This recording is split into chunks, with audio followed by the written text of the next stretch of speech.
and good morning to our Prime Minister, Honorable Dean Barrow, and his ministers, the Leader of the Opposition, Honorable Janet Besenio, and his ministers, the Speaker of the House, Mr. Langsworth, media, friends, invited guests. Let's pray. Father God, we thank you for life. We thank you for this golden opportunity, God, of seeing a beautiful day, the day that thou hast made, my God, and we will rejoice and be glad in it. Father, as our leaders come together to reason, to make best decision to benefit this country, God, we pray that you intervene, that all heads, all minds, and best for this country, God will join forces together to decide the betterness of this country. My God, we know that our leaders are the ones that you put there.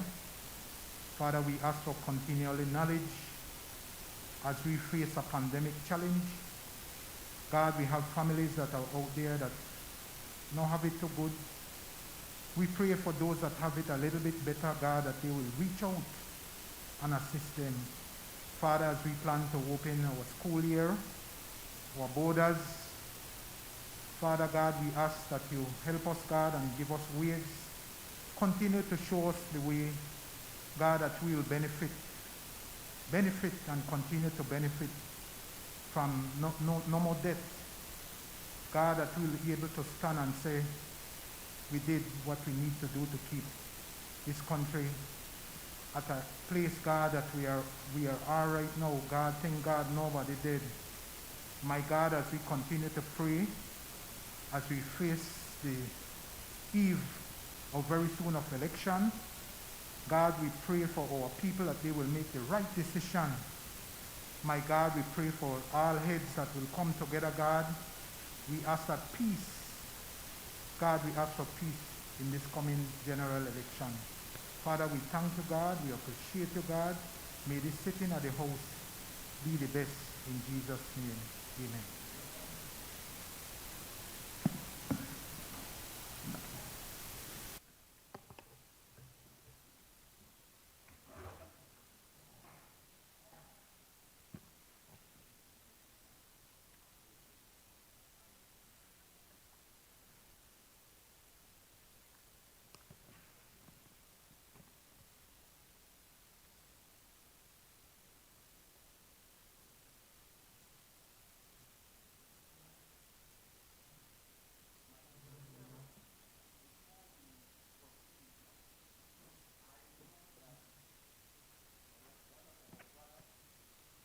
Member of this house from the Fort George division is ill and out of the country seeking medical attention. I would like to ask the house that we recognize him today and that we can stand in a minute of silence in support of our brother from the Fort George area. Could we kindly do that, Mom? Let us stand, please.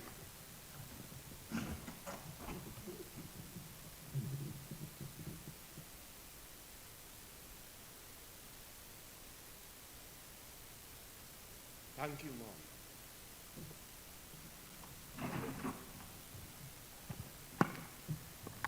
Good morning. I recognize the Leader of the Opposition with a few words.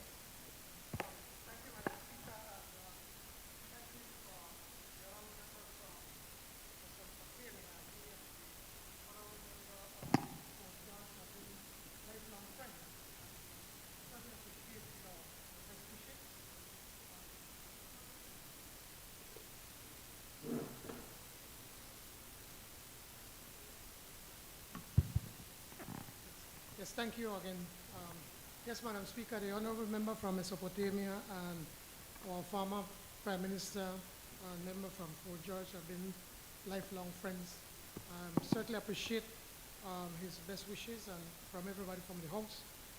From what I've been told is that the Honourable Said Musa is now getting much better and supposed to be coming home soon. So again, thank you. But also, Madam Speaker, if I ask for indulgence for a minute or two, simply to congratulate the new leader of the United Democratic Party, Honorable Patrick Faber. It's been a long, hard fight. I see he does not give up. He's been tenacious. He and I, again, we've always had a cordial relationship. We've always dealt with one another with respect.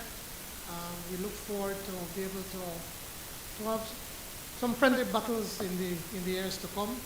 Congratulations and best wishes to you, sir.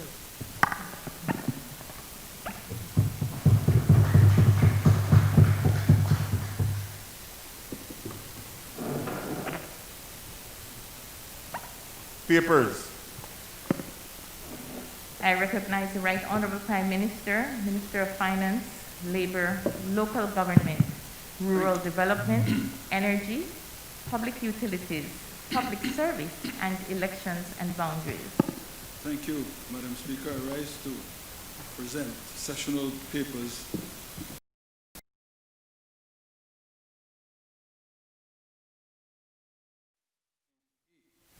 /1/12 and HR 268B/1/12. Honorable members, sessional paper number HR 268112 is referred to the Committee of Supply for examination, consideration, and report, and sessional papers number HR 268A112 and HR 268B112 are ordered to lie on the table. I recognize the Honorable Minister of Economic Development, Petroleum, Investment, Trade, and Commerce. Madam Speaker, I rise to lay on the table sessional paper number HR 269/1/12. Belize Government launches exclusive license 2020-2030 and Government of Belize Brad's Gaming Group Limited contract. Honorable members, that paper is ordered to lie on the table. Statement by Minister. I recognize the Right Honorable Prime Minister and Minister of Finance. Thank you, Madam Speaker. I wish to make this statement regarding the developments between the Christian Workers Union and the Port of Belize Limited. Madam Speaker, that relationship continues its long decline.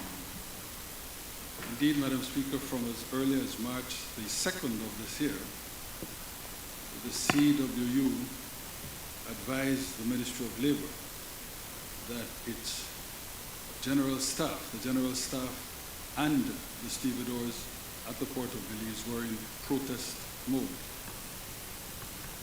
Madam Speaker, one of the many reasons for this is the seeming impossibility of concluding updated collective bargaining agreements in relation to both the PBL staff and the PBL stevedores.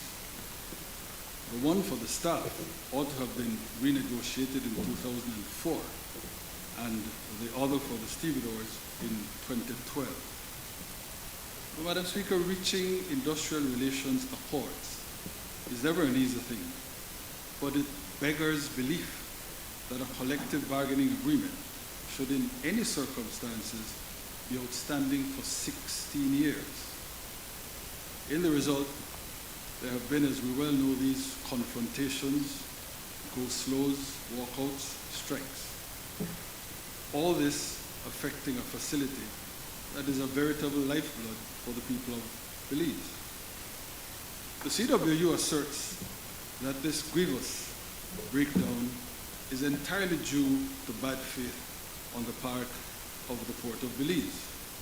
PBL, of course, has its own counter-narrative, and the Ministry of Labor has tried its best to steer a professional, legally mandated course through this sea of acrimony. The latest episode in the saga began almost 2 months ago on June 4th. That's when the Ministry of Labor was copied on an email from PBL inviting the CWU to a meeting the following day to discuss, and I quote, contingency measures needed to address the financial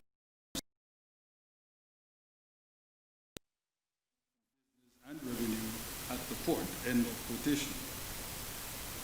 Those contingency measures turned out to include a 10% salary cut for PBL staff. After an initial meeting with PBL, the union rejected this. The ministry's attempt at bringing the two sides together failed when PBL peremptorily informed that its decision was final and not subject to any further discussion. The union gave a 21-day strike notice, but before that period expired, PBL upped the ante. The company informed the union, copied to the Labor Department, of its decision to make a number of staff redundant. The redundancies were to take effect on July 22nd. The Labor Department responded to this by advising of the mandatory requirement for compliance with the Labor Act, Chapter 297 of the Laws of Belize. In the absence of collective bargaining arrangements, the Act obliges employers to follow its, that is the Act's, provisions. In particular, the company's attention was drawn to Section 45 of the Act. This mandates, among other things, a notice period and due process consultation before redundancies can be implemented. Well, the point is, Madam Speaker, that many companies have furloughed workers or made them redundant as a result of the COVID-19 pandemic. In the main, these companies have sought and listened to the advice of the Labor Department as to how they are to comply with the law and be fair to workers in these extraordinarily difficult times. The Labor Act does not prohibit employers from doing what they have to do as their businesses face a Hobson's choice. But the Act does cast a clear duty on them to observe in the process a few fundamental norms of decency and respect. It is a duty that, according to the CWU and in the estimation now of the Department of Labor, PBL has refused to follow. So what I want to know, Madam Speaker, is this. Why, out of all the hundreds of employers in similar situations, is it only the Port of Belize that stands accused of treating workers with disrespect and contempt? Are our people now to be handled as chattel, bereft of rights and dignity? Must we tolerate some latter-day overlord, some new oppression? And who are the politicians that open their pockets but shut their mouths, that sell their souls to the moving hand, seeking to pull down this curtain of thraldom over our land? Madam Speaker, there are some that say that the Belize City Port project is, in principle, a good one. And indeed, this administration earlier sought to overcome reservations about who is behind it all. We tried to separate the project from the personality, but we always warned that the problems with the workers, the stevedores, needed to be resolved. I remember telling the media, right outside of this assembly, that the port's relations, or lack thereof, with labor would be a deal breaker. Still, we were not hasty in terminating the engagement with Waterloo. We did not rush to disrespect them in the way they disrespected the union. I personally still hope that as sophisticated and internationally experienced as they were supposed to be, they would get it together industrial relations-wise. In dealing with workers, this was not, as I said to one of their principals, their first rodeo. Surely enlightenment, good sense and respect, the proper tenets that ought to guide foreign direct investment in sovereign states would point the way forward. But then came the day on which they, the port, Waterloo, asked for government to approve the draft MOUs that they had submitted, even as the problems with the workers were still utterly on the boil. When the matter was raised, I encountered a cabinet united in its position. No stevedore solution, no GOB signature. So this is where we are, and this is where we stand. And their bleating about the rule of law and their investment being unfairly turned away is hypocritical and will get them nowhere. The rule of law, for present purposes, is encapsulated in Section 45 of the Labour Act, the same one they have refused to follow. It is their dishonoring of our regulations and legal codes of our democracy that is at the heart of this drama. And it is all of a piece, Madam Speaker, with the historical record of the moving hand. The leopard does not change its spots, and the oppressor cannot be allowed to play victim. So we, in this administration, make that clear, Madam Speaker. And so we believe, so it is clear, say the workers, and so we think, say all Belizeans, in solidarity with Labour and in defense of our patrimony of rights, respect, and fair play for everyone.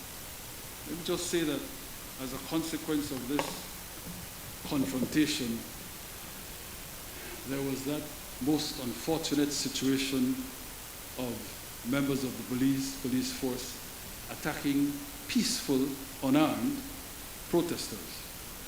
All I will say, Madam Speaker, is that this afternoon, the Ministry of National Security will hold a press conference to announce the disciplinary measures that are being taken against certain police officers.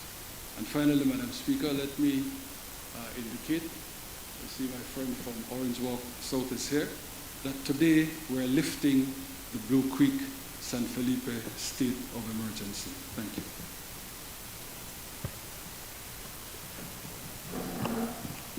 Announcement by the Speaker. Honorable members, with the consent of the House, I propose to vary the order of the sitting today to allow the introduction of bills as item 12 on the order paper to be taken after the Committee of Supply as item 14.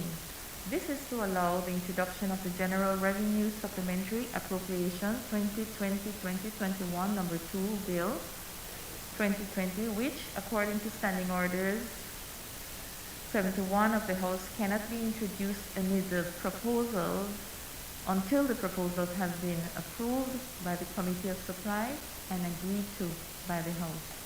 I therefore propose that the House resolve into a Committee of Supply under item Government Business. Is this the wish of the honorable members, that the order be varied as suggested? All those in favor, kindly say aye. Those against, kindly say no. Ayes have it. Public business, government business, Committee of Supply. Honorable members, the House will now resolve into a Committee of Supply under the chairmanship of the Right Honorable Prime Minister and Minister of Finance, Labor, Local Government, Rural Development, Energy, Public Utilities, Public Service, and Elections and Boundaries. In accordance with the Standing Order 65, the deliberations of this committee shall not take place in public. I must therefore ask the visitors in the galleries to leave. They may, of course, return after the Committee of Supply has concluded its business.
Motion.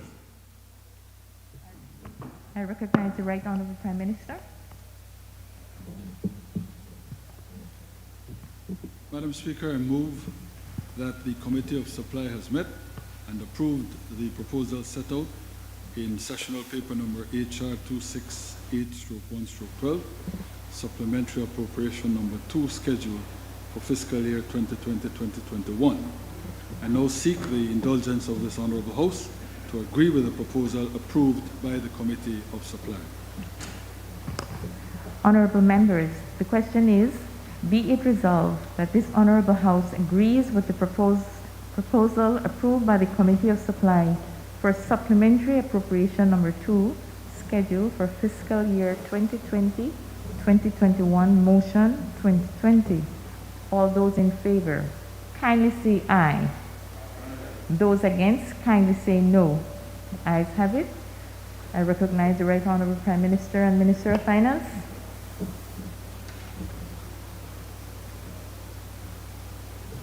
Thank you, Madam Speaker. Madam Speaker, this is the OPEC Fund for International Development, US $10 million support to COVID-19 food assistance program, loan motion 2020. I move. Whereas member states of the Organization of Petroleum Exporting Countries, being conscious of the need for solidarity among all developing countries and aware of the importance of financial cooperation between them and other developing countries, have established the OPEC Fund for International Development, OFID, to provide financial support on concessionary terms to developing countries. And whereas the government of Belize aims to ensure continued food security for the poor and vulnerable population in Belize under its ongoing food assistance program, especially amidst the impact of COVID-19 crisis in the country. And whereas the government of Belize has requested assistance from the OFID for partial financing of this program, and whereas the OFID has approved an offer of a loan of US $10 million to the government of Belize to finance 98% of the total expenditures under the program for a period of approximately 6 months, and whereas the approved financing will be used towards increasing the coverage of the ongoing food assistance program, 2, widening the range of goods supplied in each basic basket under the program, and 3, implementing effective campaigns for mass awareness and education of the population to prevent the spread of COVID-19, and 4, strengthening the network of suppliers to the rural areas nationwide. And whereas the terms and conditions of the loan offer are as follows: lender, OFID, loan principal amount, 10 million US, loan term, 20 years, grace period, 5 years from the date of the loan agreement, repayment period, 15 years, with repayments to be done in 30 semi-annual installments comprising of 29 installments of US $333,000 and 1 installment of US $343,000 commencing July 15th, 2025. Purpose: to increase the coverage of the current food assistance program to other communities in urban and rural areas, and to diversify the items provided to include basic hygiene and cleaning supplies given the presence of the COVID-19 pandemic. Rate of interest: a rate of 2% per annum on the principal amount of the loan withdrawn and outstanding, and payable semi-annually on January 15th and July 15th in each year. Service charge at a rate of 1% per annum on the principal amount of the loan withdrawn and outstanding, and payable semi-annually on January 15th and July 15th in each year. And whereas, under the provisions of Section 7 of the Finance and Audit Reform Act 2005, the government of Belize is required to obtain the prior authorization of the National Assembly by way of a resolution for such a borrowing. Now therefore be it resolved that this Honourable House, being satisfied that the loan proceeds would significantly contribute towards the continued efforts of the government to expand and improve its food assistance program that assists the poor and vulnerable population in the country who are now also being impacted by the COVID-19 pandemic, be it resolved that this House approve and confirm that the government of Belize may enter into a loan agreement with the OFID on the terms and conditions set out above, and further authorize the Minister of Finance to execute and deliver the said loan agreement and all other documents associated therewith. This motion has the recommendation of the Cabinet.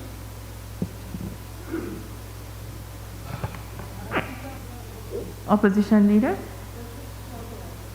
Clarification, or maybe the Prime Minister can clarify. Again, you're talking that this starts 6 months. Is it 6 months from April 1st or from now? Okay. So we have to spend some of the money. And secondly, Prime Minister, you're talking about strengthening the network of suppliers in rural areas nationwide. Can you what you're going to be giving them credit, or so you can buy bigger stock, or what is it that you plan to achieve with that, Prime Minister? I would ask the Minister, if Madam Speaker will allow, For the Minister clarification of purposes, sure. Human Development, since they're actually in charge of the program, to provide the Leader of the Opposition with the details. Is that okay, Madam Yes, Speaker? please. Honorable Member, for clarification purposes.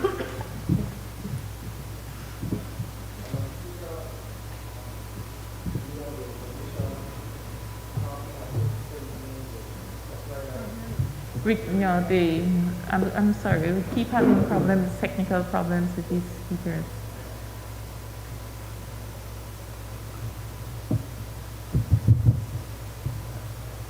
When we talk about strengthening the suppliers in the rural communities, Mr. Leader of the Opposition and members of the House, is to help the small business entrepreneurship in terms of building capacity to supply to the residents in their community.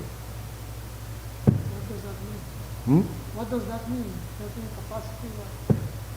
In terms of whatsoever it is, in terms of advance payment towards the food package that they will deliver, so they can get the capacity to serve the people in their community, which by far is much better.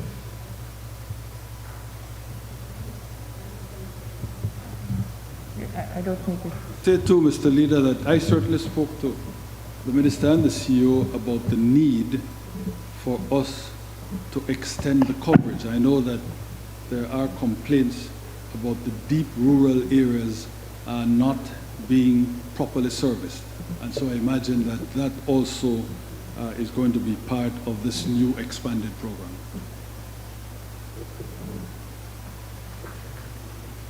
Honorable Member?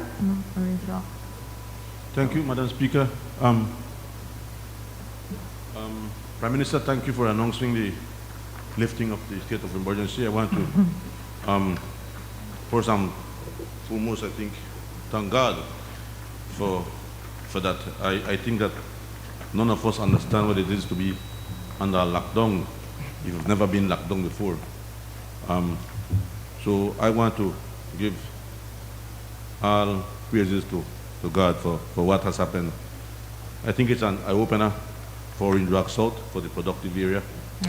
And I think that, yes, as the Prime Minister mentioned, we have to abide by the rules. We cannot be allowing people to be jumping the borders and coming in and causing this kind of problem. So thank you, Prime Minister, for that announcement. The people of Orange Rock South, Blue Creek, San Felipe, and all the surrounding villages are very happy to hear this announcement today. I have concern regarding the loans and regarding the Boost program, Minister, member for Port Loyola. Is there going to be a revisiting of the existing Boost list? Why I'm saying is because from what I've been hearing, and you will know better than I, that in the initial stage of Boost, when it first began, the Boost, because I understand we're going to expand the Boost program too, right? So which means that the people, or many of the people, if not all, who are on the existing Boost list from the inception, right? Some of these will be getting more money now because we'll expand the amount, right? Good, okay, good. So but I understand that that list right now, there's a lot of people on that list that really do not belong on that list. No, well, let me take, for example, Prime Minister, Member, Madam Speaker, there is, and there are much examples, but I will only cite one, right? There is an aspiring candidate for the European Orange Walk North who is a beneficiary of the Boost program. Yes. And he's a teacher, So when they bring that to me, and I'm bringing it to allow me to finish, member. You will have your turn, right? If I am wrong, then I stand to be corrected. But if I am right, then you need to correct this. Because let me tell you, and Prime Minister said that yes, we have to strengthen or expand in rural areas. In Indian Church, for example, there is one lady that benefits from Boost. In San Carlos, one family again. So I don't think it is fair, if it is true, member, right, that this continues to occur. So I think that the Boost list has to be reviewed, and I'm certain that if you find people that do not belong on that list, put the people in that deserve, that need the assistance. Thank you, Madam Speaker. Minister? Madam Speaker, I can say categorically, sir, when you come to this house, you come with the facts. That is not so, sir. The Boost recipients go through a mean test, which is the poorest of the poor. Like, for example, sir, the expansion of Boost, which will take effective the end of this month, will see an increase in Boost recipients over the next 6 months to a minimum of $150 a month, and in other cases, a rise to up to 20%. And the new recipients will come from the list of the people who applied from the long-term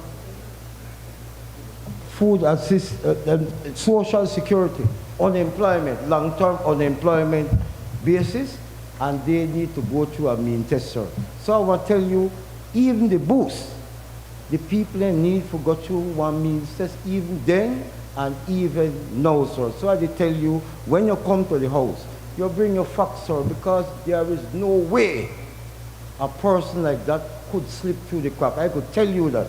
And that Boost program, like the member, like the wife of the member from the leader of the opposition could attest to that, in terms of testimony, has been one of the best program models for a good while without political interference. So I'm saying to you, sir, that the means test is vigilant.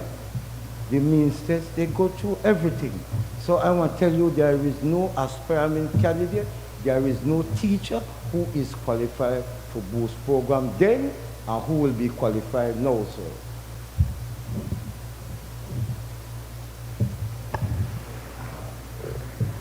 Honorable Member from Toledo West.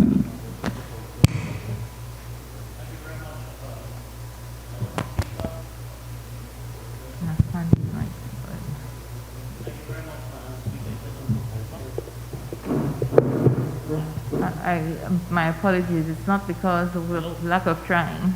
The mics really are giving a hard time.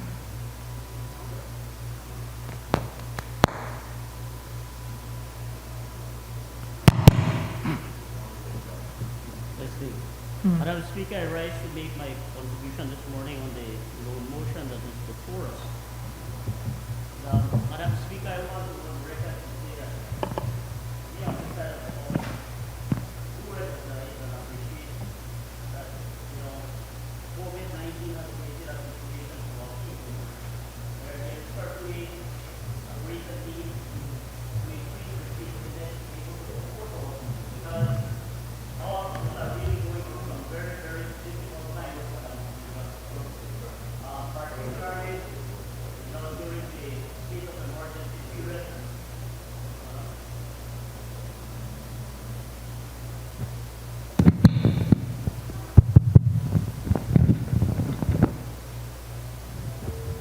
Thank you, Mr. Clerk. That's Sure. better. That's on. Thank you, sir. Madam Speaker, I was saying that I rise to make my contribution on the loan motion that is before us this morning.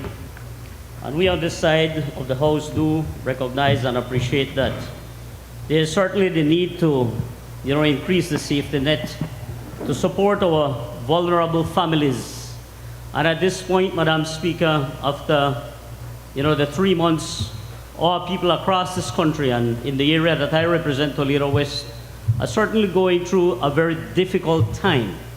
Very, very difficult time to be able to provide for their families, considering that, we have hundreds of people, in fact, maybe thousands of people who were employed, who have lost their employment. They have bills to pay, they have their children to send to school, they have, medical issues that they have to deal with, so it's a very tough time. So we do recognize that, government's initiative to be able to provide, an expansion of the food assistance program via the loan is a good one. My concern with it, though, Madam Speaker, is that I noted that in the objectives that were set out in the loan motion spoke about increased coverage. So we're looking at families who have not gotten anything. We're looking at the increasing the size of the basket. I did hear that.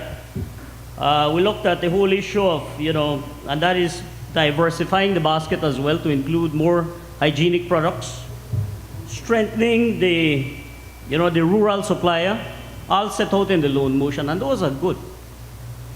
Well, Madam Speaker, I have been visiting my communities. After the state of emergency was lifted, I've been going through all the communities, and I will tell you, Madam Speaker, the cry of our people out there, and I want to particularly address this to the Prime Minister and to the Minister responsible. Prime Minister and Honorable Member, Minister responsible for human development. A lot of our people in our communities have not gotten any help. And I'm hoping and praying that this new loan will make provision for those people who have not gotten any help. But give me a break. You're going to have your member from Khalid. Give me a break, madam. You will have your turn, sir. You will have your turn. Madams, it doesn't matter. It doesn't matter. Madam Speaker, that is what we would like to see. Madam Speaker, I want to cite, for the benefit of the Prime Minister and the Minister, in Santa Cruz, for example. I had a community meeting in Santa Cruz last week, Friday. We met with the community and the leaders. And what came out of that meeting is that up to last week, Friday, Santa Cruz had only gotten food 2 times. The first time, out of 126 families, 90 families got assistance. The second round, it was reduced to 36 families only. Now, what is the justification? What is the explanation? I mean, during those months, during the lockdown, nobody was employed. Nobody was getting any extra money from anywhere. So it is obvious that these people qualified to be able to get support under the food assistance program. And it is not limited only to Santa Cruz, Mr. Prime Minister. This is across my constituency, sir. You go to Mabilha, the same complaint. You go to Santa Teresa, man, I was in San Vicente on Sunday, and that is the same thing people are telling you. The same thing they are telling you, that many needy families have not gotten their help. And that's the point I want to make, Madam Speaker, that I am hoping that this new loan is going to be able to reach out to those people. There was an ageable lady in Blue Creek. Honestly, it really touched my heart, Madam Speaker. She came to me saying, you know what, Mr. Rekina, I only got assistance 1 time, and that was it. Man, here is a lady who is certainly in need. Why is it that this individual has not been assisted?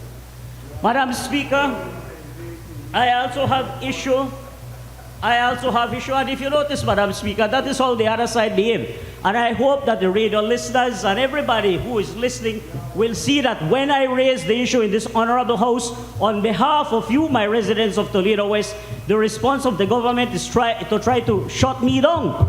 That is their response. That is how they behave. Honorable member, And I hope that they are listening. you have the floor, honorable member. Please Yes, proceed. Madam Speaker, they are interrupting me because well, we'll have they to don't want to hear the truth. You're tired of hearing me? You keep hearing me, sir. Honorable members, honorable members of the House, thank you very much. Kindly proceed. And please remember, some of the problems are because of repetitiveness. And so please Madam proceed. Speaker. Please proceed. Madam Speaker, I need to get my point across, Madam Speaker. Madam Speaker, another very cumbersome process is just the application process, the process that you go through. Many of these communities, Madam Speaker, don't have phone. They're saying you have to apply online. Most of them don't. They are now requiring, imagine families have to go from San Benito Poite or from Mabilha. You have to go into Punta Gorda. You have to go in and apply. You have to get on a bus 3:30 in the morning. You go there, and there, when you reach Punta Gorda to apply, many of them are turned away. They say nobody's here, nobody to assist them. Honestly, Prime Minister, I know you're looking or you're listening with dismay, Prime Minister, but this is the reality. I'm telling you, when you go to the office, the personnel at Human Development, and you can check, ask the people who go there. You know what they tell you? They don't have any answers for them. We don't know when you can apply again. We don't know when it is going to start. So these are the problems, the challenges that our people have in the rural area. And all I'm saying, I'm not a fight, all I'm saying is that these things need to be fixed. Because at the end of the day, bottom line, and our people understand this, bottom line is that our people understand this. They are saying to me, sir, it is all borrowed money. It is all loans. And it is unfair when we don't have equity in how it is distributed. That is the issue that our people have. Because they are saying, government, they borrow the money on behalf of all of us. Some are getting, some are not getting. And at the end of the day, when we have to pay it back, that everybody have to pay it back. That is the point. That is the point that has to be resolved. So we need to look at that. And I'm saying, Prime Minister, I'm happy to hear that you're saying it's 6 months extension. And we need to revisit this whole application process, man. Let's make it a very simple process that our people can go in and they can get their assistance. Bottom line, why all the bureaucracy? Why all this cumbersome process that is in the end going to turn away our people and simply become frustrated? That is what we want to. And we are dealing with food precisely, remember? Precisely. I want to remind our people, man, we have had several storms. Honorable member, several please times. Don't move away from the No, topic, I'm not, Madam Speaker. It's relevant. Because in 2001, Madam Speaker, when Hurricane Iris knocked down everything in the Toledo district, our people did not have to go and apply online. The food was taken by the relevant ministry to the community. The alcaldes, the village chairman, work with our communities. That is what we are asking. In fact, I must applaud the member from Bigstock who supported me here in this honorable house during the last session, where he agreed that the leaders of the communities, our alcaldes and our chairman, have a role to play, and they must play their role in ensuring that our people get the adequate support that they need. That is all we're asking. We're not asking for anything else. So, Madam Speaker, I want to say that heading on to the matter that the member, and I know that the member from Port Loyola, the minister responsible always gets up in this house and disputes it. But member, I want to respond to your it fact, is sir. a fact, member. It is a fact that there are people on the boost list who really do not deserve the Can't help. give a name, sir. What do you mean? I could call names? You could- Madam Speaker will not allow me to call names. I can bring you a list of names if you want. to bring a And name, sir. I am prepared Honorable to call you the members. names. Honorable members, Minister, I'm sure you'll have a chance to respond. Sorry about that, madam. Yes, I want you'll- just- please, You'll have a chance to respond. Madam Speaker, you know why I raise this matter, Madam Speaker? Because I have had countless single mothers, countless people who really need help, who come to me and say, Honorable Rekera, we want a recommendation. Please write us a recommendation because I am a single mother, I have 8 children, I need help. And Madam Speaker, I give it to them. And lo and behold, can you believe these people have not gotten any help? That is the problem. That is the problem, Madam Speaker. So where is the equity? I mean, yes, it's a good program. I've admitted that. But what we want is we want to see more equity in how our people receive the help. That's what we want. Honorable member. Member from college. Member from college, you want to get in an exchange from me? Tell Simeon Cook to go and account for the money from Julian Cho Technical High School. That's what you need to do. You want to go Sunday to try to fix this and tell him that he did not do anything wrong? Get your facts straight, sir, that you cannot condone that kind of behavior. Honorable members, kindly, No make with member, please, No make with member, kindly have a seat for a minute for me, please. man. Just a minute. We need to maintain order, both sides. Please allow the process to continue. We have the opportunity to reply. Please give justice to the debate meaningfully. Member, kindly conclude your presentation. Conclude it, yes, because Madam because Speaker. it's getting repetitive and it's becoming a problem. Madam Speaker, I have to answer him. He is interrupting me. He has to go and fix this problem. Honorable member. Madam Speaker, Oh, okay. I wanted to say that the criteria for boost, you know, we want to hear exactly what is going to be the detailed criteria and how people are going to be able to qualify. And finally, Madam Speaker, I want to say that we, on this side, are simply asking that our people be treated with respect and with the dignity that they deserve, and that they be considered and given the support. Thank you very much, Madam Speaker.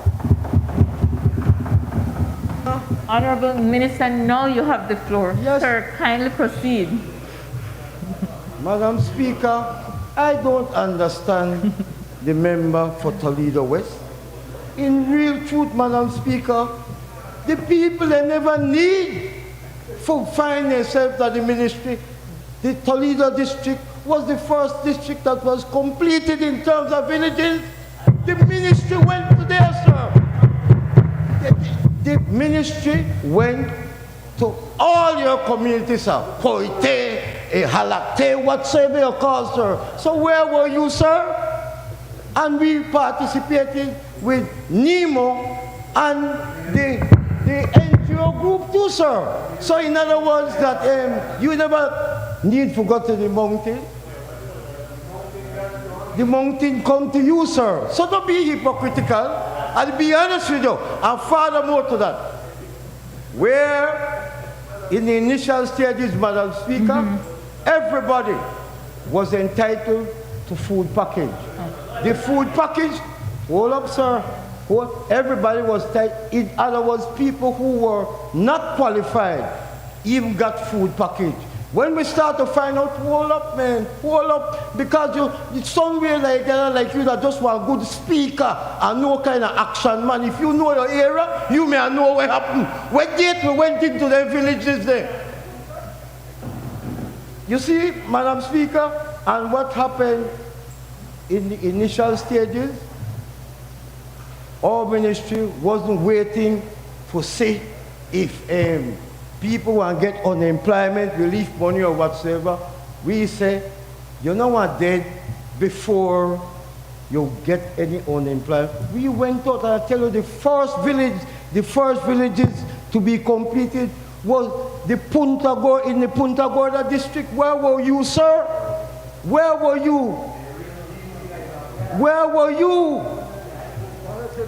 Madam Speaker, to date, even now, and that's what we're talking about, strengthening the suppliers in the rural constituency.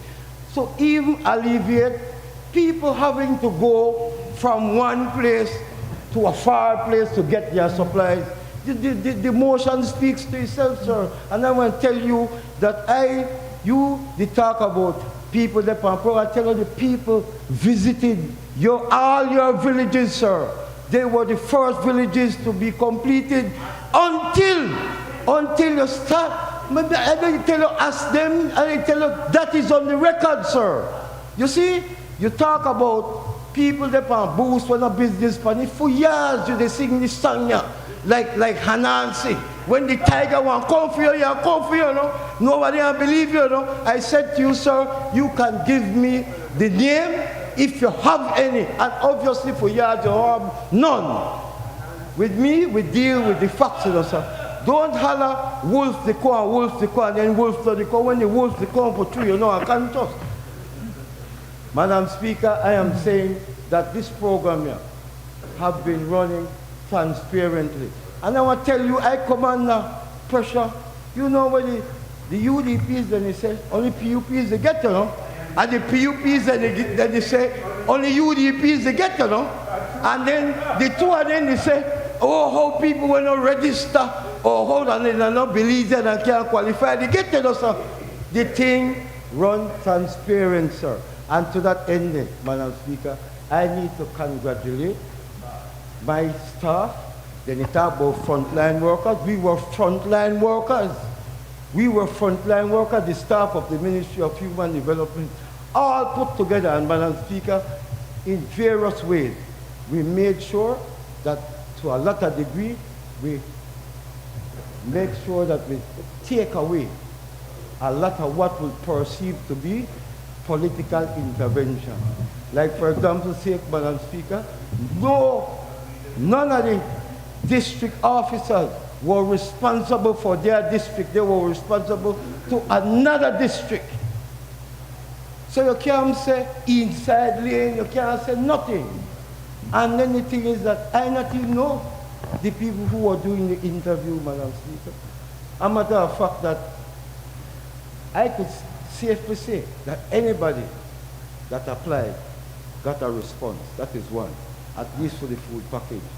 And anybody that applied got a response. And you get a response whether you qualify or not. Because you have to conscious, there's the flip side. There was a rules, Madam Speaker. If you start to get COVID money, you don't want to get no more package. If you are working, you are not qualified for the package. That's why I said there were rules, Madam Speaker. And so at the end of the day, member from Toledo West, I know that you say you love your villages there. We never have no problem with you accompanying the NGO group, and so when they carry out the food, you know, then you may know exactly what data, what villages they got, you know. So I just said to you that apart from that, sir, we recognize, especially in the rural constituency, also people had an issue in regards to phone. So what we did was took out the package and took the application on the spot, sir. That is what we did, sir. That is what we did, sir. You could tell me any village in your area that we gone and they don't get nothing, sir. You could tell me any villages that we haven't visited. I did tell you when we talk about going to the office or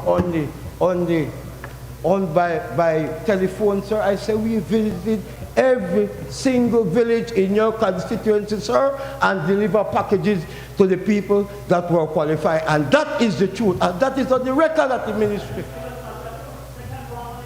But I'm saying we visited every single village in your constituency, sir. And we delivered what needed to be delivered. And I have to tell you, maybe you're right, but 95% I'm doubting you, sir, because you're still at a thing where, to me, does seem hypocritical and grandstanding. I have always said from the initial stages, Madam Speaker, that I am the minister responsible for human development, and I applauded all members of the National Assembly who came together in terms of doing what was necessary to make sure that the people get the service. A matter of fact, that in some cases, you assisted with some of the application forms, sir. Did you or did you not? You assisted, you participated in terms of helping the people too. Yes, sir, that is what we are speaking about, sir. So that's why I say I try not to quarrel about it, Madam Speaker, because I think in the initial stages, every single representative did what they did to help their people because they understand it was for everybody.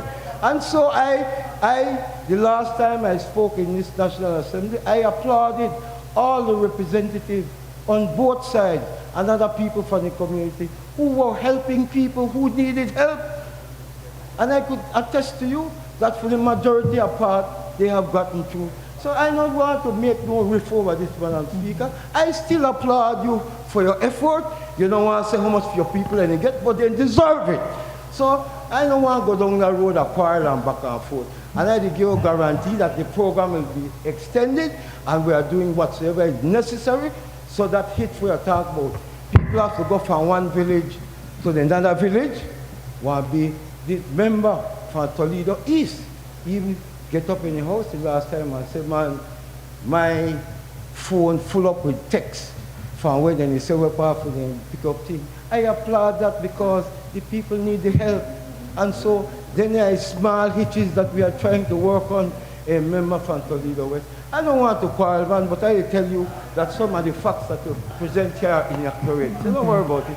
Thank you very much, Madam Speaker. Madam Speaker, if I may be allowed to contribute. I think we've done this already, Madam Speaker, but at the insistence of our friend from Toledo West, I guess we will repeat it again. Firstly, we are discussing a loan motion for the expansion of the food assistance program and not boost. He is taking us on a whole tirade, as he usually does. I think this is how he feels he can get the kind of support from his people in Toledo West. So he has to get up here every house meeting and call all the village names and cry and complain and cry and complain. That's how he thinks he can maintain the support which he's gotten over time, and so that's his thing. But Madam Speaker, what I will tell you is that on this side of the House, we are absolutely proud of the fact that we have handled these matters of COVID-19 without any partisan politics. That is something, in fact, Madam Speaker, that there was disagreement in some instance among the members on this side. There were times when we felt on this side, Madam Speaker, some of us, that in fact our own people were not being served. What the member is asking for, and this is what I condemn what he's saying for, he wants all of his PUP supporters to get the assistance. So I accuse him, Madam Speaker, of trying to play politics. What he will not tell you, Madam Minister, Speaker, the accusation. But he's playing politics is not a bad thing, Madam Speaker. At least it is not criminal. Yeah, but I much obliged, Madam Speaker.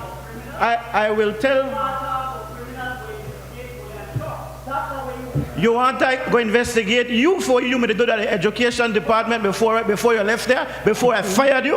That's what you should talk Honorable about. members. But not to make we not go down the road. Honorable members. Madam Speaker, if I may be allowed to continue, Madam Speaker. I think you can, if we can get some silence to get back to the substantive debate. Madam Speaker, what he will not tell you as well is that it is his relative, one Apollinaria Kowo, his sister-in-law, that is responsible for the human development boost and food assistance list in the Toledo West Point of area, in order. the entire Toledo area. Madam Speaker, on a Madam point Speaker, the of profuse order. We have a complaint. point of order, Minister. Let's hear what it On a is. point of order, it is totally unfair and untrue. Apollinaria Kowo is not my sister-in-law. Please, I ask him to retract that statement, Madam Speaker, because the records are there. She's not my sister-in-law. So please, retract your statement, sir. Disowning your one relative? No. There is, Madam Speaker, Honourable factually. Minister, just I one insist minute. on an apology from him, Madam Speaker. Member, I'm speaking. Honourable Minister, there's a problem when we start calling names. Madam We're Speaker, going to get the lady into is a public serious servant, problem. Madam Speaker. But I apologize if I am creating some kind of domestic issue for him, Madam Speaker. I apologize. But Minister. the point be made, Madam Speaker, that he has, well, let me go through, man. He has, Madam Speaker, influence in the office that, in fact, the United Democratic Party supporters protest on a daily basis. He talks about me going down there. I know what's going on because I go down there, and I am telling him that they complain profusely about that lady. If you're not related to you, that's the lady. Honourable, please do not repeat those names Madam in Speaker, the lady is a House. public servant. Do The lady is not a public go servant, down Madam that Speaker. But road, much obliged. Minister. Much obliged, Madam Speaker. But the point that I'm making is that he has tremendous influence over who gets what down there. The people complain Madam Speaker, profusely. Madam But what he Speaker, on a wants, point Madam of Speaker, order, Madam what he Speaker. wants. Madam What's your Speaker, point of please, order? on a point of order, I am not going to sit here and condone that statement from him, Madam Speaker. Madam Speaker, what is his that point I of have order? influence over anybody in his the office point in of Punta order? Gorda. What Madam is your Speaker, point of order? again, I ask him to retract that statement. I will not condone that, Madam Speaker, because it is unfair, it is untrue, and outright liar. Honourable Minister, I think you're well aware of the standing orders. We can't impute improper motives or anything like that across. If we start that, Madam Speaker, if we start that, it's going to create a scenario across the floor. It's going. Speaker, the standing orders speak about imputing to members of this House. There is nothing that stops us from talking about the actions of individuals people, outside of this honorable asked House. us to respectfully, limit Madam that. Speaker, I think it is unfair. I will abide by what you have asked me, Madam Speaker. But my point is that he has influence over who gets what in Toledo, much to the detriment of the supporters of the United Democratic I think you have Party. some competition. I need to ask members to be quiet so that the minister can continue with his presentation. Thank you. Thank you, Madam Speaker. Will you allow me, sir? Will you allow me? Honourable Will you allow me? member, we need to settle down.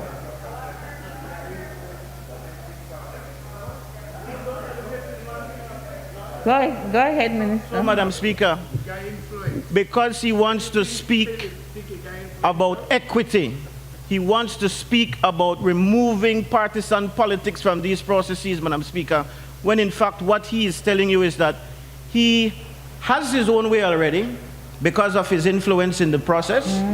And in fact, Madam Speaker, he is now telling this honorable House that he wants to ensure that all his PUP supporters get what he wants them to get. That is what, in effect, he is asking us. He's not concerned about equity. He's not concerned about making sure that those who deserve the support get it. He wants to be in charge even more so than what he has already gotten the influence to do. So, Madam Speaker, I reject all that he has said. And I congratulate the Right Honorable Prime Minister, Madam Speaker, and my friend, my colleague, the Minister of Human Development, much to the detriment of our own party, but that comes second to this country, Madam Speaker, for conducting the affairs of this government under the COVID-19 situation in such a wonderful, non-partisan matter, Madam Speaker. I thank you. Thank you. Honourable member from Tanquika. Madam Speaker, as we debate this loan motion, my constituency is second to San Pedro in terms of tourism employment. And we are severely affected. As I always say, it is better for you to teach a man to fish than to give the man the fish. While we are contemplating and assisting families with $150, it might sound big, but it's a very small assistance. I believe that as we prolong, as a government, we should have been trying to figure out how we can generate and allow our people to start their backyard garden. By doing that, they will become self-sustainable eventually. Because giving the man the fish, eventually the $12 million will be done. If COVID-19 remains around for another 2 or 3 years, where will the money come to give them? So I believe that my area is severely affected.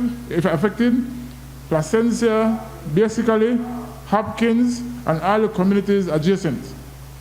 And I hope that they are reaching out to the people that are severely affected. As a government, all of us are part of this government. When the election is called, whosoever wins becomes a part of the government. Some are fortunate that they go on to become members of the cabinet and they make decisions for all of us in cabinet. But we make decisions in this house for the people of this country. And I want to see that they respect us as elected representatives. We likewise have elected town councils, we have elected village councils. And if we disregard those people, then why do we have a democracy? We will go to our caretakers and allow them to distribute and make recommendations based on their feelings, who they think are PUPs, UDPs. In my constituency, there is an NGO they call Humana. They never asked me for a meeting as the elected representative for the last 8 years. But I understand they were one of the organizations that has been trusted to issue food packages. And lo and behold, Humana, I think, is headed by the daughter of one of my opponents. And so I wonder if any proper distribution is being handled to reach out to the really needy. And so, Madam Speaker, I think, as a member of this National Assembly, it is high time that we recognize that all of us are elected to serve the people and all the people who must serve. I don't want to hear who are UDP, I don't want to hear who are PUP. People are out there and they are in need. I did my utmost best during this pandemic to reach out with the limited resources that I had. Sometimes I complain, say I issue banana, the people were satisfied, they were happy. I try to issue as many food packages as I can, and I reach out and I gave it to the village council. I did not issue it myself. Thank you, Madam Speaker. Point of clarification? No, I just want to point of clarification. That NGO group that the member from Sankpit West is talking about, that are now a new farm NGO group, you know, Madam CEO, Madam Speaker. That are now a new NGO group. Man, if you could bring a kind of NGO group in a district too, yeah. I find it out of order, sir. The people are not there to defend themselves. We not even know who are the players. Okay. And they exist long before you even start to run politics, you know, sir. Thank you, Minister. Honorable Member from Toledo. Thank you. Thank you very much. I would just like to support my colleagues, both from Toledo West in regards to the distribution of food in our area. We have 53 villages in the Toledo district. 35,000 people, approximately. That is not a big number to deal with. It's a very small number if it was dealt with carefully. But this matter of application form and telephone number and going to the internet was totally out of order. That same NGO, MANA, that they got their own political affiliations too, you know. Not because they're an NGO, they are non-political. They should be non-political. But one time, they went to Bella Vista, Dolores, Otosha, Prekesarco. People eat 3 times a day, you know. So maybe they did not even calculate the number of whatever they were giving them, whether it was oil, cooking oil, or flour, or rice, or beans, or sugar, whatever. I don't think they really calculated what people needed. People come to me basically crying, I have a wife, and I can't, man, anything you could give me. If it is $5, give me $5. And this is Punta Gorda Tong. The Tong itself, with approximately 6,000 people. What was so difficult for this department that deals with this on a daily basis? What they do, they lock up the office because they don't have any answer to give the people. So they close the office, which you know what was terrible. I think we should be honest to the people. We can only do so much. You know, I must take off my hat to the Chinese community in the area of the Banana Belt, where they contributed on several occasions. They contributed to the area that they are working in. And we had other private individuals that I think we should say thanks to them for offering their services. So I believe, Madam Speaker, that we need a better system. And like the member said a while ago, we had problems with hurricane. We dealt with this matter. I personally was responsible when the Iris hit us in the south. I was the one responsible for distributing food. And we had our food in the warehouse right there in Punta Gorda Town, where people could go every single day. That if they needed a pound of rice, a pound of sugar, it was available. The point is today, that is not so. And people eat 3 times a day. 3 times a day. You can't just give them a supply and say, well, this will last you 1 week. And then at the end of that week, remember, you know, we're going into a 4th month.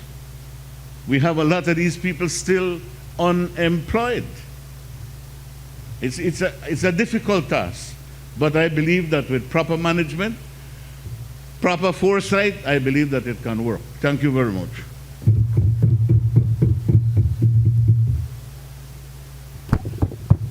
Madam Speaker, could I participate in this debate? Madam Speaker, I was hoping to hear from the other side a more thoughtful presentation on this exceedingly important matter. Because the whole question of food security is something that is exercising the world community.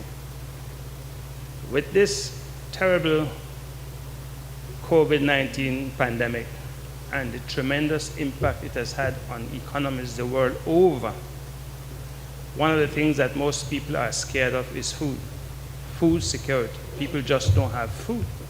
And I think that's one of the reasons why it was possible for us to be able to get a loan to try to help us to provide food without too much trouble. And of course, I will commend the government for, in fact, seeking the loan. But the remark made by the member from Stann Creek West, to my mind, should be, in my view, the issue that should be concerning all of us. How long is this problem going to last? And for how long we will not have food? And how will we get food? Certainly, we cannot contemplate that we will continue to borrow indefinitely for food, because nobody will lend us. Those of us who listen to the international news will remember that only recently the Europeans had a 4 or 5 day summit, one of the longest summits in their history, to decide how will they get the funding that will be needed to distribute amongst the own members of that 27 group of countries, to be able to assist the countries who are having difficulty in terms of finding resources to protect their citizenry because of the economic problem. And so, going back to what the member from Stancrick West said, to my mind, the important thing is to teach a man to fish. That don't necessarily give him a fish. You have to teach a man to fish. There are different approaches to the assistance. We have immediate, medium term, and long term. Certainly on the immediate term, we need to give this kind of handout. But how long it is going to last? The people in the United States now are very terrified, those who have not been working, because they were receiving a $600 grant. But that is going to end tomorrow. And the indications are that they will all be put out of their homes. The eviction start, because that handout can't last. So we have to think in a much broader way. I'd like to think that this COVID-19 is a blessing in disguise, because it really gives us an opportunity now to look locally and to see how we can, in fact, truly realize the dream of being the breadbasket of the Caribbean, rather than to be a recipient of the begging bowl. The Caribbean imports $5 billion worth of food every year, and they are looking to Belize and Guyana and Suriname to provide that food. So this is an excellent opportunity for the country to, in fact, focus on agriculture, one of the earliest and perhaps mainstay of the economy. It's really, really important. Now, Madam Speaker, I have a little backyard. And in the beginning of this lockdown, my wife and her grandchildren decided that they will plant cucumbers, they will plant watermelons, and they would plant cantaloupe. I can tell you as I stand here that we have in fact harvested cucumbers, watermelons, cantaloupe. As a matter of fact, the harvest of cucumbers was so abundant, we did not know what to do with them. I have not heard from the other side, especially the people who live in the rural, any suggestion that they in fact encourage their people to plant. The solution is to plant. The solution is to teach all of us, our young children, or older children, or adults, all of us to start to plant. And we can plant more food than we can consume. Whether you plant ground food, tubers, cassava, cocoa, potato, whether you plant vegetables, whether you plant these fruits that I told you about, the soil in Belize is so good. And I find it so incomprehensible that the emphasis is not at this time on the suggestion that we need to get our institutions going.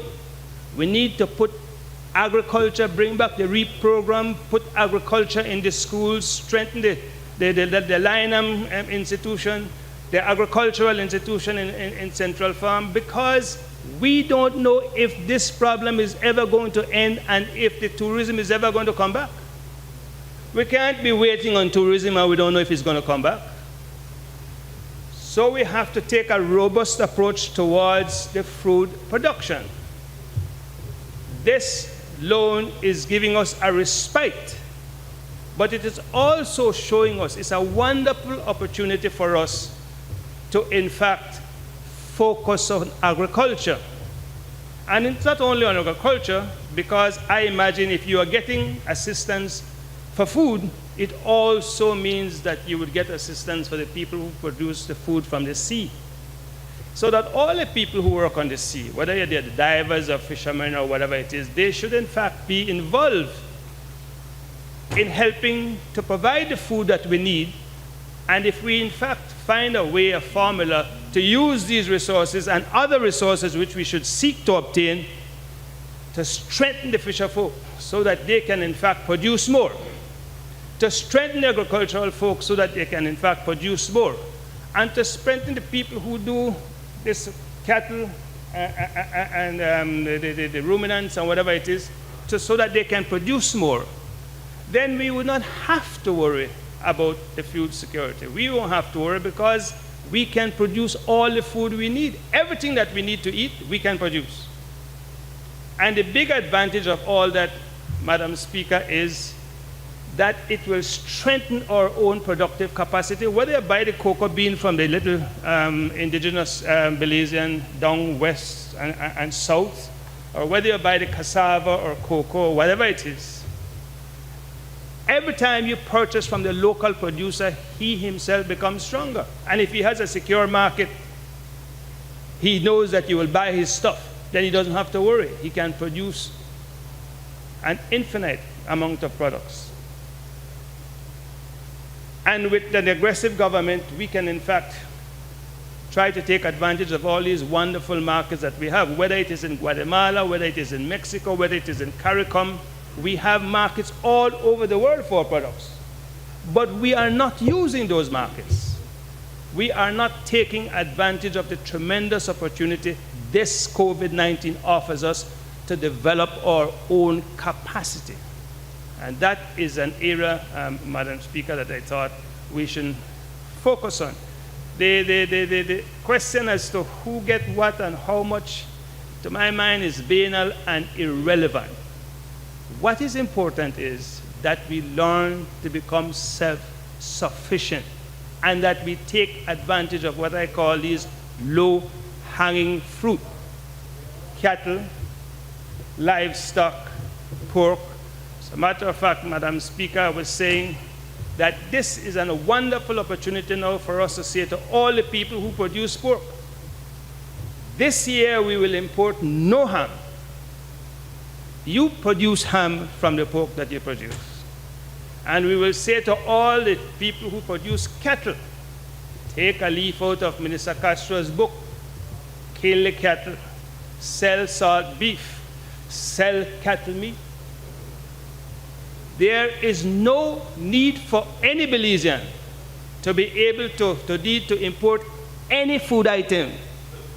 And if we don't import food item, we will be able to save the scarce foreign exchange, which is going to become scarcer and scarcer, for vital equipment and medicines that we will be needing, because I am under no illusion that this problem is going to get much worse before it gets better, and that we will come under tremendous problems, both in terms of the health sector as well as the economic sector. That is my conviction.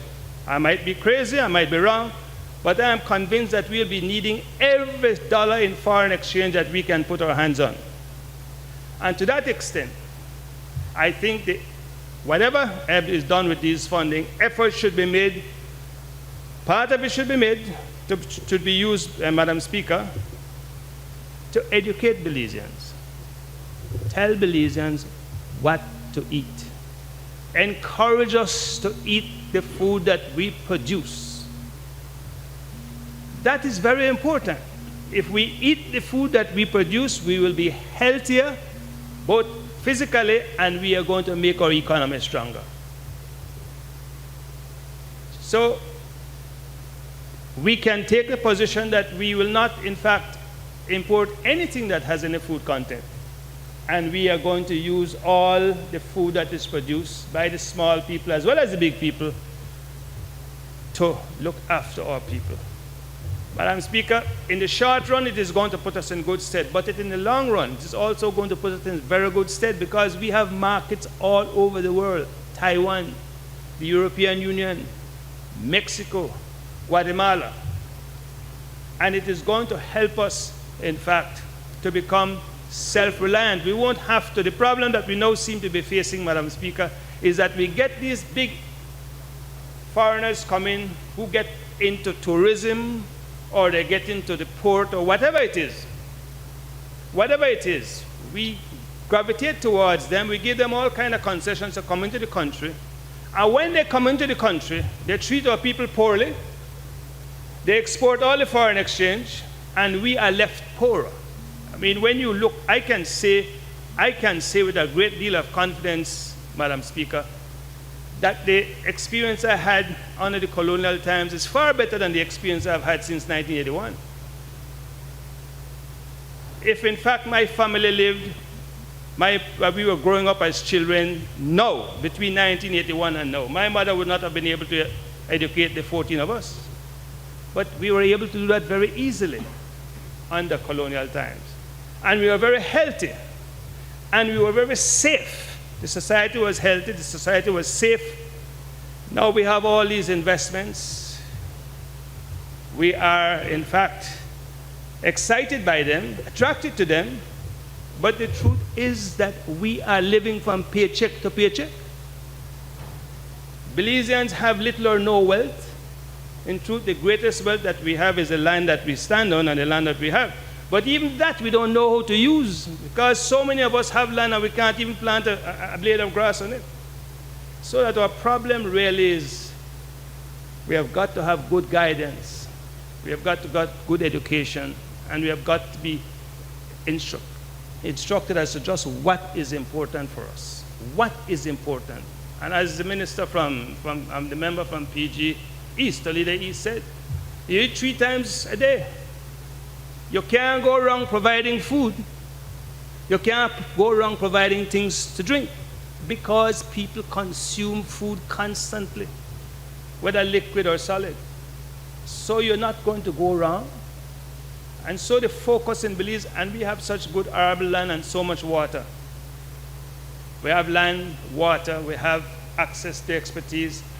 So, Madam Speaker, the debate at this time should be, to my mind, to see how we can get this government and whatever other government comes after the election to be in a position to prepare themselves to access more funding to be able to make the Belizean people secure in the food chain by providing the institutions that can teach us to produce our own food and in fact help us to market it and to generate the foreign exchange that we need.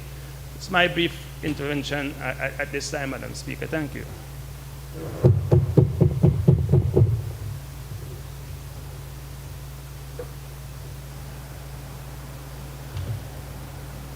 Madam Speaker, in accordance with Standing Order 12.8, I move that the proceedings on the order paper may be entered upon and proceeded with at this day's sitting at any hour though opposed. Honorable members, the question is that the proceedings on the order paper be entered upon and proceeded with at this day's sitting at any hour though opposed. All those in favor kindly say aye. Those against kindly say no. The ayes have it. Prime Minister. Madam Speaker, just to wrap up.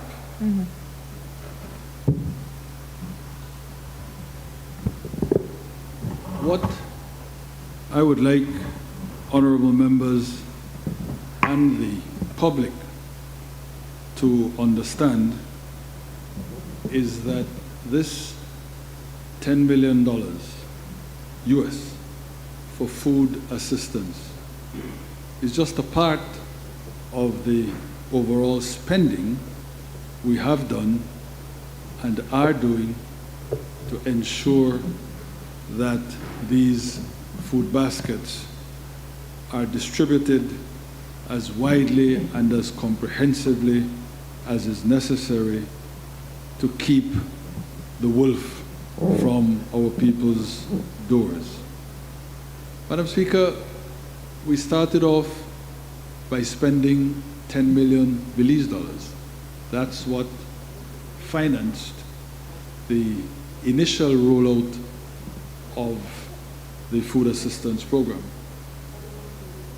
We've already spent that 10 million, and we've spent $5, maybe $6 million more, because actually this new loan from OFID is not the full extent of their assistance.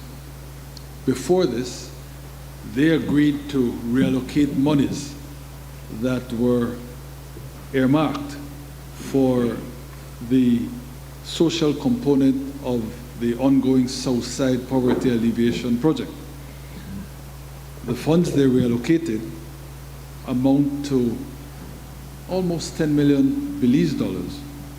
So we spent the first 10 million through local funds, and then OFID began to reimburse us. And that reimbursement has already exceeded $5 million. So the 10 million plus at least $15 million would already have been spent.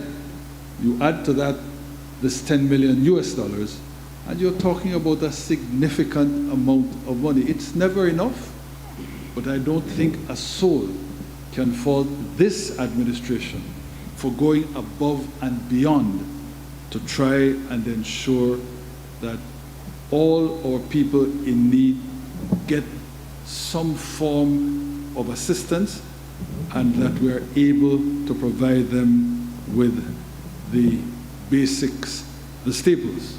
Now, Madam Speaker, I don't know that the program has been operating completely smoothly, completely flawlessly. I don't think any human endeavor is flawless. And so I don't quarrel with a soul on the other side who says, look, and they've all conceded it's a good program, who argue that the administration can do with some improvement. I hope that they take the Minister of Human Development seriously when he protests that he and his people are there to help, that there is no question of our wanting to play politics with something as basic and as necessary as food assistance. In any event, I keep telling everybody that when these people give you their loans, or when these people make their loan funds available to you, they audit these programs. First of all, even for disbursement to start, they must be satisfied that the way in which you're going to spend the loan monies will be transparent. So, in essence, there is transparency in terms of this program. If improvements can be made, then improvements should be made, and improvements will be made. And I'm saying, I believe that any member on that side who has any difficulty, who is able to document or to demonstrate that his people are having problems getting through, getting qualified, getting approved, then if they don't want to speak to their colleague, the Minister of Human Development, I would refer them to the Chief Executive Officer of that ministry, who is doing a first-class job together with the public officers that operate alongside her. So, Madam Speaker, this is, as we indicated, more than enough to see us through to the end of the year. I don't know that the pandemic will be finished by then, but we must all have hope that there is going to be a vaccine, and so we will be able to deal with the pandemic, if it continues that long, in a way that will see us being able to get back our jobs, get back our tourism industry, being able to put our people to work. The Minister of Foreign Affairs talked about coupling the assistance that we're giving for the food baskets with some effort to stimulate more agriculture, which he concedes is already a mainstay of our economy. Well, I believe he knows that, first of all, the 10 million US being put into the food assistance program is to complement monies that that comes from OFID, as the loan motion makes clear, is to complement monies that we're getting from the World Bank for two purposes. Number one, for the boost augmentation, which ties into the food assistance program, because what you want to do is to get as many people as you can off the food assistance program, where you have to worry about the logistics of delivery and all that, onto the boost program, where they will be given their own monies and they make their own arrangements in terms of the purchasing of food. But that money that's coming for the augmentation of the Boost program from the World Bank is divided into two components. A particular program that sees us being able to access those funds. And the second component, apart from Boost augmentation, the first component, the second component is precisely for what the Minister of Foreign Affairs is asking, for assistance to and further stimulation of the agriculture sector in this country.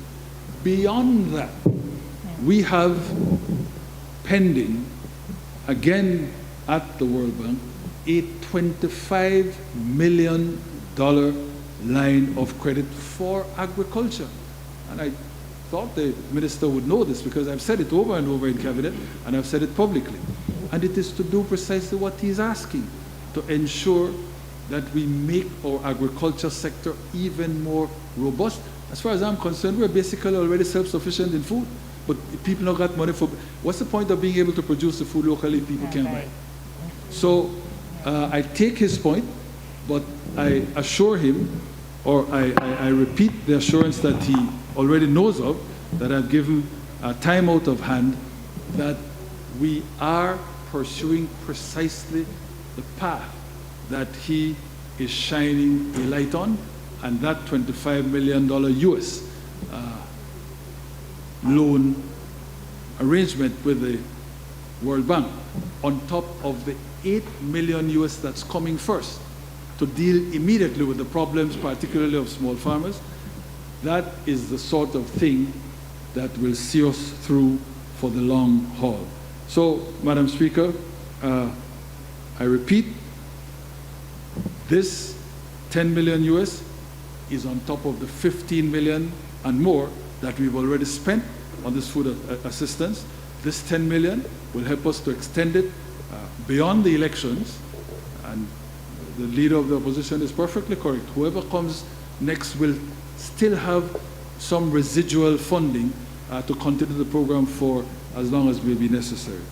And, Madam Speaker, to the extent that there are administrative difficulties that need fixing, let us agree together to fix them. And any problems that there are, any difficulties, any bottlenecks that their people are experiencing, please, if you don't want to get in touch with your colleague, and I don't see why you shouldn't, I don't think his bona fides can be questioned in terms of wanting to see this program succeed. But if there is a problem and you think he's too political, please do get in touch with the CEO in the Ministry of Human Development, and every effort will be made to fix such problems as do still exist. Thank you, Madam Speaker. Honorable members, that motion is referred to the Finance and Economic Development Committee for examination, consideration, and report. Right Honorable Prime Minister. Madam Speaker, I seek the indulgence of the House to have this motion taken through all its stages this day. Honorable members, the question is that this motion be taken through all its stages this day. All those in favor kindly say aye. Those against kindly say no. The ayes have it.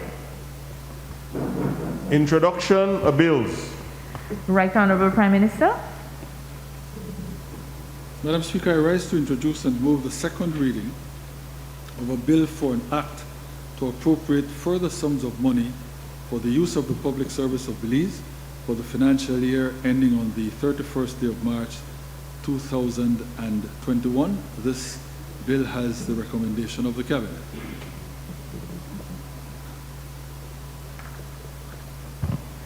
Honorable members, the question is that the bill for an act to appropriate further sums of money for the use of the public service of Belize for the financial year ending on the 31st day of March 2021 be read a first and a second time.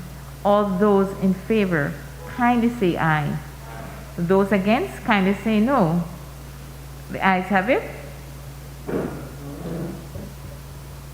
Bill for an act to appropriate further sums of money for the use of the public service of Belize for the financial year ending 31st day of March 2021.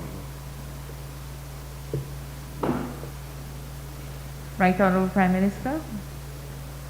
Madam Speaker, I rise to introduce a bill for an act to amend the Business Names Act, Chapter 247 of the Substantive Laws of Belize, Revised Edition 2011, to insert the definition of the term minister and to provide for matters connected therewith or incidental thereto. This bill has the recommendation of the Cabinet. I believe the Honourable Leader of the Opposition will know that this, together with the bills that follow, are part of the effort to reform the whole business and corporate, or the whole corporate business architecture. We're being assisted in this effort, in this exercise, by Mr. Snyder from Canada, a consultant who's an expert and who has met on several occasions with the leader and his team. Thank you, Madam Speaker. Honorable members, that bill is referred to the Public Service, Labor, Industry and Trade Committee for examination, consideration and report.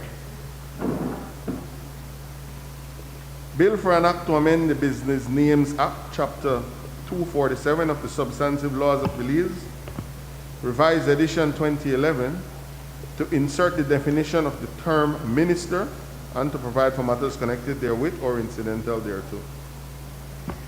Right Honorable Prime Minister.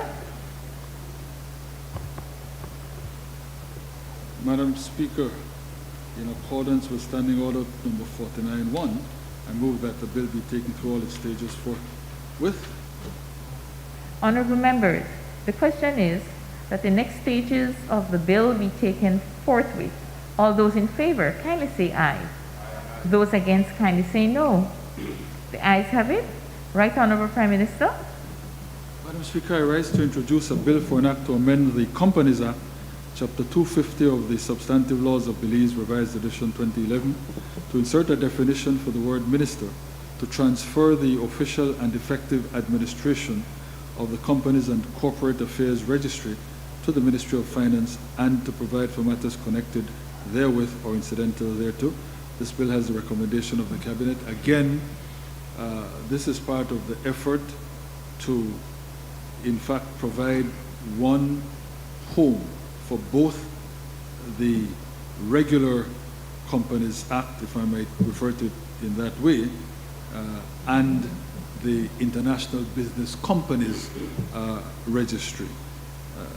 The decision, again, after consultation and in advice with in accordance with the advice given to us by the expert, both registries will now come under the Ministry of Finance, and the registrar of both companies will be the person currently in charge of the IBC registry, because that one has been shown to be performing with the kind of dispatch and efficiency that the business sector and people owning and investing in companies require. So that's what this is about, Madam Speaker. Honorable members, that bill is referred to the Public Service, Labor, Industry and Trade Committee for examination, consideration and report. Bill for an act to amend the Companies Act, Chapter 250 of the Substantive Laws of Belize, Revised Edition 2011, to insert a definition for the word minister, to transfer the official and effective administration of the Companies and Corporate Affairs Registry to the Ministry of Finance, and to provide for matters connected therewith or incidental thereto. Prime Minister. Madam Speaker, in accordance with Standing Order number 49-1, I move that the bill be taken through all its stages forthwith. Honorable members, the question is that the next stages of the bill be taken forthwith. All those in favor, kindly say aye. Those against, kindly say no. The ayes have it. Right Honorable Prime Minister.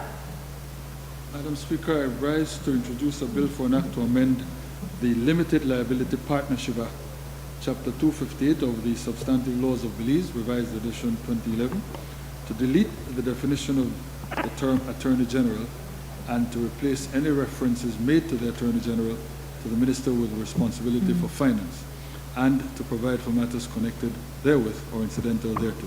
this bill has the recommendation of the Cabinet. Honorable members, that bill is referred to the Public Service, Labor, Industry, and Trade Committee for examination, consideration, and report. Bill for an act to amend the Limited Liability Partnership Act, Chapter 258 of the Substantive Laws of Belize, Revised Edition 2011, to delete the definition of the term Attorney General and to replace any reference made to the Attorney General to the Minister with responsibility for finance and to provide for matters connected therewith or incidental thereto. Prime Minister.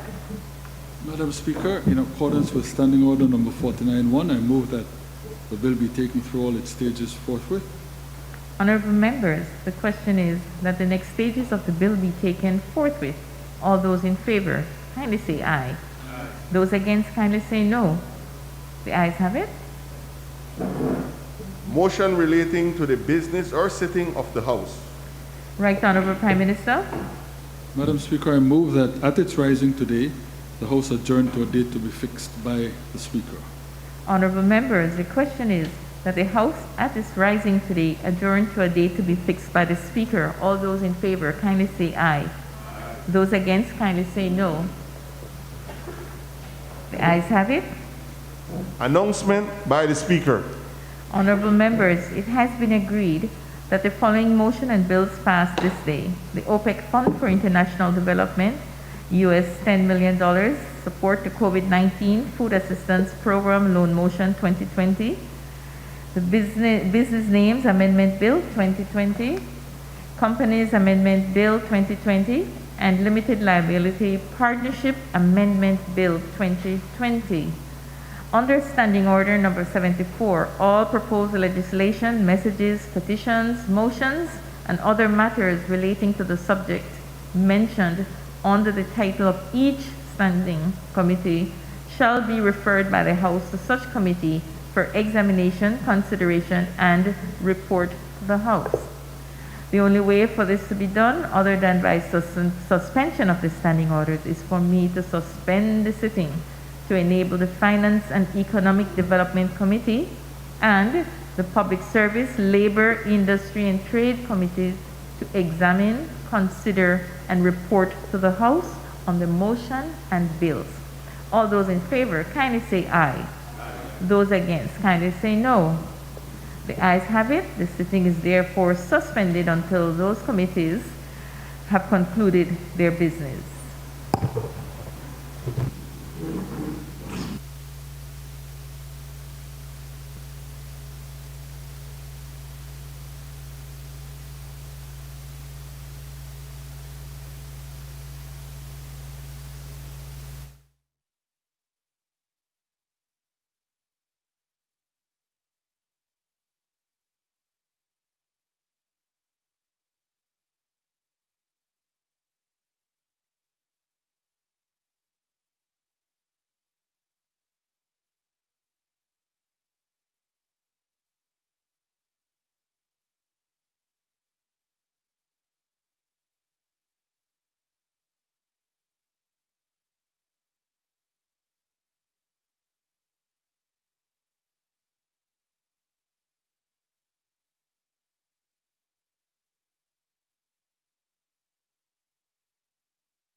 Presentation of report from committees.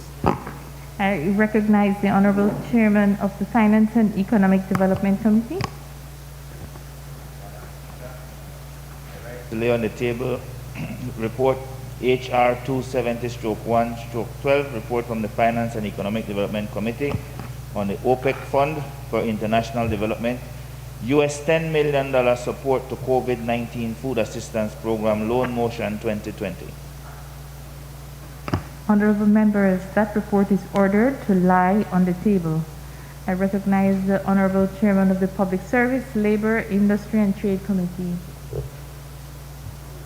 Madam Speaker, I rise to lay on the table reports from the Public Service, Labor, Industry and Trade Committee, HR 271/1/12, HR 27/2/1/12, HR 273/1/12, Business Names Amendment Bill 2020, Companies Amendment Bill 2020, Limited Liability Partnership Amendment Bill 2020, respectively.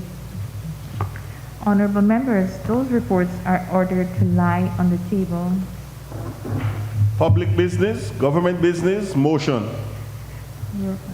Right Honorable Prime Minister.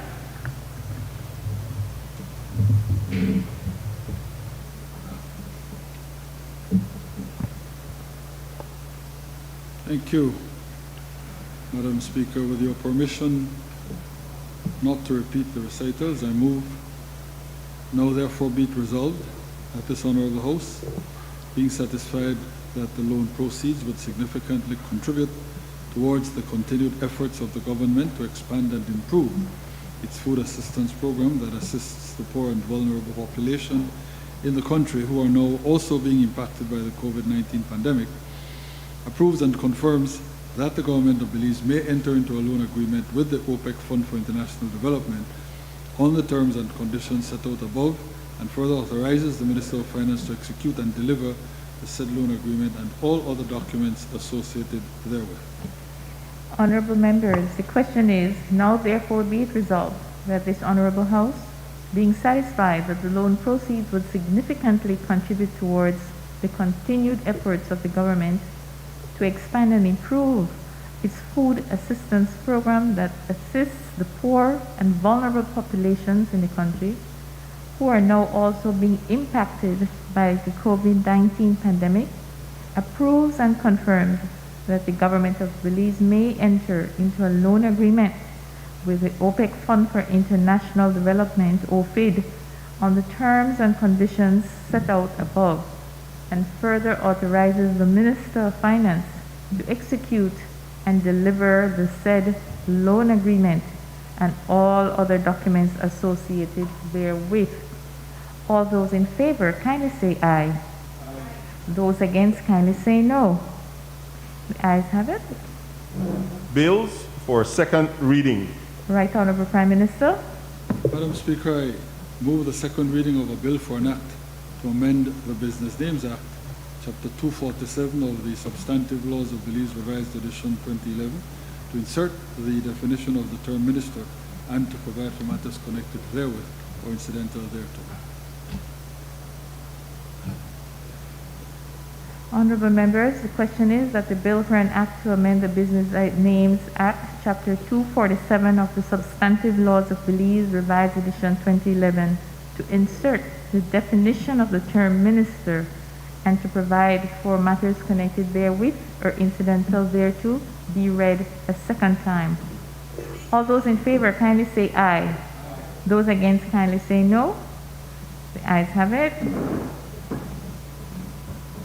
The bill for an act to amend the Business Names Act, Chapter 247 of the Substantive Laws of Belize, Revised Edition 2011, to insert the definition of the term minister and to provide for matters connected therewith or incidental thereto. Right Honorable Prime Minister. Madam Speaker, I move the second reading of a bill for an act to amend the Companies Act, Chapter 250 of the Substantive Laws of Belize, Revised Edition 2011, to insert a definition for the word minister, to transfer the official and effective administration of the Companies and Corporate Affairs Registry to the Ministry of Finance and to provide for matters connected therewith or incidental thereto. Honorable members, the question is that the bill for an act to amend the Companies Act, Chapter 250 of the Substantive Laws of Belize, Revised Edition 2011, to insert a definition for the word minister, to transfer the official and effective administration of the Companies and Corporate Affairs Registry to the Ministry of Finance, and to provide for matters connected therewith or incidental thereto be read a second time. All those in favor kindly say aye. Those against kindly say no. The ayes have it. Bill for an act to amend the Companies Act, Chapter 250 of the Substantive Laws of Belize, Revised Edition 2011, to insert a definition for the word minister, to transfer the official and effective administration of the Companies and Cooperative Affairs Registry to the Ministry of Finance and to provide for matters connected therewith or incidental thereto. Prime Minister. Madam Speaker, I move the second reading of a bill for an act to amend the Limited Liability Partnership Act, Chapter 258 of the Substantive Laws of Belize, Revised Edition 2011, to delete the definition of the term Attorney General and to replace any references made to the Attorney General with the Minister with responsibility for finance, and to provide for matters connected therewith or incidental thereto. Honorable members, the question is that the bill for an act to amend the Limited Liability Partnership Act, Chapter 258 of the Substantive Laws of Belize, Revised Edition 2011, to delete the definition of the term Attorney General and to replace any references made to the Attorney General to the Minister with responsibility for finance, and to provide for matters connected therewith or incidental thereto be read a second time. All those in favor kindly say aye. Those against kindly say no. The ayes have it. The bill for an act to amend the Limited Liability Partnership Act, Chapter 258 of the Substantive Laws of Belize, Revised Edition 2011, to delete the definition of the term Attorney General and to replace any reference made to the Attorney General to the Minister with responsibility for finance and to provide for matters connected therewith or incidental thereto. Committee of the Whole House on Bills. Honorable members, the House will now resolve into a committee of the whole House to consider the bills that were read a second time. Members of the galleries are asked to leave the sessions during this portion of the sitting. Thank you.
Sure. Waiting for the Prime Minister. What he can do? Okay. No problem.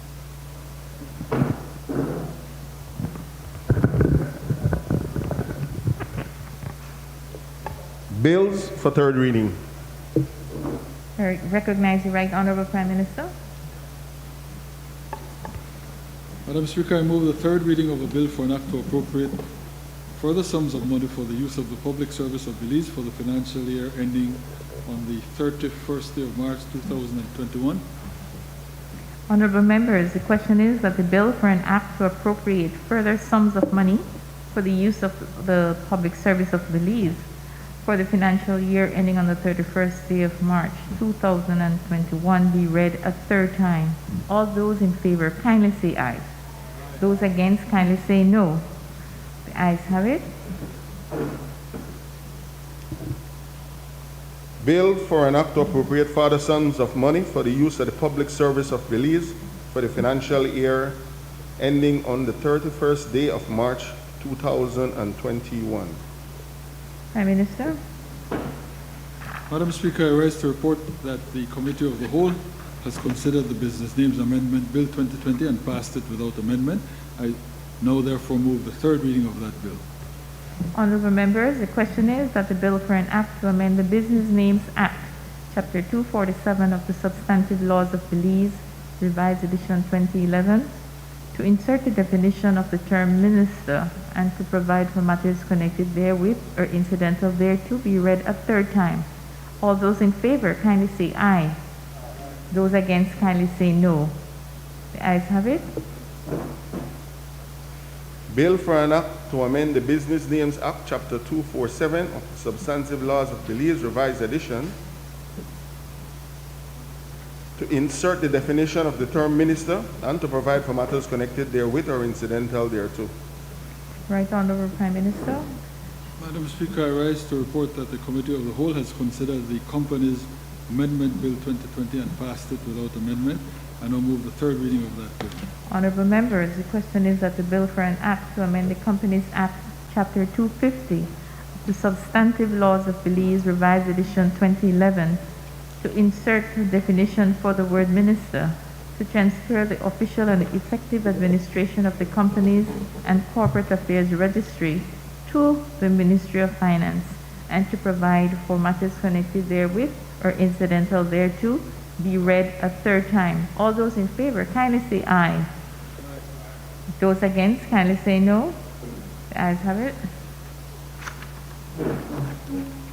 The bill for an act to amend the Companies Act, Chapter 250 of the Substantive Laws of Belize, Revised Edition 2011, to insert a definition for the word minister, to transfer the official and effective administration of the Companies and Corporate Affairs Registry to the Ministry of Finance, and to provide for matters connected therewith or incidental thereto. Prime Minister. Madam Speaker, I rise to report that the Company of the Whole has considered the Limited Liability Partnership Amendment Bill 2020 and passed it without amendment, and I'll move the third reading of that bill. Honorable members, the question is that the bill for an act to amend the Limited Liability Partnership Act, Chapter 258 of the Substantive Laws of Belize, Revised Edition 2011, to delete the definition of the term Attorney General and to replace any references made to the Attorney General to the Minister with responsibility for finance, and to provide for matters connected therewith or incidental thereto, be read a third time. All those in favor, kindly say aye. Those against, kindly say no. The ayes have it. Bill for an act to amend the Limited Liability Partnership Act, Chapter 258 of the Substantive Laws of Belize, Revised Edition 2011, to delete the definition of the term Attorney General and to replace any reference made to the Attorney General to the Minister with responsibility for finance, and to provide for matters connected therewith or incidental thereto. Right Honorable Prime Minister. Madam Speaker, I move that the House do now adjourn. I recognize the Honorable Leader of the Opposition.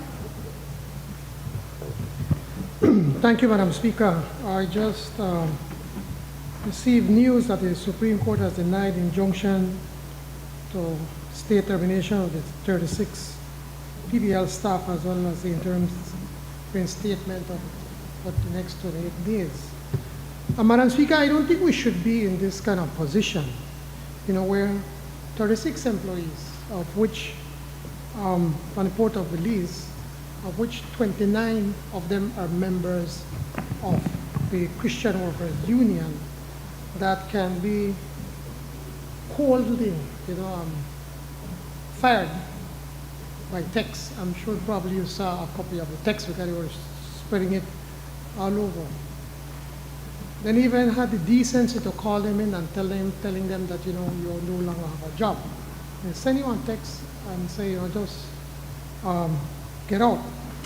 Years of committed service, ended abruptly with a text. Now, how can the Port of Belize be allowed to target and decimate a union in this day and age, in the year 2020, when unions over the past decades have fought so hard to be able to get representation and to be able to sit in front of their employers or even in the boardroom to represent the interests of the workers. If PBL is allowed to get away with this, Madam Speaker, in effect we're saying to hell with the union movement all over this country, that we are not going to give them any kind of recognition or respect.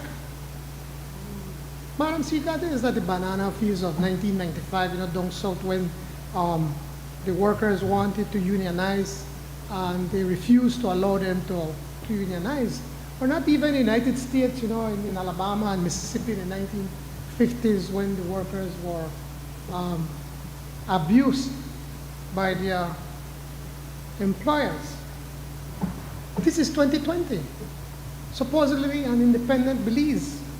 An independent Belize where unions have rights. Rights that they fought for. In many instances, they gave their blood, they gave their life to be able to represent their workers.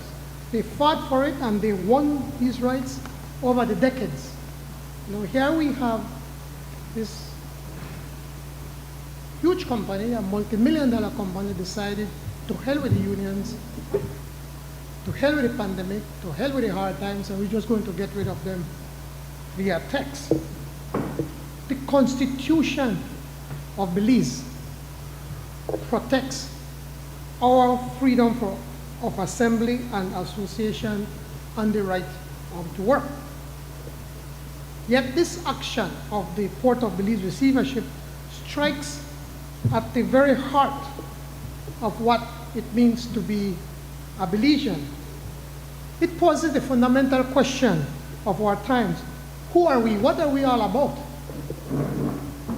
Are we an independent Belize, or are we still a colonial country on the name of British Honduras? When if we cannot resolve this question in the right way, then we'd have rolled back a century of gains. And what our forefathers in the nationalist and independence movement have fought for so hard, and they in effect would be rolling around or rolling in their graves. This is not what George Price and even Philip Wilson and Madame Liz and a whole slew of leaders that came before us stood for. It is that even 1990, remember when our citizens came back and had to riot to get attention of the colonial government? Workers do not need to riot to be able to get the respect as working men and women in this country. This kind of action is wrong, and something has to be done about it.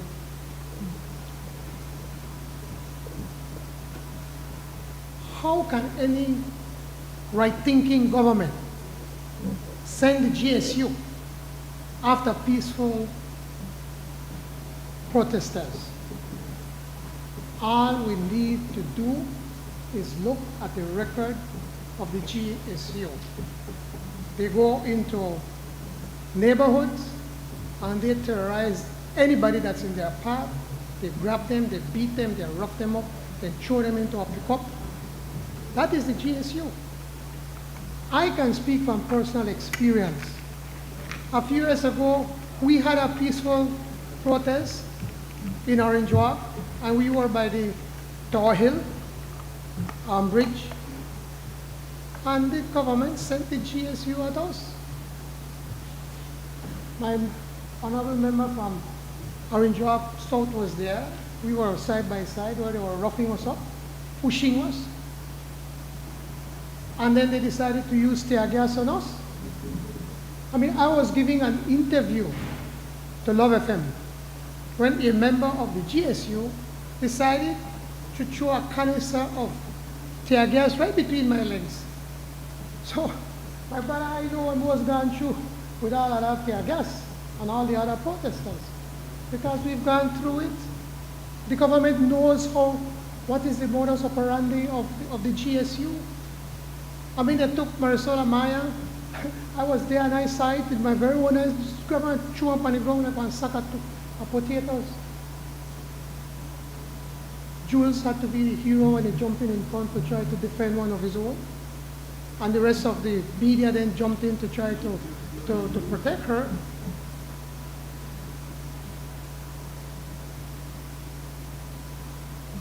This is how the GSU behaves. And then you send the GSU in a volatile environment. What is it that you would expect that would happen? And when Marisol was shown to the ground and we were tear gassed, nobody was held responsible. In 2009, the cane farmers were protesting in Orange Walk, in Tower Hill, by the Tower Hill factory. And they were protesting peacefully. And again, they sent the same government, the same UDP government, sent the GSU at our peaceful cane farmers. And it's during that demonstration that Atanasio Gutierrez was murdered. And to this day, there has been no justice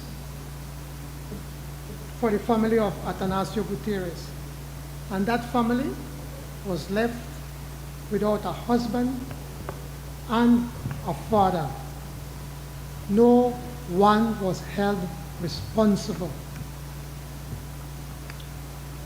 Madam Speaker, the GSU must be disbanded and an official investigation launched to determine a simple question: who gave the order?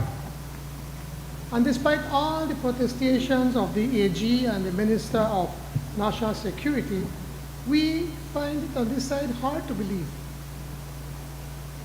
that just a member of the GSU just get trigger happy and decided to launch rubber bullets and tear gas at these peaceful protesters. The GSU is a highly trained unit, so they know how to deal in a time of pressure. So somebody from way up had to give them the order. We know this. We know it's what for the BDF and the police who escorted the receivership into the port compound, way back in 2010. In other words, Madam Speaker, the security forces have always been under the employ of the receivership, just like their ultimate boss, the Prime Minister. And I know that the Prime Minister then likes to talk about my family being involved in a company with Speednet. Well, when they started the company, they went and spoke to a lot of local businessmen to invest, and they didn't. And one of Mr. Ashcroft's company decided that they wanted to invest. There's nothing illegal with that. They did not get a development concession. They did not get any kind of tax breaks or nothing. But yet, to this day, this is the same Prime Minister's firm that continues to make a lot of money of Mr. Ashcroft and his companies. So he is his employee. Madam Speaker, this receivership, if this receivership is allowed to so arbitrarily and heartlessly send home 36 of its workers just like that, just get rid of them, then something wrong, man. Something is terribly wrong in this country. Actually, when you think about it, this receivership has been going on for what? For about 10 years? It's a long time, that you need a receivership. You either fix up the company or sell the company or do something with it. And most experts will tell you this is highly unusual that a company will be under receivership for 10 years. They either they make money or they don't make money. And if they don't make money, well then sell the port. And then if you can't want to sell it to anybody, then maybe it's time for the government to sit down and negotiate to buy back the port. Simple as that. If they can't get it off. But right-thinking people would think that somehow they are still making money. And if they are losing money, so then what's so difficult to tell the union that they're asking, well, we want to see the books. Show it in the books. Why you have to hide if you lose money? It will cost you nothing. You could have eased up a lot of tension at the port, because when the port shuts down, it does not only affect the receivership or the owners or the workers, but it affects everybody, the entire economy of this country, because the goods cannot come into the country on time. And instead of they are taking their time and sitting down with the unions and opening up the books and saying, see, this is why we want to do what we're proposing, because we're losing the money, and here it is, how you're losing the money. Then instead of to attack the most vulnerable, in the most vulnerable part of the country, in our most vulnerable time as a nation. Just when we are going through the COVID-19 pandemic, where hundreds of jobs have been lost, businesses are closed, thousands of jobs have been lost, and many, many businesses are going bankrupt. There are many hotels and restaurants and bars across the length and breadth of this country, tour operators making no money. So when people they hurt, when people really need, this company, this multi-million-dollar company, decide that they are going to fire these 36 workers, of which the great majority are members of the Christian Workers Union. This cannot be allowed to happen. Not now, not ever. You see, Madam Speaker, you can't go around this country and say you love Belize, and then decide that you just want to go and fire people just like that. Can't do that. It's not gel, it's not a balance. And no amount of money matters at this time. It is a matter of principle, of respect to our workers, of respect to our unions, of respect to our Belizean citizens. There are just certain things that we just cannot tolerate in this country, and injustice is one of them. Abuse is another. No matter who you are, no matter what station in life you are, no matter what title you have, we just should not and will not tolerate that kind of action in this country.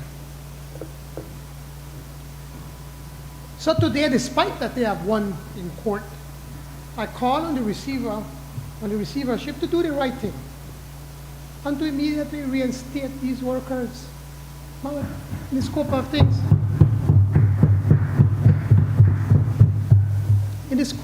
we don't talk about a lot of money. Reinstate them, sit down with the union, and try to see how we could mend things. Because you still have about another 100 workers that they work at that is working at the port. And try to see how they could mend and heal the wounds that exist between management and the workers at the port of Belize. And failing that, I still am calling on the government. I'm still calling on them to ensure that they could intervene and ensure that they hire the 36 workers that have been fired unjustly. People have been left out of the door without a job. And if all of that fails, then I guess we on this side will have to speak to the mayor of Belize City and try to see if he could find a way to immediately try to employ these hardworking Belizeans. We cannot let innocent people get hurt like this one. Those that stand up for their rights. Because if they can't get one job, then what is the alternative? Especially, as I mentioned earlier, at the time when we're so vulnerable. There are just simply no jobs for them to go to. We have to do something about these workers. I don't know what they go through for their mind right now. That already try to score political points. What is that about political points? The People's United Party was founded from the labor movement. From the labor movement, that's where we start from. The Christian Workers Union. So we always have and always will stand up on the side of labor and the workers of this country.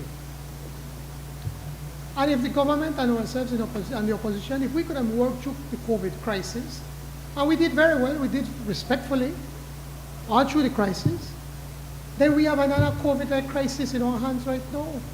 We should be able to find a way how we could sit together and try to work and act united as a people in the face of this receivership with clean hands, united hearts, and one goal. That is to ensure that we can represent, defend, and protect the workers of this country, Madam Speaker. We as a people have to come together. In fact, we have to liberate ourselves. We have to stand up for ourselves. Nobody can do this for us. Madam Speaker, let us stand up in solidarity and protect our workers. Thank you, Madam Speaker.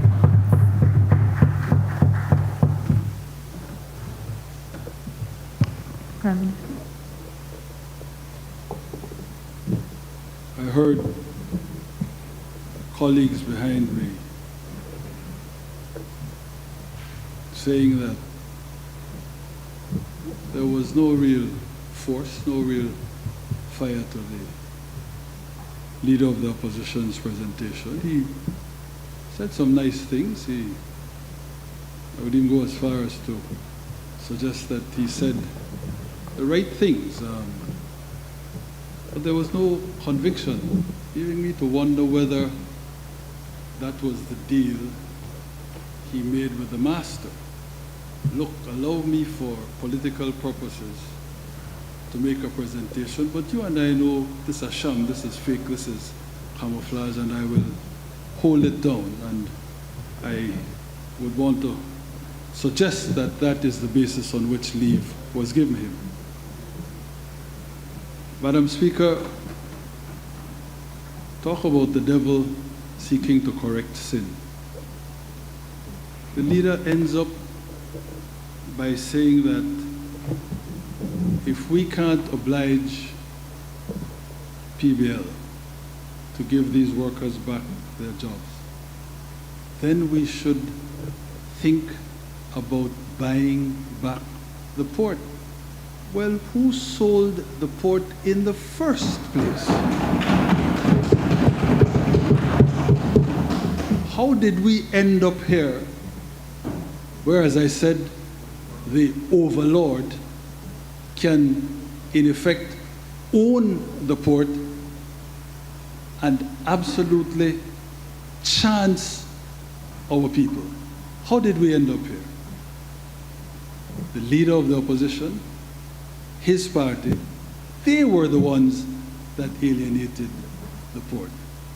So it is completely hollow for them now to appear to be bemoaning the fact that we are now, Madam Speaker, experiencing the terrible consequences of their initial act of folly and cronyism.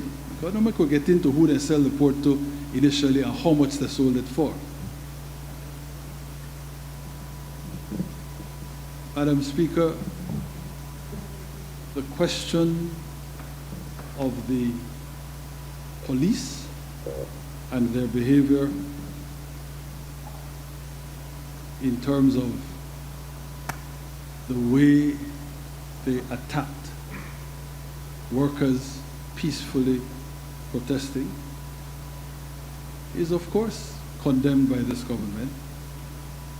I made it clear this morning that there is going to be a press conference at which the disciplinary measures that will be taken against those who were responsible will be disclosed. I can tell you from now, Madam Speaker, and I can tell them that at least 3 senior officers are going to be suspended. A thorough investigation will be conducted, and thereafter, charges at the very least before the Security Services Commission will be brought. So, Madam Speaker,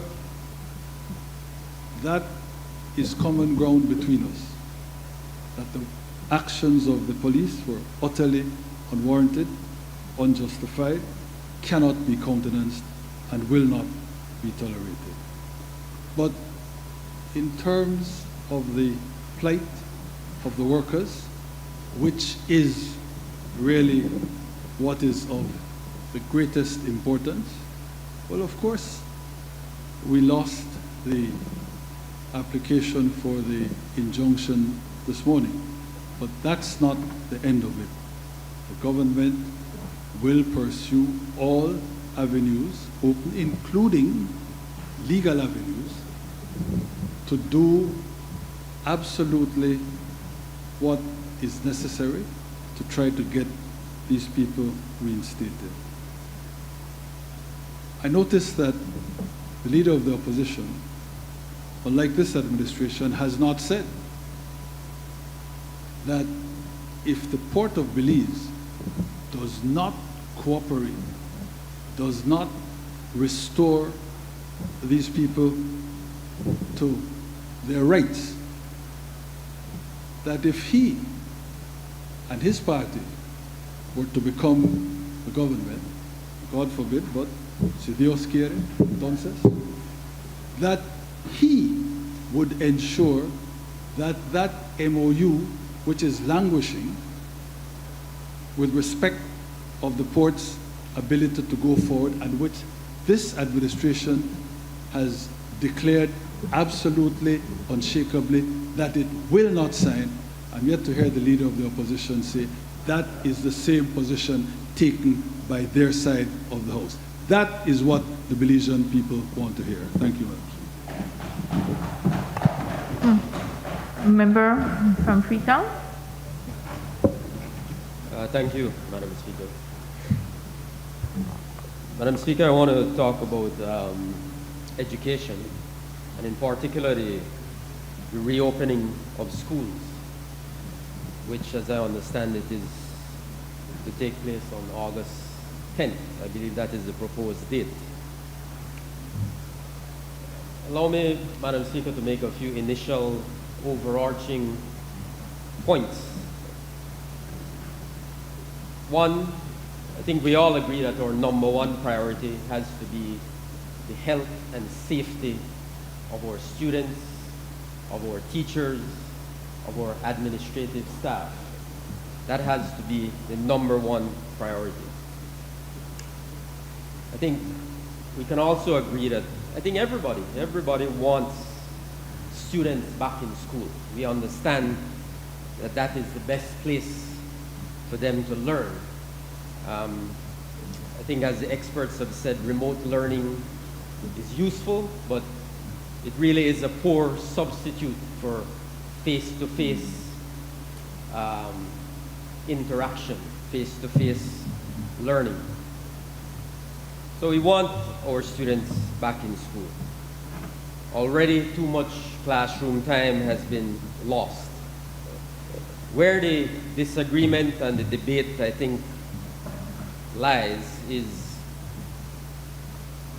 and it's a disagreement between people of good faith on both sides of the discussion, is when do we reopen and exactly what criteria must be met before we can safely and responsibly open our schools.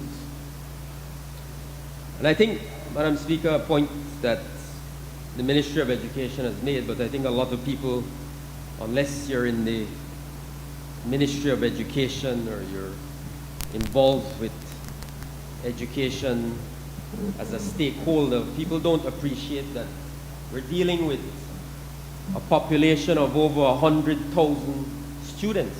Just students, you're talking about over 106,000, I believe the last figure I saw. Students from preschool to university. Then, of course, you have thousands of teachers and staff. So we're talking about, when we're talking about the opening of schools, we're talking about dealing with a population of close to 1/3 of the national population of our country. So this is a significant, very serious undertaking. And we have to get it right. We have to get it right. The implications of getting it wrong can be very, very serious for the public health of the entire country. Because, as I said, we're dealing with 1/3 of the population of the country when we talk about teachers, students, and administrative staff.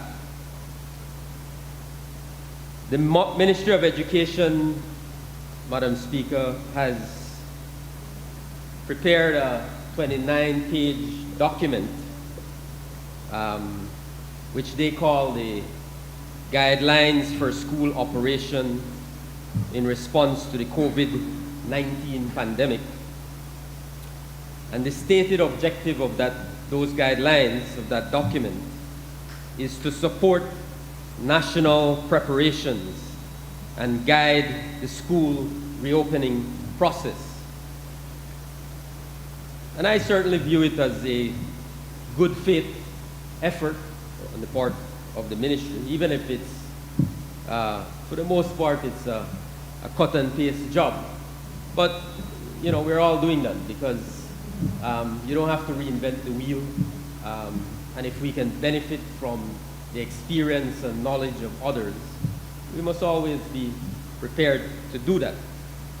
So I view it as a good faith effort. And if we look at those guidelines and the criteria for operation of schools, and I'll give you a quick overview, a very quick overview. As I said, it's a 29-page document. But it deals with facilities, preparation, and maintenance. And when it talks about that, you mean you're talking about sanitary facilities, sanitary supplies, the hand washing stations, adequate water supply, adequate soap, adequate disposable paper towels. The sanitizers have to have 60% alcohol. That is the recommended level of alcohol in the sanitizers that they're proposing. Of course, there's a lot of discussion. We know about physical distancing in classrooms, cleaning and disinfecting of facilities. So that has to be a regular occurrence, cleaning and disinfecting, cleaning equipment, cleaning supplies, all of those things. Where do we get cleaning equipment, cleaning supplies? Trained cleaning staff. These people can't just be, all of a sudden you're given disinfectants and other chemicals to use and you don't know how to use them. So all of this is a part of the criteria. Schools are even expected to teach and monitor and enforce good respiratory hygiene, Madam Speaker. Psychological support. The guidelines talk about psychological support. Schools must put systems in place to monitor and support students and staff. How is this to be done? As you know, one of the big cries from our educational institutions is the need for counselors. We hardly have many counselors in our education system. We've been doing a little better. We have more trained counselors, but we have perhaps 10% of what we need if we're serious about counseling and providing that type of support to our students. There is talk about a shift system supported by distance learning. The guidelines call for 6 student procedures which are to be developed. The guidelines say these are to be developed, 6 student procedures to be developed between the ministry and managers, and that's a critical issue because, as you know, if you listen to the public, people are all asking, what will happen if we have one day our students go to school and all of a sudden 5 students in a particular classroom get sick? So what are these procedures? How will we be able to manage sickness in schools? We already have, in ordinary times, schools are a breeding ground for transmission. You know this better than anybody. So basic flus and lice and all these other things, breeding ground for that type of thing. You have a cold, one student has a cold, before you know it, half the class has the cold. So these are critical issues. Essential cleaning and disinfecting supplies. The ministry has produced the guidelines, produced a list that contains 21 items, Madam Speaker. These are essential cleaning and disinfecting supplies. So, comprehensive list of, but where will these things come from? These things cost a lot of money, and as many people have said, this is not about the first week of school.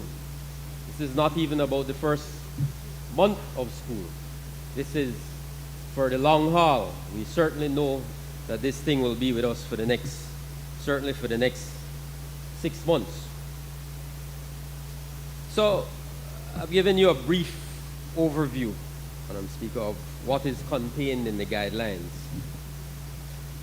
And I certainly believe these guidelines will help. As I said, I view them as a good faith effort. They will help. But the big concern, Madam Speaker, is that they place too much responsibility, too much burden on principals and teachers of schools. Now, the Ministry of Education and the management of schools can play a blame game and say, who's doing that? But that doesn't help the principals and teachers. The bottom line is that the principals and teachers have been the ones tasked with finding these supplies and for coming up with a solution to all of these challenges laid out in the guidelines.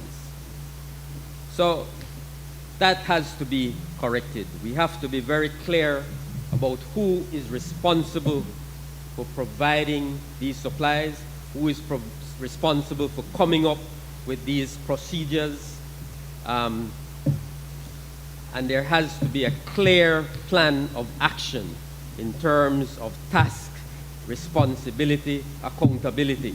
That has to be very clear.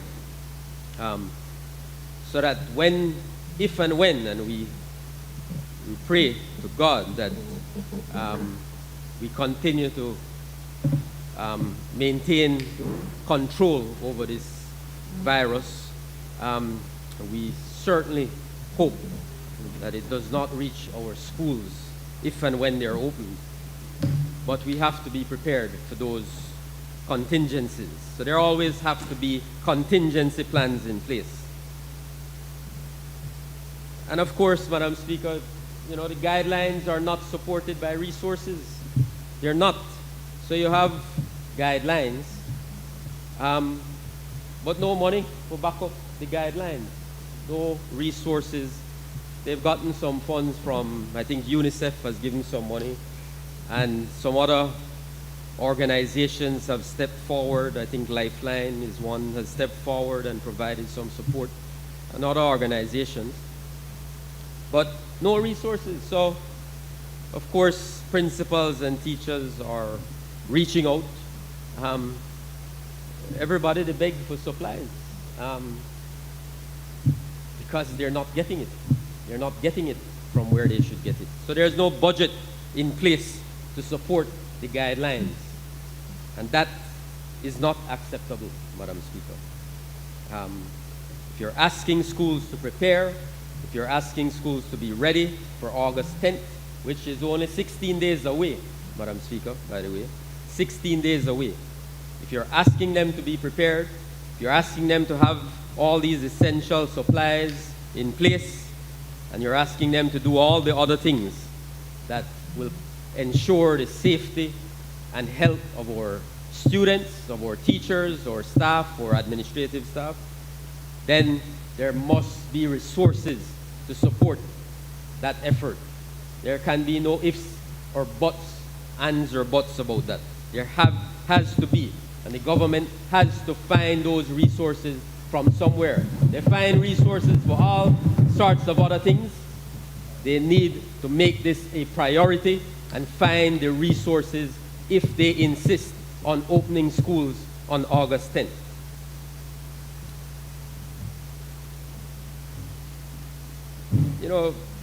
As I said earlier, Madam Speaker, principals and teachers seem to be expected to magically find all of these things.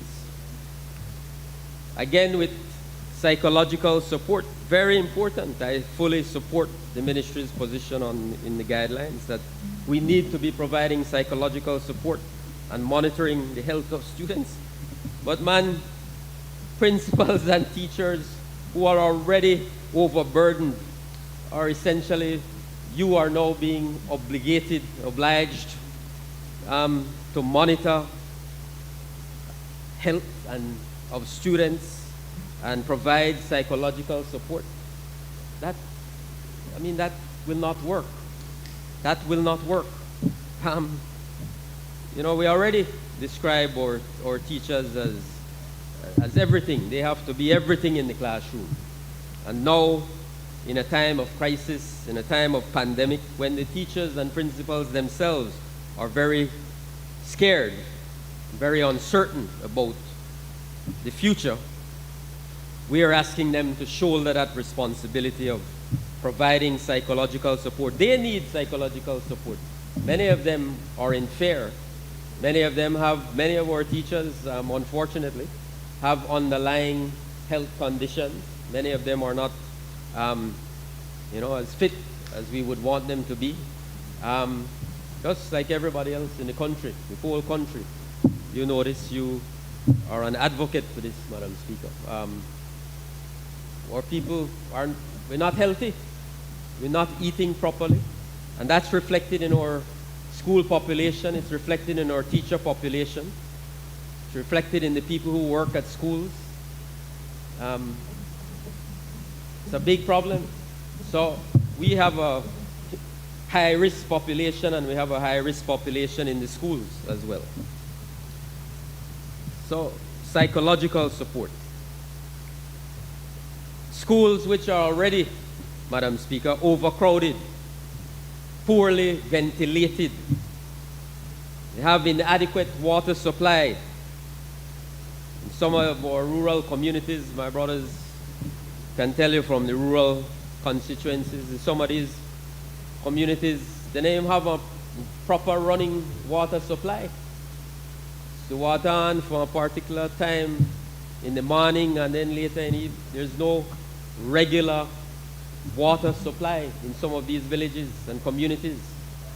We cry about it all the time. It's a shame in 2020 that we still have villages, still have communities where people do not have access to potable drinking water. It's a shame. So we're asking schools to practice physical distancing in schools where they don't have distance, they don't have space. Even for what they're doing now, they don't have space.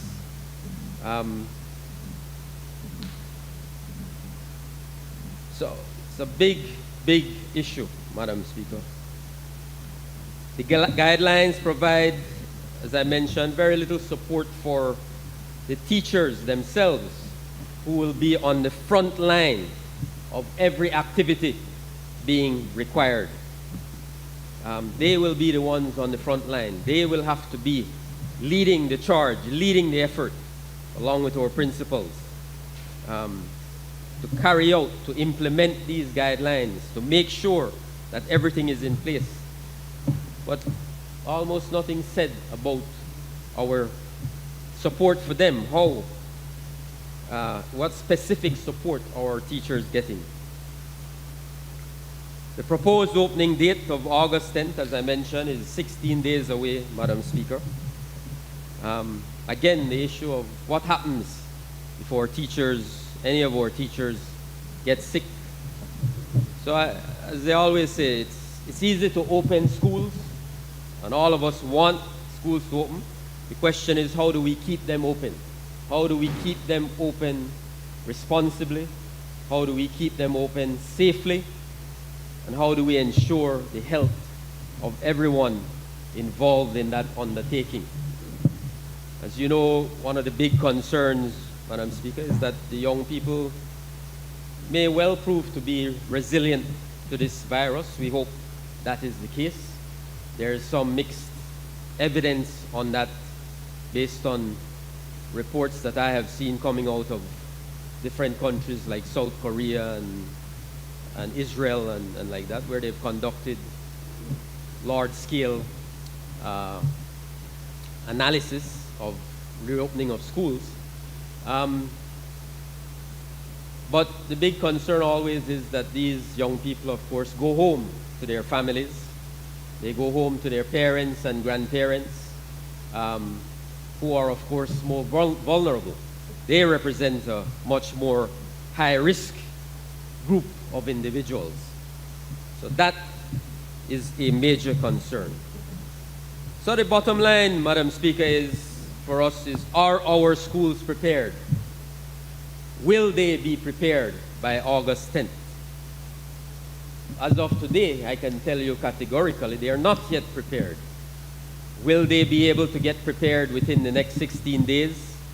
Well, we will have to see. And of course, there's a lot of discussion as well, Madam Speaker, about what implications arise from the reopening, the proposed reopening of the airport on August 15th, which is 5 days, 5 days after the proposed reopening of schools. And I think that is something that certainly must be the subject of discussion. Now there's a lot of mixed feelings about the reopening of the airport, but I'm not here to debate that issue or discuss that issue. That is something that many people have discussed. I know the National Oversight Committee thought long and hard about that, and in fact put back. It was, people wanted it to be earlier. They pushed it to August 15th. We have to look at that, and of course we can benefit from the experience of certain countries that have reopened their airports already. I think just yesterday, or even maybe perhaps today, I think Bahamas is back on a lockdown because of reopening their airport. Lots of cases come in. Lots of people have tested positive. They've had lots of new cases. I think 50 had new cases in the last couple of days or last day or so. One of the things they observed, which is troubling, I never thought about it, was that there were a lot of people falsifying their test results in the Bahamas. They uncovered, I think certainly over 50 cases where tourists had falsified the test results somehow, and they were able to capture it and find them. Maybe they missed others. But even things like that, we have to, unfortunately, we have to think about. But the bigger picture, coming back to my discussion, is what implications will that have for our schools if we have an outbreak where people come into the country through the airports and suddenly we have a spike in new cases. What implications? Some people have argued that perhaps we should push back the opening of schools. Some feel, we shouldn't open until January. I certainly am not in that group, but I certainly would caution that if we are not satisfied that our guidelines we are able to implement and execute these guidelines that we ourselves have established, and that we do not yet have in place a safe environment for our teachers, our students, our staff, parents too, because parents go to the schools, they drop off children, they pick up. So it's a big population we're talking about. I keep saying that, Madam Speaker. If we're not satisfied, we should certainly examine whether or not schools should be pushed back. The opening of schools should be pushed back at least beyond the September celebrations, so that we have at least a month where we can examine and reflect on the implications of the reopening of the airport. So that is an issue, Madam Speaker. So, really in closing, Madam Speaker, I want to make it very clear, we want school to reopen. That's our position on this side. We hope and pray we can do so safely, but we must ensure that, of course, we're always consulting with the National Teachers Union, with our managements, with our teachers. We can't sit in the ivory tower of the Ministry of Education and hand down dictates and guidelines. We need to ensure that there is proper consultation. We must respect the very real and very legitimate fears and concerns of all of these individuals and entities and those they represent. And I think, Madam Speaker, the whole COVID-19 experience, we're talking about schools and education, has exposed the very, very serious inequalities in our society. We knew they were always there, but this experience has exposed them in a very glaring way. And I think that is very clear and true in the education system as well, where some schools were quite capable of dealing with remote learning during the COVID crisis because they have access to excellent internet coverage, they have access to laptops, and they have parents who can support these students along the way, all through the period, all through this crisis, who can help the students at home with their work. But then many of our people, the most vulnerable people, the poorest among us, don't have that opportunity. They don't have access to technology. You had students having to do work on their parents' phone and they try. And they don't have the support. They don't have a support. You can't live in a house where you have 6, 8 people living in a house, 2-bedroom house, and it's hard enough with regular school to be doing school work. Sometimes I wonder how these students succeed.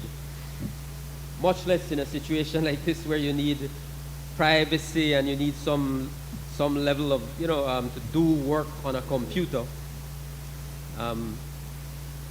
It's very, very challenging and very difficult. So these are big issues, Madam Speaker, big issues.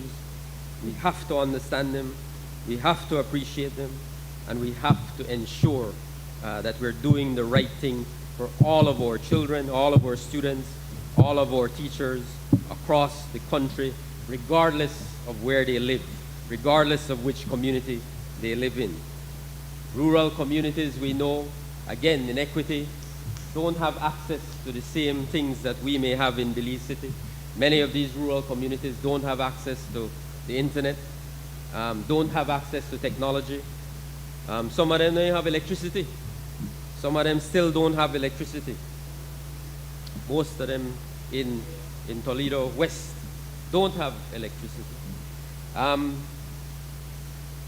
then you hear people talking about homeschooling, Madam Speaker, and please, I think, and I hope the Minister of Education echoes and supports, people shouldn't be fooling themselves about homeschooling.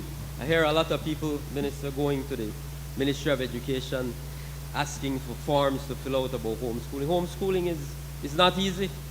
Homeschooling is not for anybody. So I hear a lot of people, because of fear and uncertainty, they talk, oh, I want to homeschool my child. No. You have to understand what homeschooling entails and what it will mean for your child. So if you are going to undertake that, and I'm pretty sure I heard the ministry say, listen, we're going to be very strict about ensuring that we control that homeschooling, because it really, that must be used very sparingly and in very, very, very select cases where there is a strong case made out for a student requiring homeschooling, and that student has access to somebody, a parent or a guardian or somebody who can properly and adequately homeschool them.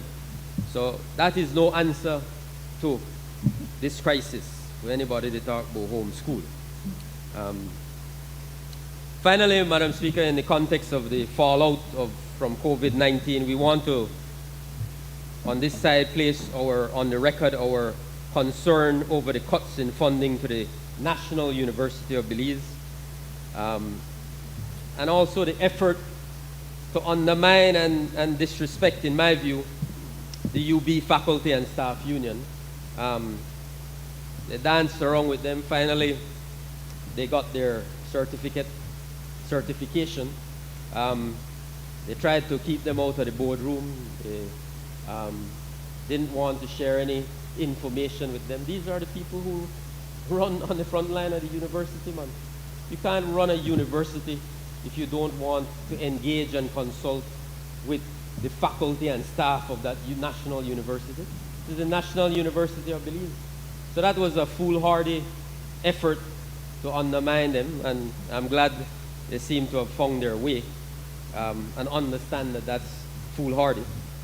Now I understand there's an effort where they're terminating people, and I will refrain from passing judgment on that till I hear more about it. But there seem to be some selective purging of people, members of the faculty and staff. But I understand they're making cuts, so we'll give them some benefit of the doubt until we learn more about that situation. So that is my contribution, Madam Speaker. I think it's a very, very critical and important issue. We don't have a lot of time. Important decisions have to be made, and resources have to be put in place to support the guidelines that have been passed on to the schools for implementation. Thank you.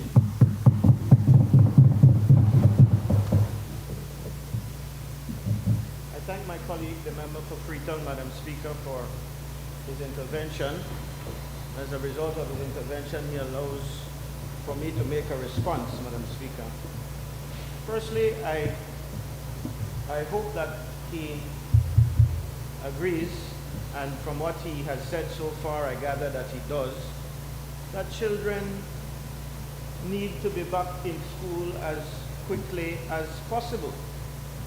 Our children, Madam Speaker, have now been out of school since March 20th of this year.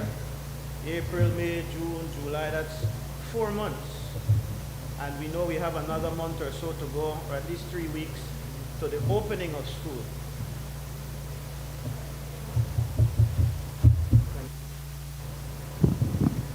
Better, Madam Speaker?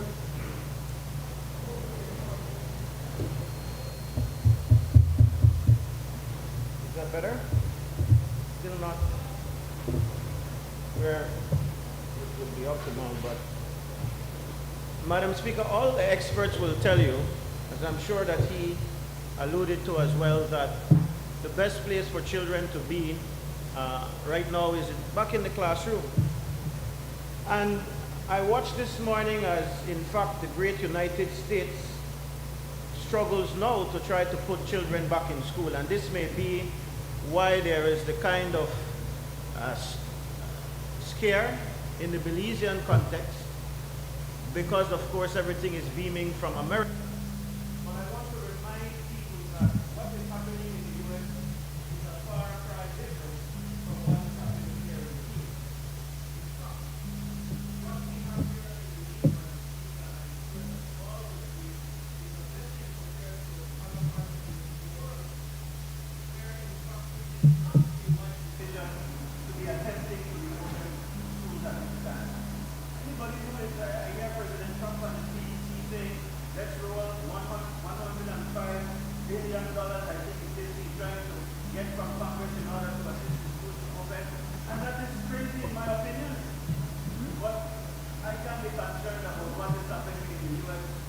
We need to be concerned about what is happening here in the East. And all the experts will tell you that the situation in the East is not in dire straits. In fact, we are in very good condition to reopen schools in this country. And I want the members to know, Madam Speaker, that I value much of what he has said. He has described, although exaggerated in some instances, pretty accurately the situation that exists in Belize. And I could get into a back and forth and blame game, Madam Speaker, because he was once a Minister of Education, and some of the very same words that he described that in fact are his much better situation now because of the efforts of our government, where they are present and accounted for under his watch. When we speak about the training of teachers, for instance, Madam Speaker, and look at what level of teacher training existed when he was the minister 13 years ago. A mere 30% of primary school teachers. And so may I ask, what does this have to do with anything? Well, the teachers' level of preparedness to deal with situations in the classroom, however stressful those situations become, have a lot to do with their preparedness and their readiness and their training. It's like in nursing, Madam Speaker, which I'm sure that you're familiar with. You may never know what is going to come, but your level of preparedness in your training, your professional training, helps you to equip you for anything that might come. I was telling Madam Speaker that earlier, when we broke from school for COVID, this ministry embarked on professional development in psychosocial areas for our teachers. Those CPDs that the teachers would have normally been undergoing in August happened digitally, and you will remember that I reported to this Honorable House that there were 2 areas that we focused on. Delivering digitally in the classroom was one of the main areas, but the other area was to help our teachers, over 2,000 of them, to be better prepared to deal with the psychosocial issues of COVID-19. And I will agree with you, Madam Speaker, that it may not be the best fix. But there is a lot to be desired in terms of offering this kind of support for our children. And if I could add to that, the many other issues that he lamented on, Madam Speaker, but the truth,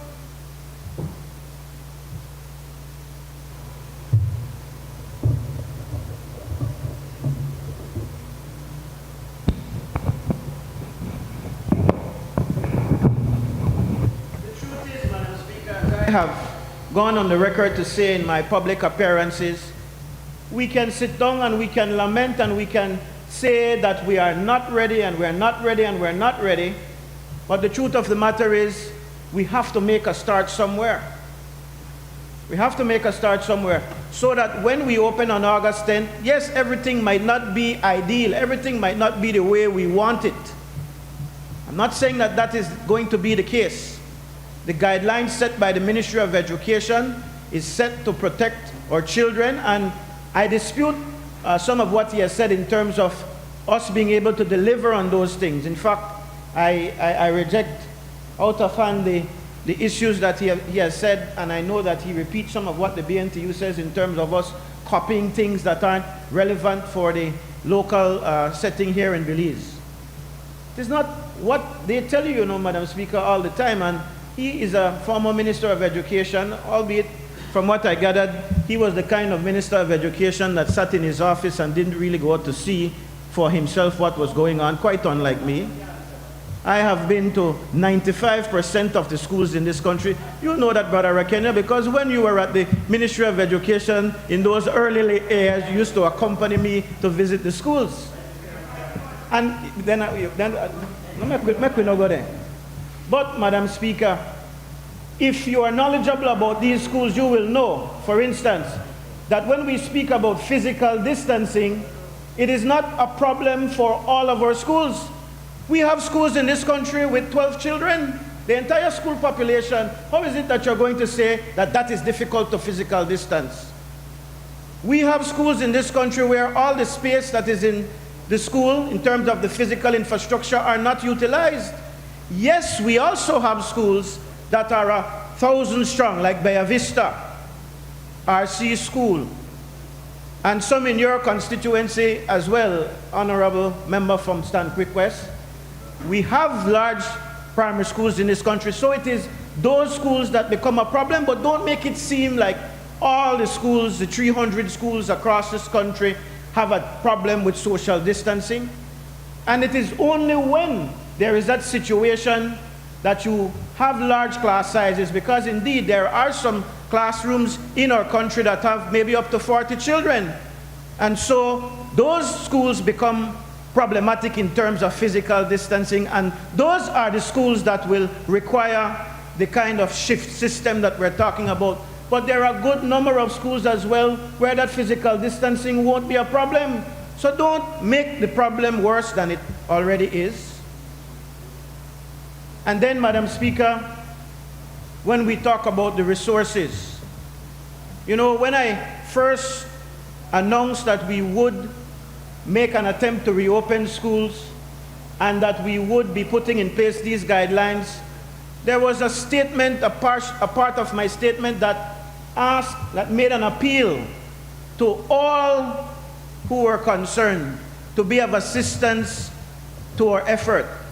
You know what they said, Madam Speaker, the opposition included? Oh, the government, they ought now to beg for donations to the Ministry of Education. Very responsible, Madam Speaker. I call on them.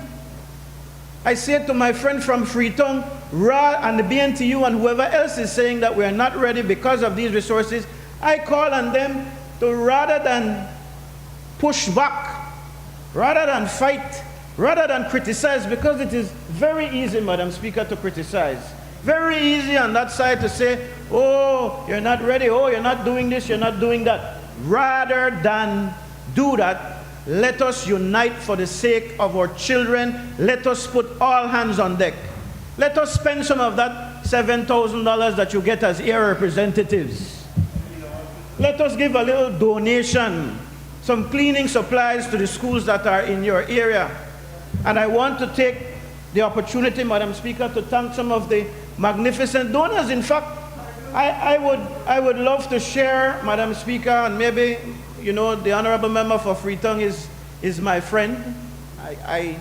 I'm sure I can call him my friend. We have WhatsApp connection. I will send him some of the photos of schools across this country who have, despite the odds that he has set up, are going to be ready and have demonstrated extreme readiness in the classroom, creativity and readiness at its height.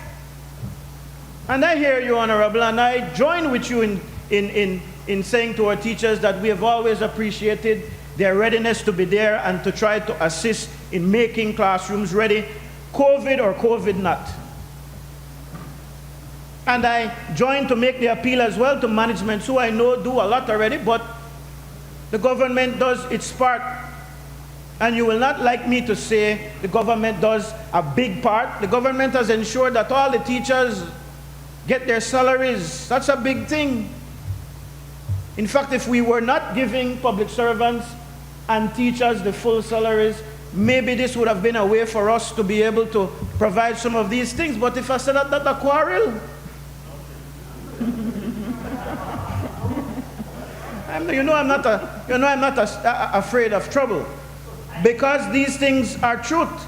We have said in many respects that we aren't able to provide some of the services from the ministry because our primary focus, as the Prime Minister has said time and time again, is to ensure that there is 100% salary for all of our public servants and teachers. And while there is a lot that could be done with those money, otherwise we make no apology for the fact that our teachers will not be cut, their salaries will not be cut. But it gives me the opportunity to thank those donors, and I might run into some trouble, Madam Speaker, because I may not be able to remember them all, but I think from what I know, I will make an attempt to try to thank some of them. Big donors. We'll begin with the Leader of the Opposition's good friend, the Michael Ashcroft COVID-19 Foundation, that has donated, I think, 4,000 armchairs to school children across the country. And in fact, the COVID-19 Foundation, I don't know why people behave like this is a surprise. This was $10 million that the Prime Minister and Lord Ashcroft agreed on to be distributed long ago. You didn't hear that? You didn't know about that? We want to thank as well, Madam Speaker, Cisco Construction.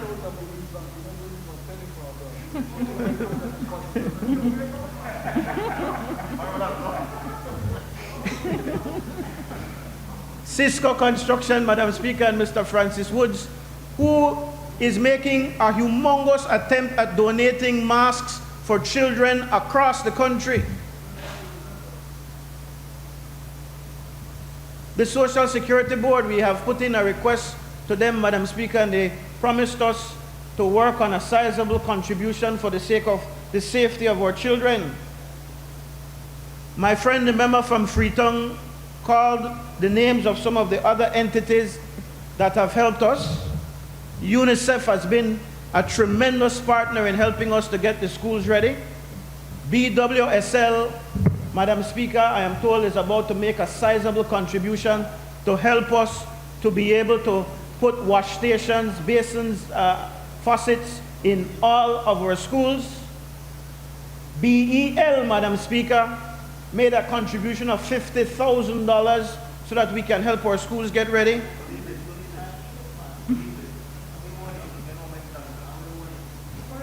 The Holy Redeemer Credit Union of PUP fame as well. Lifeline Foundation, which my friend, the member from Freetown, mentioned, and the Rotary Club of Belize. We thank Dr. Koyi and others in the Rotary Club who have said they are interested, and they have always been supportive of WASH programs in this country.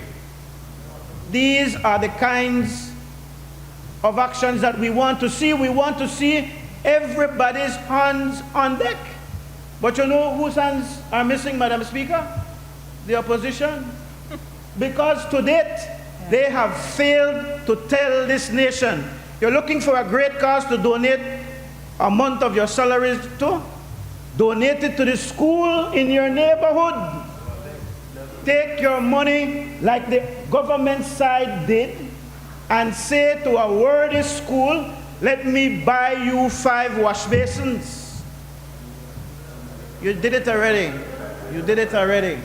But Lord, make we know them, because you see, when it is that I want to acknowledge all our partners, I'd love to be able to say that I know for sure, because talk is cheap. I will tell you, Madam Speaker, that there has been great ingenuity. We have seen makeshift water stations and very well-made water stations put in our schools, with the ingenuity coming from the business community, with ingenuity coming from the schools and the managements themselves and teachers. I think rather than us sitting in this honorable house and complaining like the world is coming to an end, we should be applauding the efforts of all those who are involved, Madam Speaker. I thank the member for highlighting what is wrong, but rather than say, you, Mr. Government, you are to deal with this because this is your issue, what you ought to be saying is encouraging everybody who has a stake, and for us in education, that is everybody, to put our hands on deck, because this problem is not a problem that was created by any one entity. This is a problem that has been created because of nothing that we had to do to cause it. And we ought to unite in trying to fix the problem.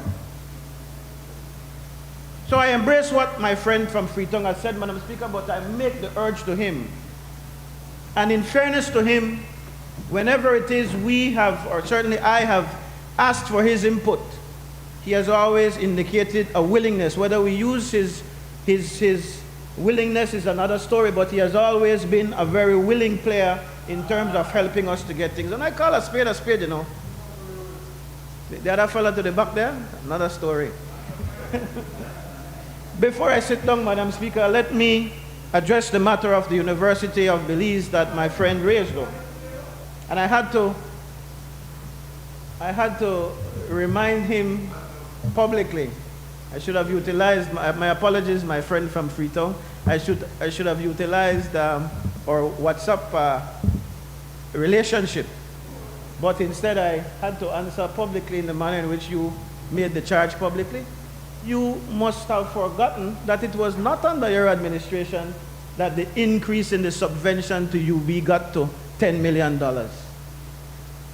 I heard you say that there was only one time in which there was an increase from $10 to $11 million. When you left office, the subvention to the University of Belize was $8.5 million. And when it was reduced recently as a result of the COVID effort, Madam Speaker, it was after it was increased another $1 million to $11 million. No administration, Madam Speaker, of this country has ever been that of a large contributor to the University of Belize. And I will add in addition, that is the case. I am the minister, I am telling you. Not at all, sir. That came under our administration. I don't have to. I don't have to argue with you, sir. I have been the minister from then. And in addition, Madam Speaker, in the time that he was Minister of Education, there was a measly $3.5 million or so that was allotted for scholarships out of the tertiary unit. That got as high, Madam Speaker, as $8.5 million under the administration, under our administration. That signals an additional $5 million in assistance to tertiary students. The bulk of that goes into the University of Belize in assisting students. So never let it be said that this government has not been a great supporter of the University of Belize. And what I take offense to, Madam Speaker, which he certainly implied, was that there is some kind of interference now on the part of this administration in the working out of the details as UB undertakes to make itself more efficient because of COVID-19. I reject that, Madam Speaker, because in my 13 years of leadership of this Ministry of Education, there has not been one occasion that I have called the University of Belize and sent a dictate over there as to what they should do. The university is an autonomous body that makes its own decisions and does its own thing. It is true that there are representatives of the government on the board, but there are also representatives of various stakeholder bodies that the minister only rubber stamps in terms of appointments and has no say in who those individuals serving will be. So for him to indicate or imply, Madam Speaker, that there was some kind of influence on the part of the administration to punish the staff is an outright falsity, and I reject that. And Madam Speaker, I implore him not to play politics with this issue. There is no politics going on at the university.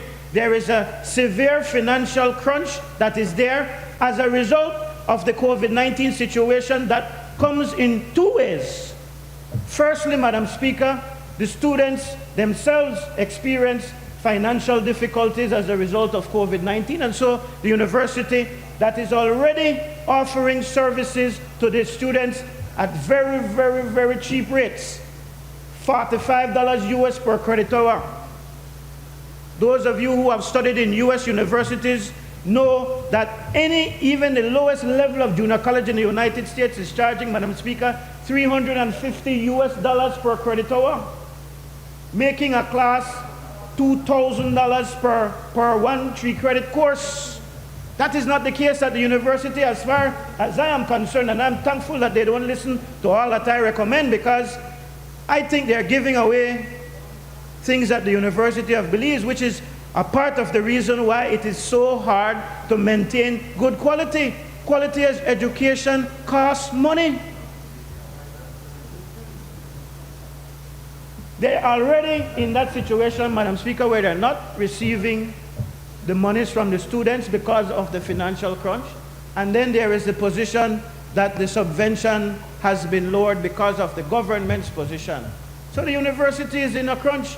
And I am hoping that my friend from Freetown was not suggesting that, in fact, nothing should be done. And I am glad that he withheld some of his comments, because the truth is, as far as I am told, although no final decisions have been made, that there is not at this time the intention to lay off anyone. There might well be some kind of cut, and I hope that everybody understands that that has to be the case given what I just described, but that at this time, no such firing or terminations will be done. So please, let us not, and this is a part of the reason why the letting off of information is so very delicate, because the minute a proposal is made or something is discussed, people run away with it as if it were gospel and they stir up mud. Look at the president of the BNTU, how she got suckered into getting on TV and said that we are firing teachers at the Anglican schools, when nothing goes like that, Madam Speaker. But it is the truth. Because we are listening to Yeriso instead of facing the facts and investigating to find out what is the truth. This government, Madam Speaker, is committed to ensuring that our teachers keep their employment. It is true that the university is a quasi-government entity, and if you want to look at other quasi-government entities, NICH, the Social Security Board, your very municipal governments like your city council that had to lay off in Belize City some workers, or they cut their salaries to 50%. Wonderful, you found a gold mine somewhere. The Godfather came in. But Madam Speaker, this is not abnormal. These kinds of measures are not abnormal for this kind of time. And I close, Madam Speaker, by thanking my colleague. If I sounded in any way to be quarreling with my colleague there, I just wanted to point out some truths. But in truth, Madam Speaker, the points he raised, by and large, are accurate. And my only point to him is, rather than criticizing and tearing down and saying we can't, I ask him and the others on that side to join their hands with ours and all our partners to ensure that school reopens on August 10th and we can make hay while the sun shines. We don't know what is going to come. There might be a bad situation down the road that will force us to close again. And I want to assure you, Honorable Member for Freetown, and all who have the concern about the opening of the airport, that if that airport opens and we find out in short order that there is some kind of community spread, in the same way we are insisting on opening, we will then be insisting on closing, because, as he said, the top priority of our administration is to ensure that our students are healthy and safe. I thank you, Madam Speaker. Member from Kayaso, then. Madam, hello.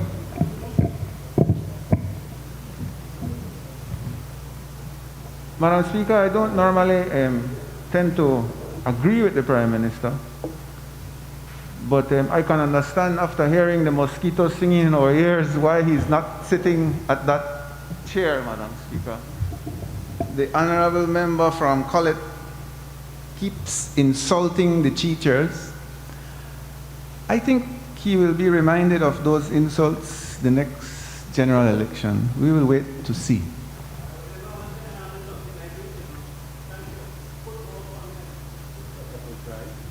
Madam Speaker, I rise to speak on a topic of national importance, and that has to do with Go ahead, Member. yeah, I'm just waiting for the mosquito to ease up. Just go ahead.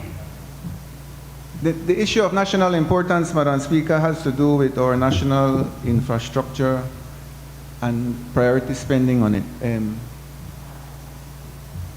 We have a culvert that washed away on the 18th of June, over a month ago, in the village of St. Matthews, Madam Speaker. And the engineers at the Ministry of Work did a wonderful temporary action to be able to make the bridge passable the same night that it happened. But the concern that we have in Kaya South, Madam Speaker, comes from our village leaders and our villages that are beside the culvert or the highway, the George Price Highway.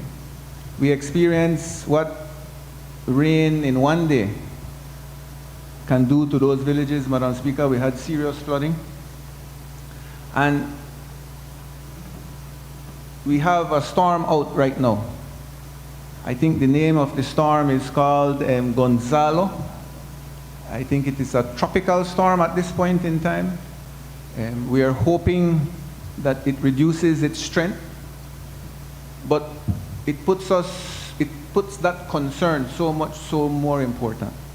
Madam Speaker, it's over a month, and the temporary fix that the engineers at the Ministry of Works have done has still not gotten farther than that.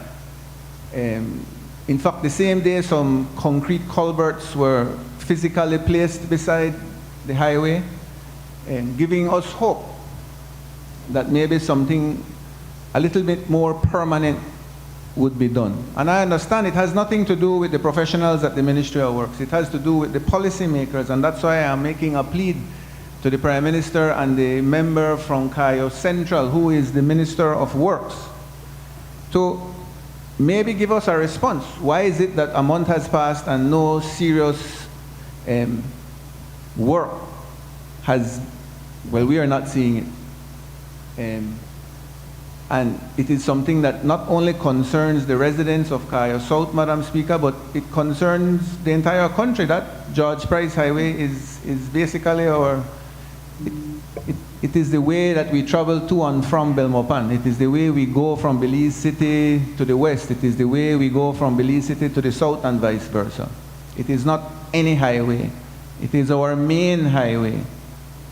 And as I said, we have a tropical storm heading in our direction, and I am really concerned. I'm also concerned that this tropical storm is coming, and I see the member from rural north concentrating more on culinary activities instead of concentrating on what NEMO should be doing. Madam Speaker, NEMO should be on high alert at this present time. And we are in the season. We have seen what one night of rain can do to us. We have seen how it affects our villagers, not only in St. Matthews, Madam Speaker. We had problems in Tea Kettle. We had problems in Cotton Tree. We had problems in St. Margaret, Madam Speaker. And so the concern is one of priority in how we are spending our money. They don't like to listen to us, Madam Speaker, but presently we are experiencing that they have invested $180 million in a highway that basically leads to nowhere. And we believe that a portion of that money could have easily been spent to upgrade what is existing and to maintain what was existing. I'm not doing this in bad faith, Madam Speaker. I hope the Minister of Works is listening. I hope the Minister of NEMO is listening. And more importantly, I hope the Prime Minister is listening. Thank you very much, ma'am. We'll have the Honorable Member from Caribbean Shore and then the Orange Walk. Thank you, Madam Speaker. Madam Speaker, if you just allow me a minute to thank the Honorable Member from Mesopotamia this morning at the start of the meeting for acknowledging my father. I'm happy to report that he's now safely at home. He's already back in the country and he's improving significantly with each passing day. So we're thankful to all the Belizean people for their continued prayers and support for the member for Fort George. Madam Speaker, the issue of national importance that I would like to address this afternoon is the inexplicable failure on the part of the persons responsible to take action when it comes to the many illegal acts that took place in the Immigration Department between the years 2011 and 2013, as was highlighted in the Auditor General's report, and thereafter the subject of a very comprehensive Senate Select Inquiry. And just last week, finally, after 2.5 years of foot dragging, we got the Senate Select Committee report into the immigration scandal.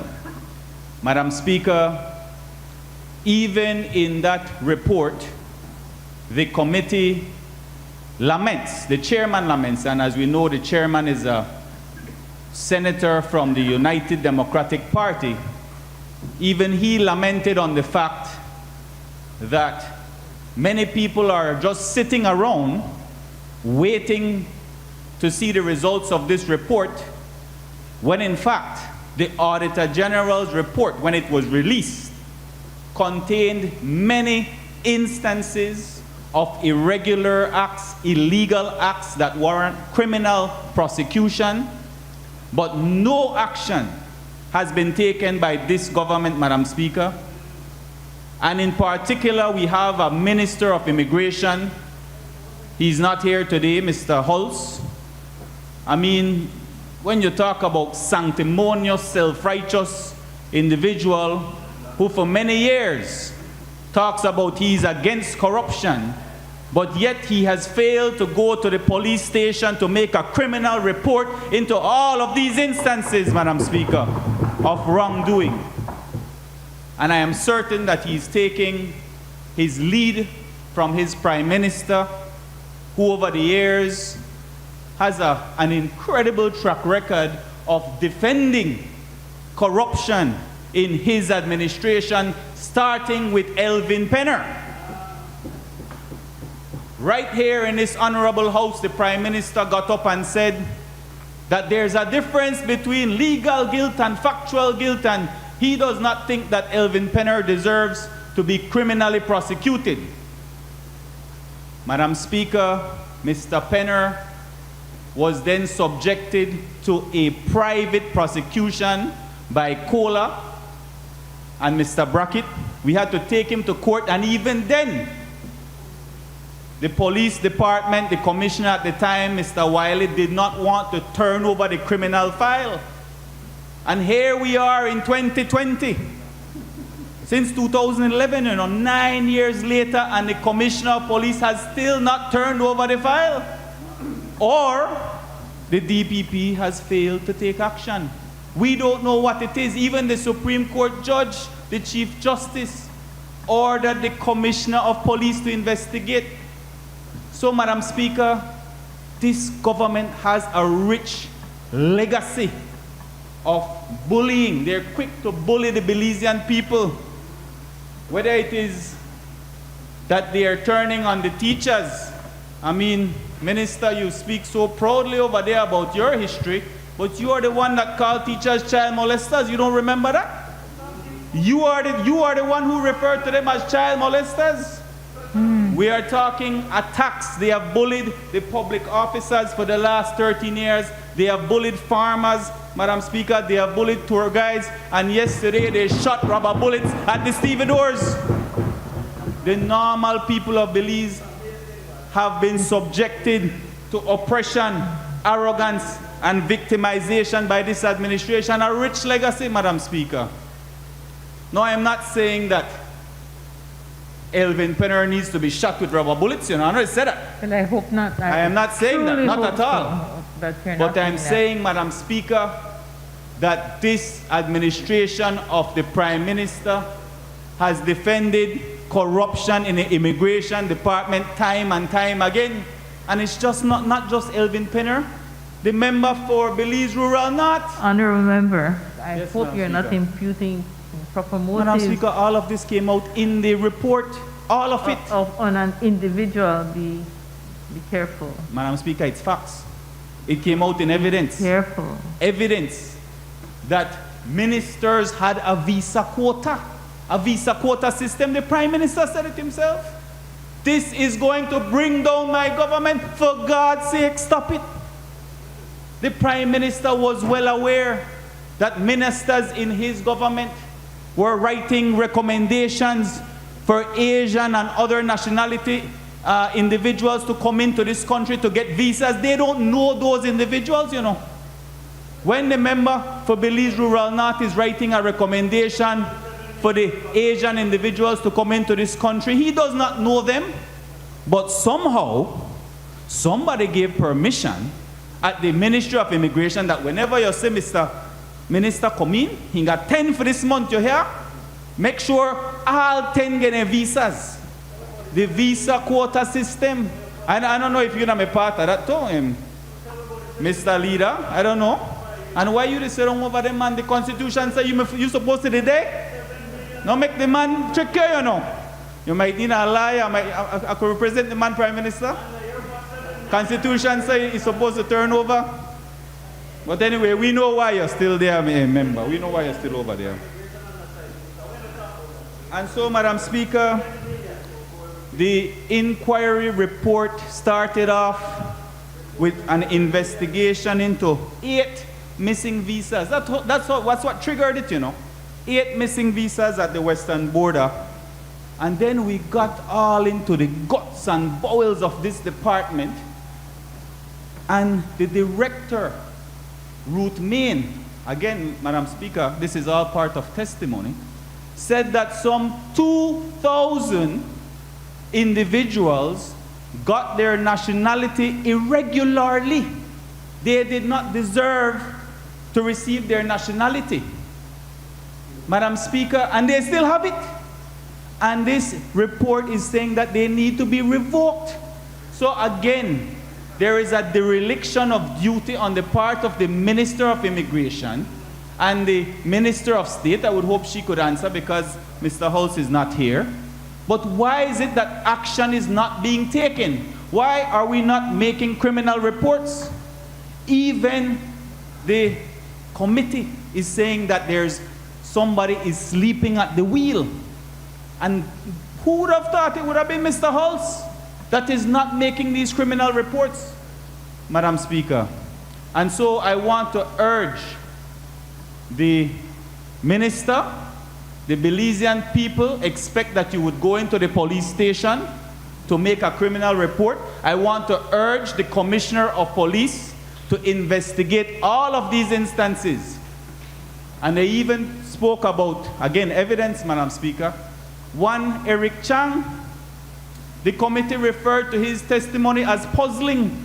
Somehow he was at this house with Patrick Tillett, then somehow he was at Calypso Restaurant and Bar, and they were negotiating visas, but he wasn't paying attention, but yet he got visas for $2,000. This is all on record, Madam Speaker. And what is even worse, I think the same councillor, Eric Chang, even Eric Chang was the one who went and took the passport for Wong Hong Kim. You remember that? He was in a Taiwanese prison. And yet, no action has been taken. You are so quick to bully the Belizean people, but you are impotent when it comes to prosecuting your own on that side of the house.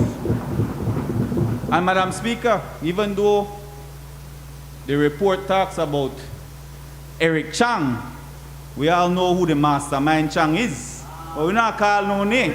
When it comes to Immigration Department, we know who the mastermind Chang is. So, Madam Speaker, I raise this very important point because if this administration does not act, I can promise you, Madam Speaker, that when the People's United Party forms the government, we will take action against all of these individuals found to be doing wrongdoing in this administration. Thank you, Madam Speaker. Honorable Member from Orange Walk South. Thank you, Madam Speaker. Madam Speaker, COVID-19 is here. It's real. Unfortunately, we don't know for how long it will be here. Today, Prime Minister mentioned the end of the state of emergency with both communities, San Felipe and Blue Creek. There's a great difference, Madam Speaker, when you lock down San Pedro than when you lock down San Felipe and Blue Creek. San Pedro has banks, they have many stores, big stores, they have drug stores, they have medical centers. San Pedro has all the facilities that a community needs. On the other hand, San Felipe and Blue Creek do not have these facilities. So locking down community like San Pedro and locking down San Felipe and Blue Creek are two different things. Many in San Felipe and Blue Creek kept working, but many could not go to work. And those who were able to go to work still had no access to money. So those who could not work had no money, and those who kept working still had no access to money because there are no banks in these communities. So there's a difference, Madam Speaker, between locking down small communities or communities that don't have that don't have these facilities and those that have. Madam Speaker,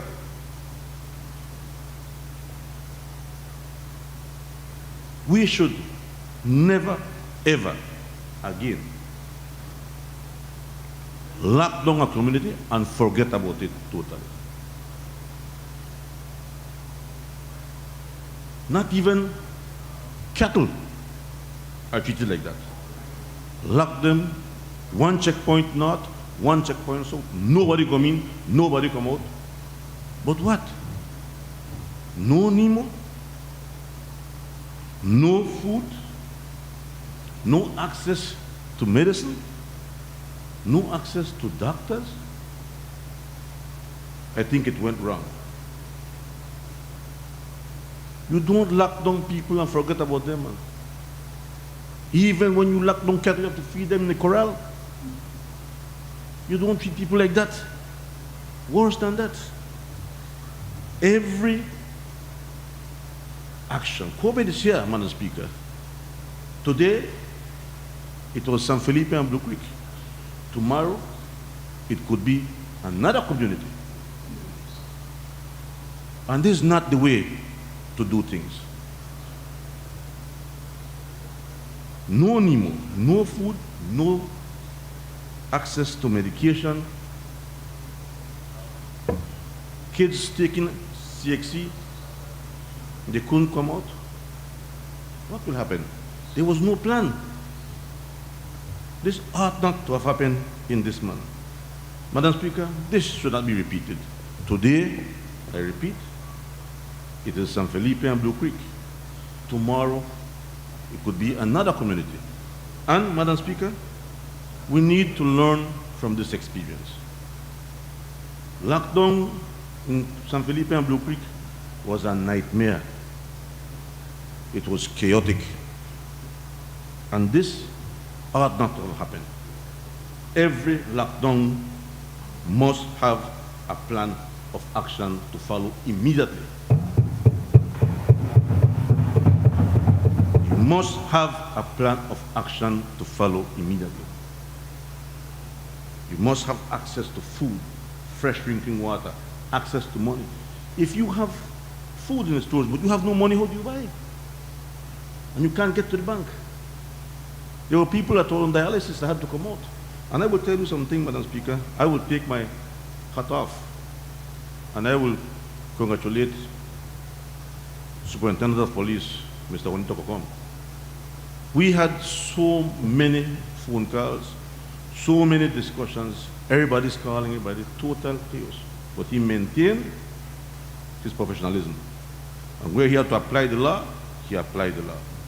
So I really applaud him for his patience, for his professionalism in maintaining the place peaceful. There was talk of manifestation, it calmed down. Thank God it's over today, but let this be a learning experience. Today it was San Felipe and Blue Creek, tomorrow it can be another community. I thank you, Madam Speaker. Honorable Member from St. Pecos. Madam Speaker, I have a matter of national concern when it comes to the issuance of land in my constituency.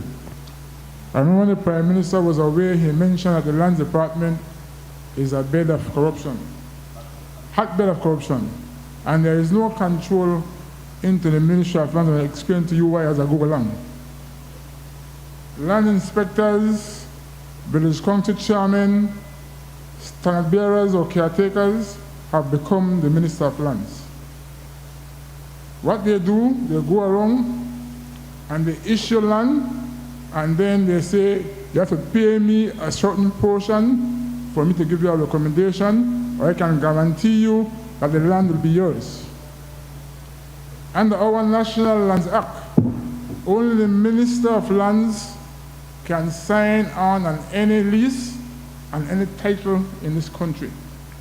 I'll give you some instances. A prominent doctor in the village of Independence was given 200 acres of land to farm citrus. And he complained to me that he paid a huge sum of money with the promise that he is going to get the lease for the 200 acres of land. His citrus is now 3 years old. And to date, he has not received any lease.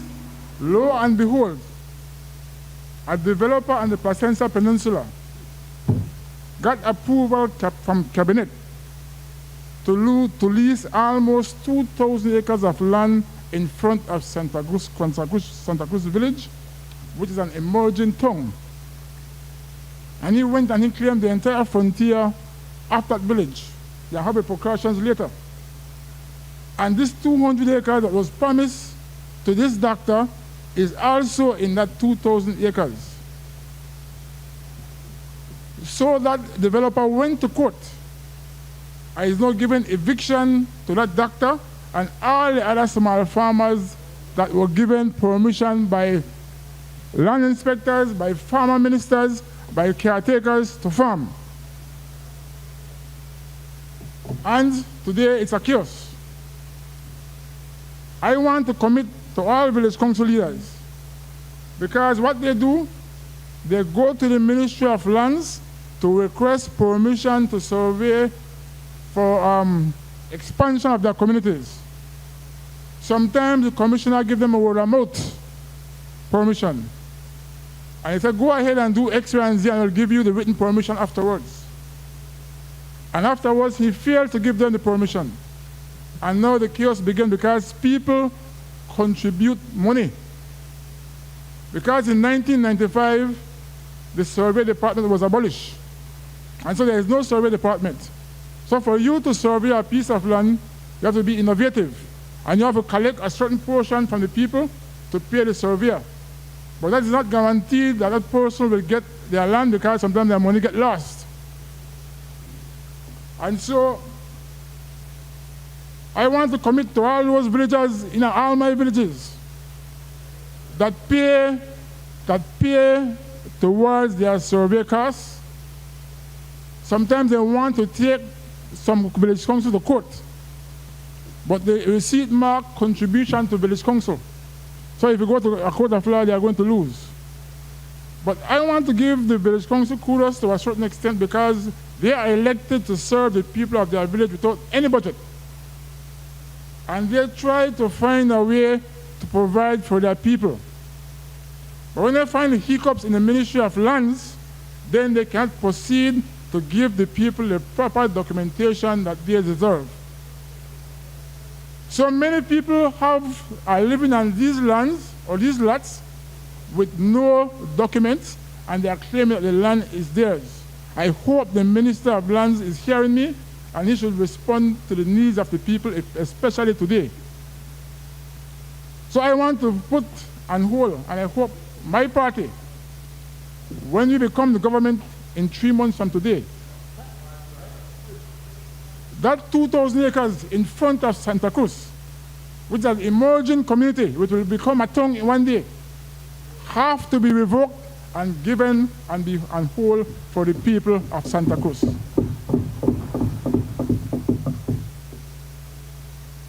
I'll give you a damning example right now, Madam Speaker. There is a land office in the village of Independence named Ivan Williams Lands Office. He becomes land officer. Ivan Williams Land Office on the door.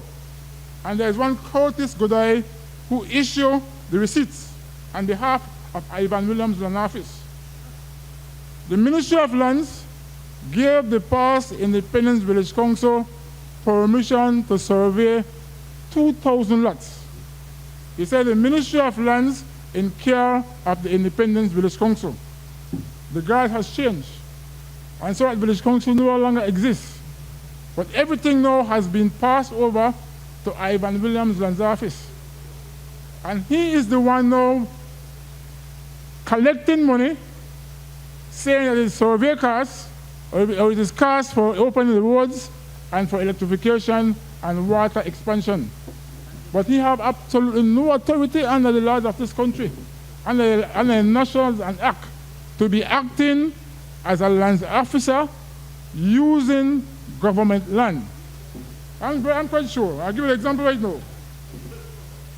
Madam Speaker, I was forwarded today 3 receipts from 3 disgruntled Belizeans. I will not call their names, okay? But the receipts were issued by one Curtis Godoy out of Ivan Williams Land's office. And for one Belizean to apply for 25 acres of farmland, you have to pay $2,500 to that land's office. And because the person cannot get any response, they make phone call, there is no response, so that person is saying, you know what, this is foul. I want back my $2,500 because I get no land. There are 2 other persons, 2 other Belizean Americans. That's right. Yeah. Because they're led to believe that for you to get this land, you must give me this money.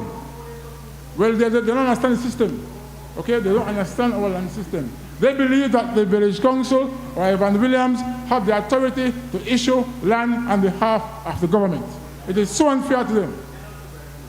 There are 2 Belizean Americans who paid $8,000 each for 1 acre of land in the savannah. Ivan Williams Land Office. Okay, $8,000 each signed by Curtis Godoy. And they are promising that if you pay the $8,000, you will get title for the 1 acre. When they get a title, they will still have to pay what is due to the government of Belize. Mr. Prime Minister, I hope you are listening to me carefully. All right? This is a serious concern. It's a serious situation, and this will cause moderation in the South.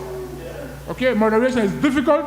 The people are getting angry, and they will revolt because they believe if you have a caretaker doing this, they believe it is sanctioned by the government of Belize. So I want to see some serious action immediately. This is totally unjust. It is totally uncalled for. Thank you very much, Madam Speaker. It's a criminal act.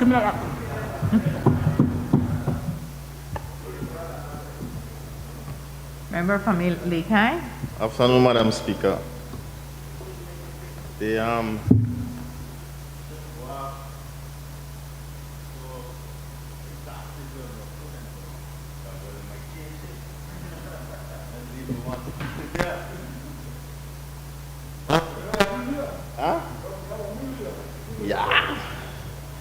Madam Speaker, I rise to speak on a matter of national importance, this matter of the exclusive license granted to, let me get the name correct, Brad's Bolito license, Brad's Gaming Group Limited, not to be confused with the previous version that was Brad's Gaming Company Limited.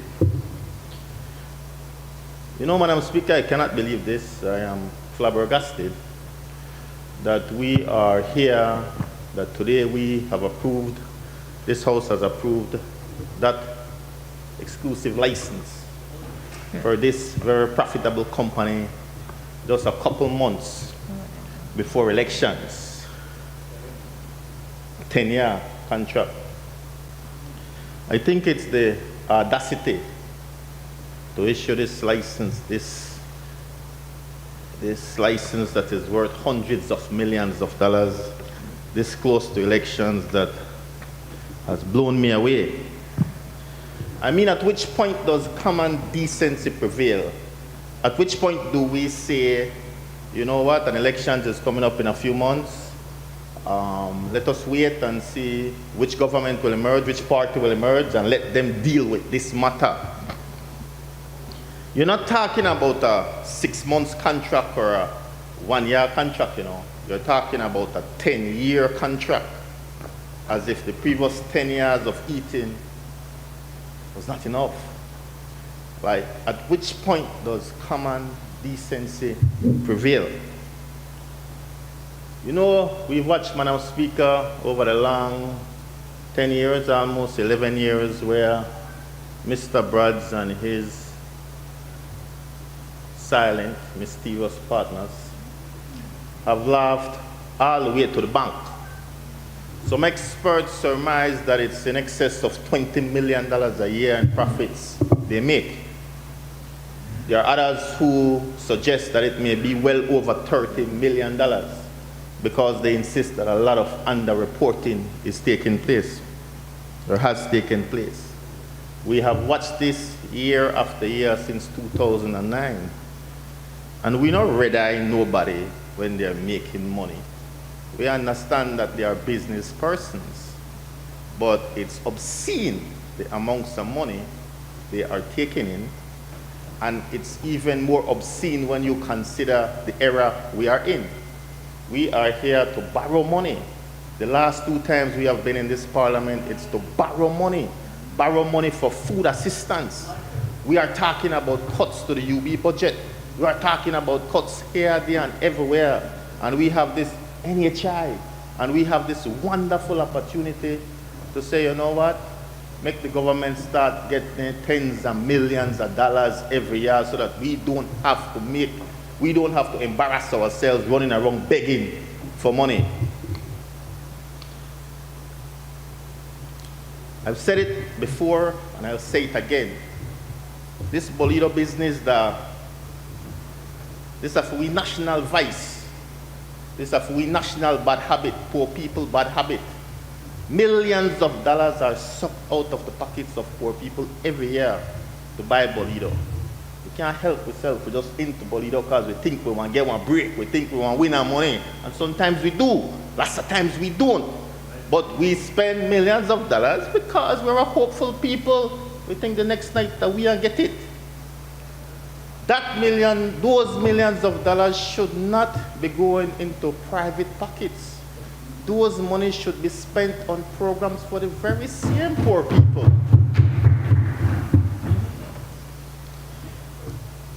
You know, if we were managing and administrating our Bolido, Madam Speaker, this government could make sure that every single child in this country goes to school for free. Every single child. Nobody right now would have to be worried about fees, would have to be worrying about books, we could have thrown in uniforms, we could have thrown in shoes, but we couldn't make sure all our kids could go to school for free. We could have taken that money and built 1,000 concrete houses, not ply-same houses, 1,000 concrete houses for 1,000 families each year. We could have taken that money and built more classrooms, hire more teachers, reduce class size so that we do not have this issue of social distancing in the classrooms right now. So that every child could have gone to school all day. Instead of now, you have somewhere going in the morning and somewhere going in the afternoon because we don't got the space at the school, we don't got enough teachers, all kind of stories. We could have taken that money and hire more nurses, more doctors, pay them right, ensure that they have the equipment, ensure that we're in a position to fight this disease whenever it rears its ugly head again. If this government did not need the money before, they have to admit they need it now. We have to admit they need it now. Yet still, this government refuses to say, let us discontinue this contract. We've given away tens of millions for 10 years. Those persons who own this company have laughed all the way to the bank. We not even know who all own the company. The previous company, Brad's Gaming Company Limited, 40% of the company was owned by Brad's. 60% owned by some shadowy, mysterious offshore company named Goodly Limited. 60%, you know. Goodly money. Lot of money. Now we ends up in a situation now where we have a slight variation for the company. So the company no longer near Brad's Gaming Company Limited, and here Brad's Gaming Group Limited. But Brad's still big time player. In fact, Brad's got a major principal now. He got 4 shares, and one person here, Priscilla Lima, she got 1 share. I don't know the lady. I don't know anything about her. I understand she's from Cayo South. My colleague has left, so we can't verify that. But we don't know what that is about. It could be that, you know, she somebody secretary, possibly. You know how these things go. You guys are the liars. You guys are the liars. I don't know. But that is what we have. With the revenue there, we don't have to come borrow no money from outfit today, no, Madam Speaker. We don't have to. We don't have to borrow money all over the country. We may have money, right? And you know, me talk about that again. We keep on giving away all this money, but then we go borrow money. You understand? We did forego tens of millions of dollars for a few people, and then we go borrow money on the backs of the majority of the people. It just don't make no sense. Then some people I want to tell you, well, okay, the only Brad's and his partners they got brains, the only they can run Bolido. Only people in the private sector can manage Bolido and make a profit. Please, man, we have to stop. We have to stop disrespect the public officers. We got 15,000 here, no man, speak all over this country, or more. Because sometimes you have 17,000, you have 18,000. Let's say 15,000. Lots of them have gone to the finest universities all over this world. They're competent, they're capable, they're committed, they're qualified. You mean that they can run on Bolido and make a profit? Man, the member from Mesopotamia always say, you don't have to go to technical to see that. You don't have to go to technical to be able to do that. Because Bolido market is a captive market, and it's a growing market whether you have COVID or not. It's growing. It's real. More and more people buy Bolido because they need to try and make more money. Madam Speaker, listen to me. Brad's and his silent partners, they have gotten theirs. They have gotten enough. They have eaten enough. The time for the majority of the people get theirs. The time for everybody win, not some. The time for make everybody win. Make the teachers win. Make the nurses win. Make the construction workers win. Make the students win. Make the single mother win. Make the housewife win. Make the unemployed persons win. Make the man and woman on the street win. Make the stevedores win. The time for make the ordinary people they win, man. The time for the many and not the few. You understand? The time for we take back with Bolido, man. The time for we take back with Civic, man. The time for we take back with Port, man. The time for we take back with land funny people who don't want to pay land taxes, you know. The time for we take care of the people, the time for the ordinary man and woman win. Right as we speak right now, Madam Speaker, when we approve one exclusive contract, one contract that appears is written in such a way that it's going to be hard to break. They have made adjustments on it. They don't make no adjustment. They have sections either when they call for the Commissioner of Income Tax. But we ain't got no commissioner income tax no more. You know, change the party or no? Because that's cut and paste business going on. Because now understand what we have? Director General of Belize Tax Service. No amount of work done in that party. Where the work done in enough to make sure that the contract more you are tight. That the hard as a broke. That if you broke that, you better pay them and tens of millions of dollars. That's what the effort done in now. So we done all that. Today, we approved that. And right now, you have in this country where frontline healthcare workers, they get threatened with maybe cuts of 15% in their salary each month because this government cut the subsidy, the subvention to Carl Hushner Memorial Hospital by 25%. You can imagine that, Madam Speaker? We did open up the airport, the international airport, August 15th. But we frontline healthcare workers, they face the threat of a pay cut.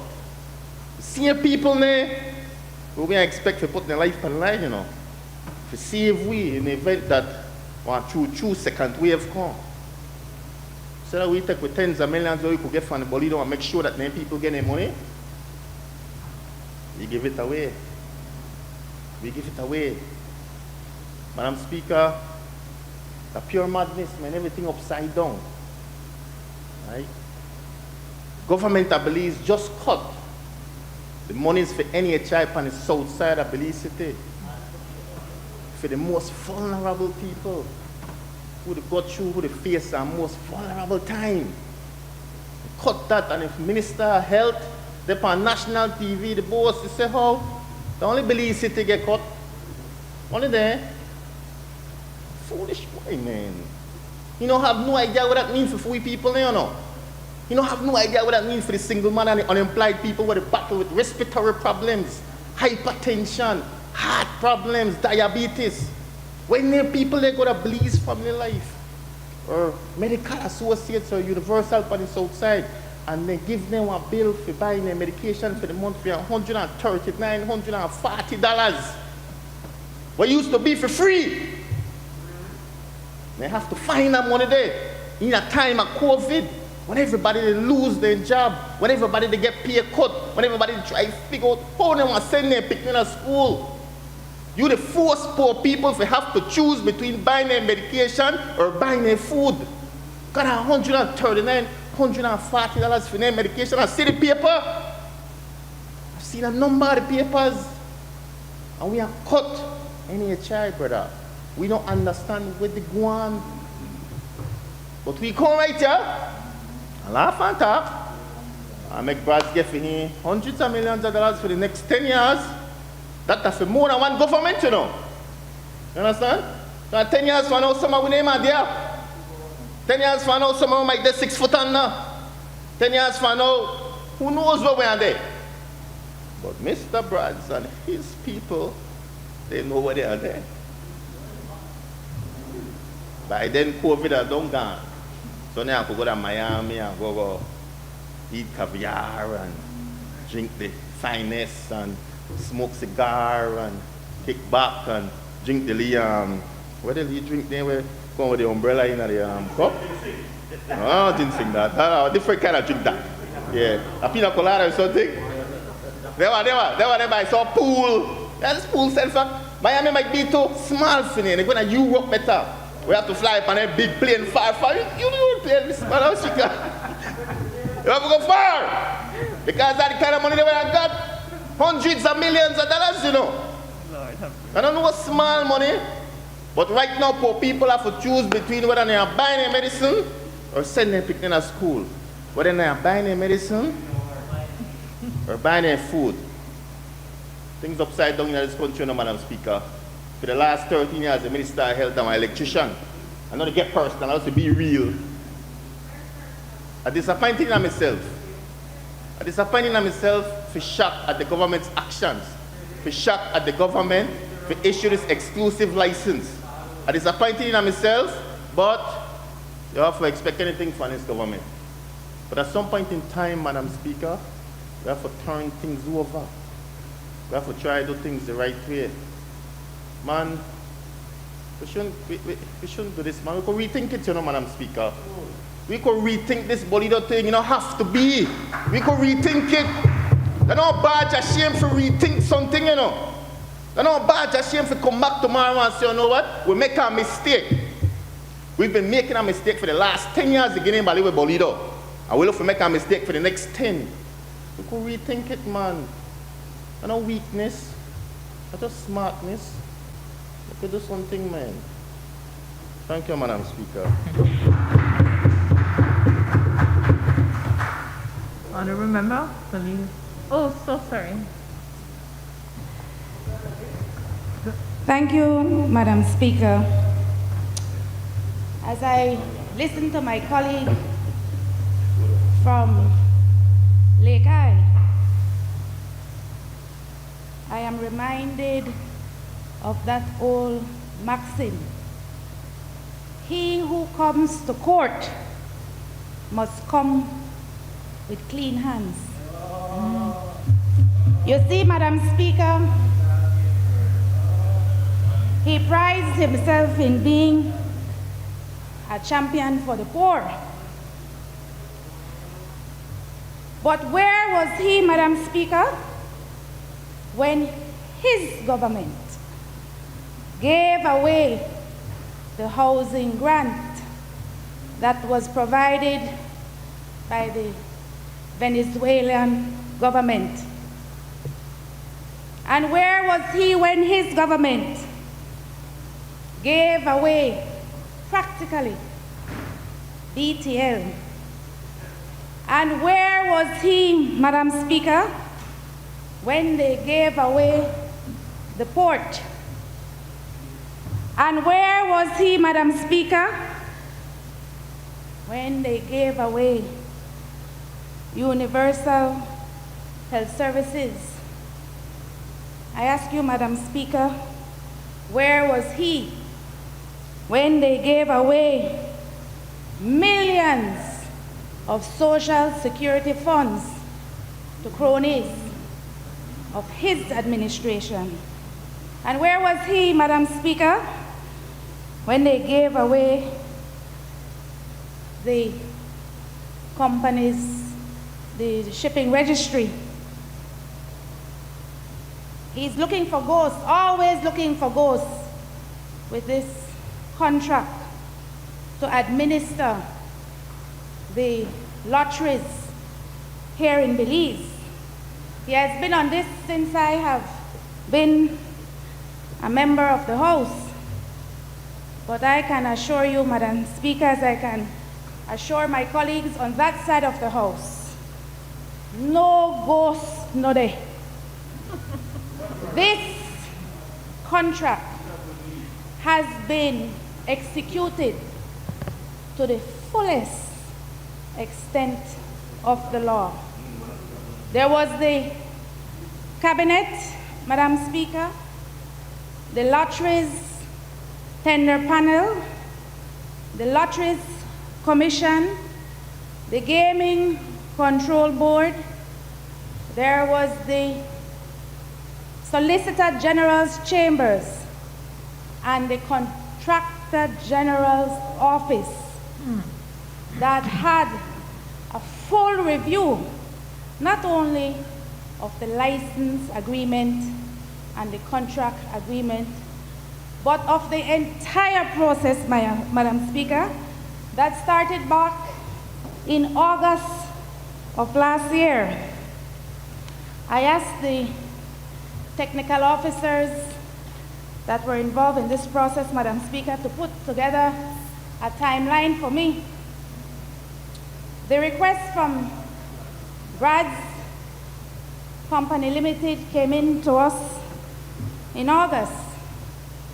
And in September, in an effort for full transparency and accountability, Madam Speaker, the Cabinet decided that it would go to open tender. So it was public knowledge, Madam Speaker, back in September of 2019, that this matter would be, this license would go to open tender.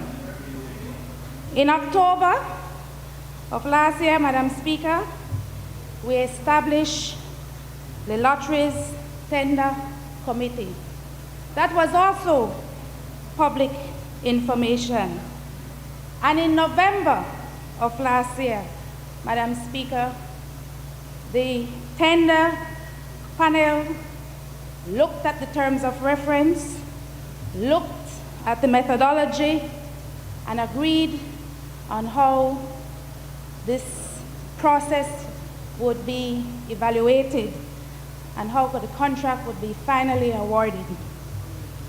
And then, Madam Speaker, in December of last year, we issued the public notice inviting all interested parties to submit their requests or their interest in becoming the service provider. In January, Madam Speaker, we closed the tender bid process. We accepted the the bids from December 23rd through to January 17th.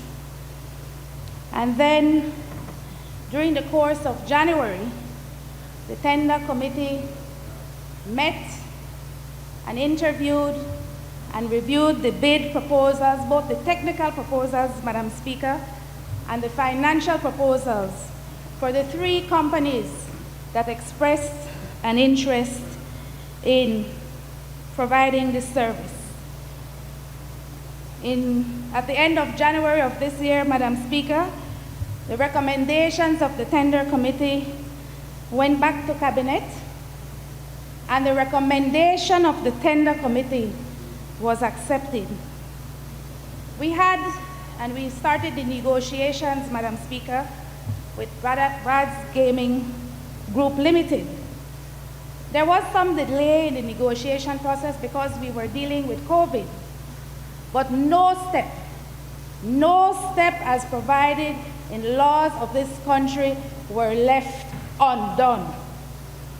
So I can assure you, Madam Speaker, as I can assure my colleagues on that side of the House, that no step was left undone, and there are no-goes in this project. All the steps, and I want to reiterate, that were required by law were followed, and there were certainly no intervention, Madam Speaker, by my office, the tender committee, and the tender panel, and all those involved in the negotiating of the license and contract agreement were given full authority to act. Let me say that the process was complete, whether you like it or not, my learned friend from Lake Isle. Don't forget, let me not get personal because it's not in my nature to do that. But I am very confident, Madam Speaker, that all the 3 persons who submitted their interest in this project was considered very carefully, their technical submissions and their financial submissions, and at the end of the day, all those entities and persons and public officers who were involved in this process agreed that the person to be awarded, the group to have been awarded this contract, was Brad's Gaming Group. Far less money. You see, Madam Speaker, I reiterate the maxim. He who comes to court must come with clean hands, because that administration, Madam Speaker, signed several secret contract agreements under their administration. And there was no due process, there was no due diligence, there was no adherence to the law.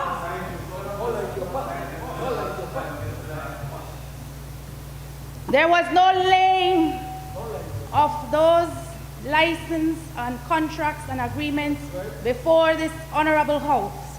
And so in closing, Madam Speaker, I would like to thank all those people who were involved over a period of 10 months in reviewing the license, agreement, and contract that was awarded to the Brad's Gaming Group. I thank you, Madam Speaker.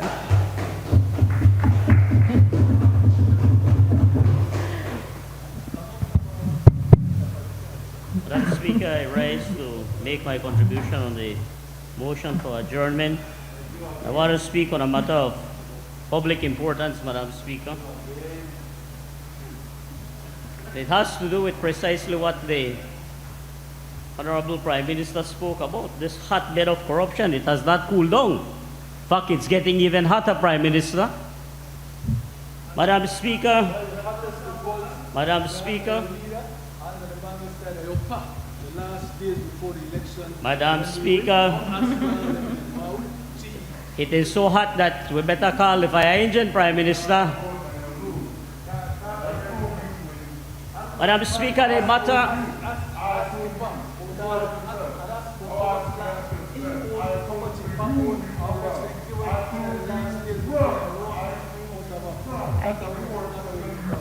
Honourable Member, I thought that you had the floor. Go ahead. Thank you, Madam Speaker.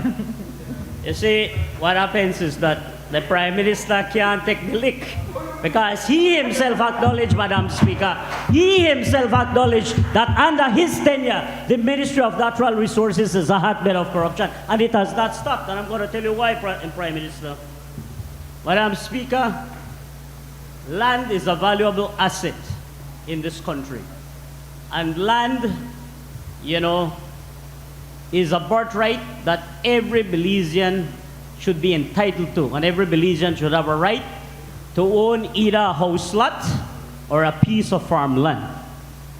Every Belizean, Madam Speaker, it doesn't matter your political status, your economic status, your ethnic background, or whatever social status that, you know, you may be in. It is a right that every Belizean is entitled to. But what has happened under this UDP administration, Madam Speaker, is that only the well-to-do, only the well-connected, only the good UDPs can get land, while the majority of the Belizean people who are deserving of a piece of land, whether it is a house lot or a piece of farmland, cannot get one, Madam Speaker. Now let me explain why I say that, Madam Speaker. We have a situation that has been developing over the years in the Toledo district, but more so recently in connection with the leadership convention of the UDP. Because that's how they behave. That's how they behave. They have to reward those people who are good, loyal UDPs. Madam Speaker, none other than in two communities in my constituency, in the village of Jacintoville, and everybody, this is public knowledge, because the chairman of that community, Madam Speaker, Mr. Egbert Jacobs, the chairman of Jacintoville, along with members of the Jacintoville community, have gone on record on the media, you know, appealing to the government, appealing to the Ministry of Natural Resources to cease and desist in the issuing of national lands in Jacinto because it affects them, Madam Speaker. It affects them. There are many, many young people in Jacinto, Madam Speaker, young people, 18 and over, who do not have a house lot. They don't own a house lot. In fact, teachers have called me and said, Mr. Riqueda, I want a house lot. You know, I've been trying over and over and I can't get a house lot. Many of them have called in and said, I want to farm, particularly in light of COVID-19. We heard a member from Pigstock this morning speaking about the importance of agriculture. And yes, we acknowledge that agriculture is one of our pillars through which we can empower our people economically, Madam Speaker. But how can we empower our people economically through agriculture if they cannot get access to their farmland, Madam Speaker? How? How? You know, the community went up in arms, and just before the UDP convention, they did it in February. Because we heard all the stories all over the place, measuring lands in Kikak and everywhere else, you know, ensuring that they can reward those delegates. In Mullins River, we're hearing. And then they stopped at nothing, Madam Speaker, because in Jacinto, what they did, against the wishes of Jacintoville, against the wishes of the villagers and the community, they went and they parceled out 6 parcels of land in Jacintoville. Now, Madam Speaker, why are the people upset? Because, now, let me make this clear. Let me make this clear. And I started off on that premise saying that every Belizean is entitled to a piece of land. So that is fine, and that is what we advocate, Madam Speaker. But you cannot be issuing land on top of land to the ones who already have land, Madam Speaker. Because these are the very same ones who went into Jacinto and took away the land of the villagers of Jacintoville. Not the needy, the greedy, the ones who already have land. And I have the list here. I have the list here of all those well-connected, special privileged UDPs. This is unfair, Madam Speaker. This is unfair. But you would think that it would have ended there, Madam Speaker. Well, I'll tell you what. They know that their day of reckoning is coming to an end. Their term of office is coming to an end. So they are grabbing and hustling everything they can. Because they have now moved over to San Marcos Junction on both sides of the highway. Both sides of the highway, what used to be a forest reserve. What used to be a, well, in fact, I don't know that it has been de-reserved. But on the left-hand side going into Punta Gorda, Madam Speaker, that is the area that belongs to the village of San Marcos. Again, the villagers of San Marcos were on national TV. They were on the media, you know, saying that they were totally upset.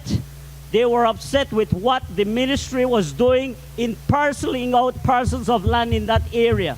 Many farmers, and I can call his name, Jose Chok out of San Marcos and others, who were directly affected when these lands were measured, Madam Speaker. They have established farms. They have, you know, permanent fruit trees, you know, and other crops that they put in there. They were affected when these people went in there to survey land. On the right-hand side, going into Punta Gorda, what have they done? They are also parceling land out there, Madam Speaker. That, and again, that matter was brought to my attention by the chairman of Big Falls, who is also responsible for the dump settlement, because dump is considered a part of Big Falls.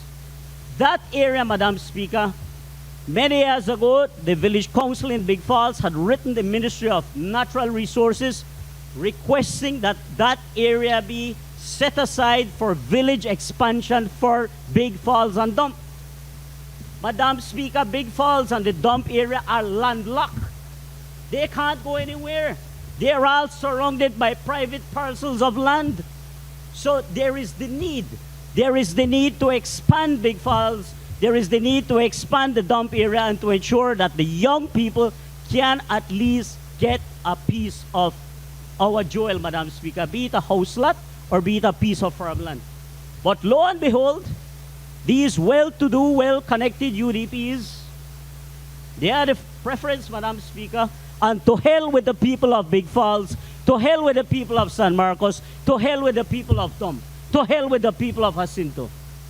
But you know what is the most ironic part, Madam Speaker? That we are in election season, and these are the very same people, the UDP, who will be coming around campaigning and asking the poor people for their vote. But they will have a rude awakening because the people of Toledo and the people of this country are not asleep. Uno to chance and the time for make uno go. Uno to chance, man. Uno to chance. Don't take advantage of our poor people. And I also want to say that the parceling of those lands also There are also implications, Madam Speaker, because we do know that the Supreme Court ruled on the matter of land tenure in that area. So that is also another consideration that has not been taken into account, Madam Speaker. So, Madam Speaker, today I am making a special plea on behalf of the communities of Big Falls, of Dump, San Marcos, and Jacintoville. Mr. Minister of Natural Resources, please revisit this matter. You cannot overlook the majority of people over a selected handful of people, Mr. Minister of Lands. This is an important matter. And our people will not tolerate this matter to continue going on. Because I will tell you, Madam Speaker, they came out and there was almost going to be a confrontation with the surveyor because they are concerned. So, Madam Speaker, on that note, I want to say, let me end on this part. No. It's important because I need to remind the Minister of Lands that under Section 47C, Madam Speaker, 47C of the Village Council Act, it is clear. Section 47C says, before dealing with lands in the village, the ministry responsible for lands shall consult the council and take its views into account, and should the said ministry decide not to follow the advice of the council, it shall explain the reason in writing to the council before effecting that decision and provide the council further opportunity to present its case to the ministry. The law is clear. The law is clear, and this is all our people are saying. They have never been consulted. It is unfair to them, and this matter must be put in check, Madam Speaker. I thank you.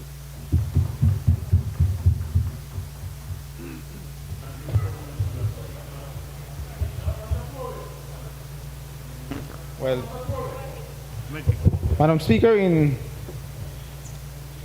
reference to what has been mentioned by the member of Toledo West, I think before even engaging into the conversation or the discussion, Madam Speaker, I think it is very important from the onset to put aside two facts. One is that there is no way that we can issue any land on any reserve. That doesn't mean that it automatically stops anybody from, if I may call it, squatting into that area. It does not mean that it came out of the ministry. You would want to understand, and probably a research would do good. If you have the time, you can always sit down along with the Minister of the Environment for you to know that whenever there is a reserve, there is no way that we can issue any national land. And before the actual reservation happens, this administration changed the laws for us to go public, so that there needs to be no SI by no minister to say, look, a certain area of a particular reserve will be the reserve. So that is one that you might have to understand. Secondly, when speaking in Toledo, we have to be very careful. Remember that, as you indicated, there is a case in court, and I don't want to mention anything here that would prejudice the exercise that is going on. When we're speaking about land tenure, we have to understand that there is a case in court which, in essence, will not allow any particular villager in those villages that are within that zone to own any particular piece of land. So that if you, for instance, fall within that zone and you have a particular parcel of land that you are occupying, there will never be on earth a day that you will get a lease or you will get a grant for the land that you own. It is all part of the package that is now before the court. Going back into Jacintoville and San Marcos, when we speak about villages, we have to first understand that there are boundaries to villages. And I will admit that there is an act. Unfortunately, member, these are acts created under your administration, you know. It benefits the party in government. And while I will acknowledge that nothing stops any village council from visiting us they can submit their recommendations. Nothing stops them from sending that to the ministry. If you have a particular Belizean asking for a parcel of land, if you have a particular Belizean asking for a parcel of land for him or her to do agriculture or for his or her purposes, or if you have a Belizean who wants a piece of land, I don't see an issue.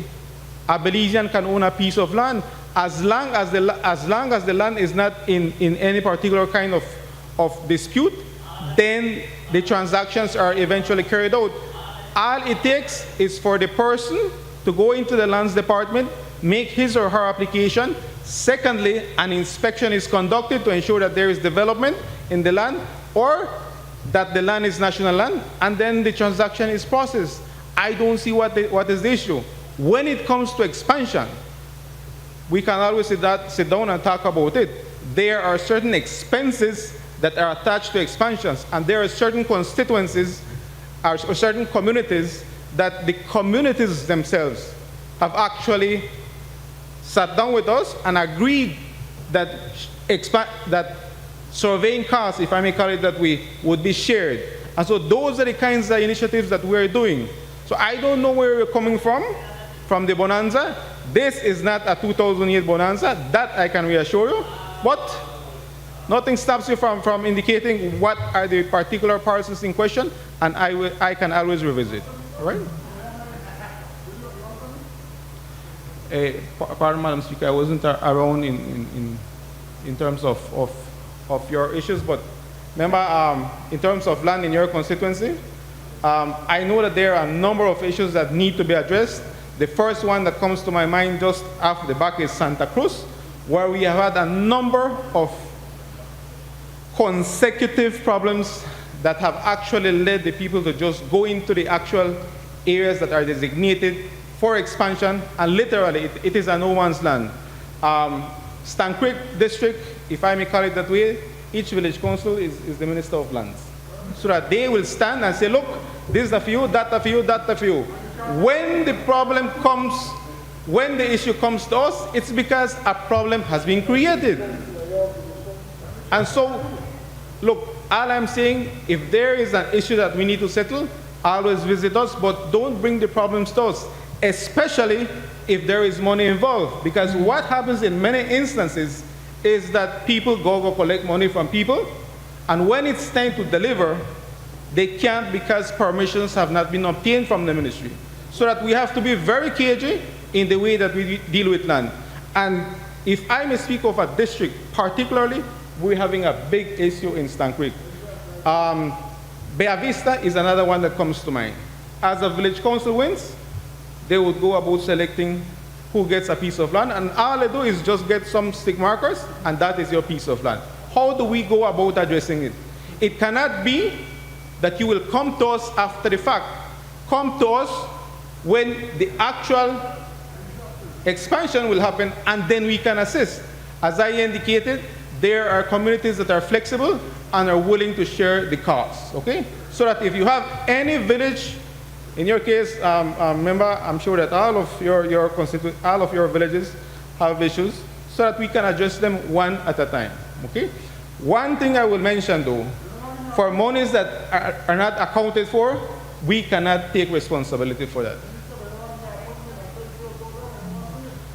You can always come to my office on Wednesday and I will take care of you. All right? Honorable Member from Toledo East. Thank you, Madam Speaker.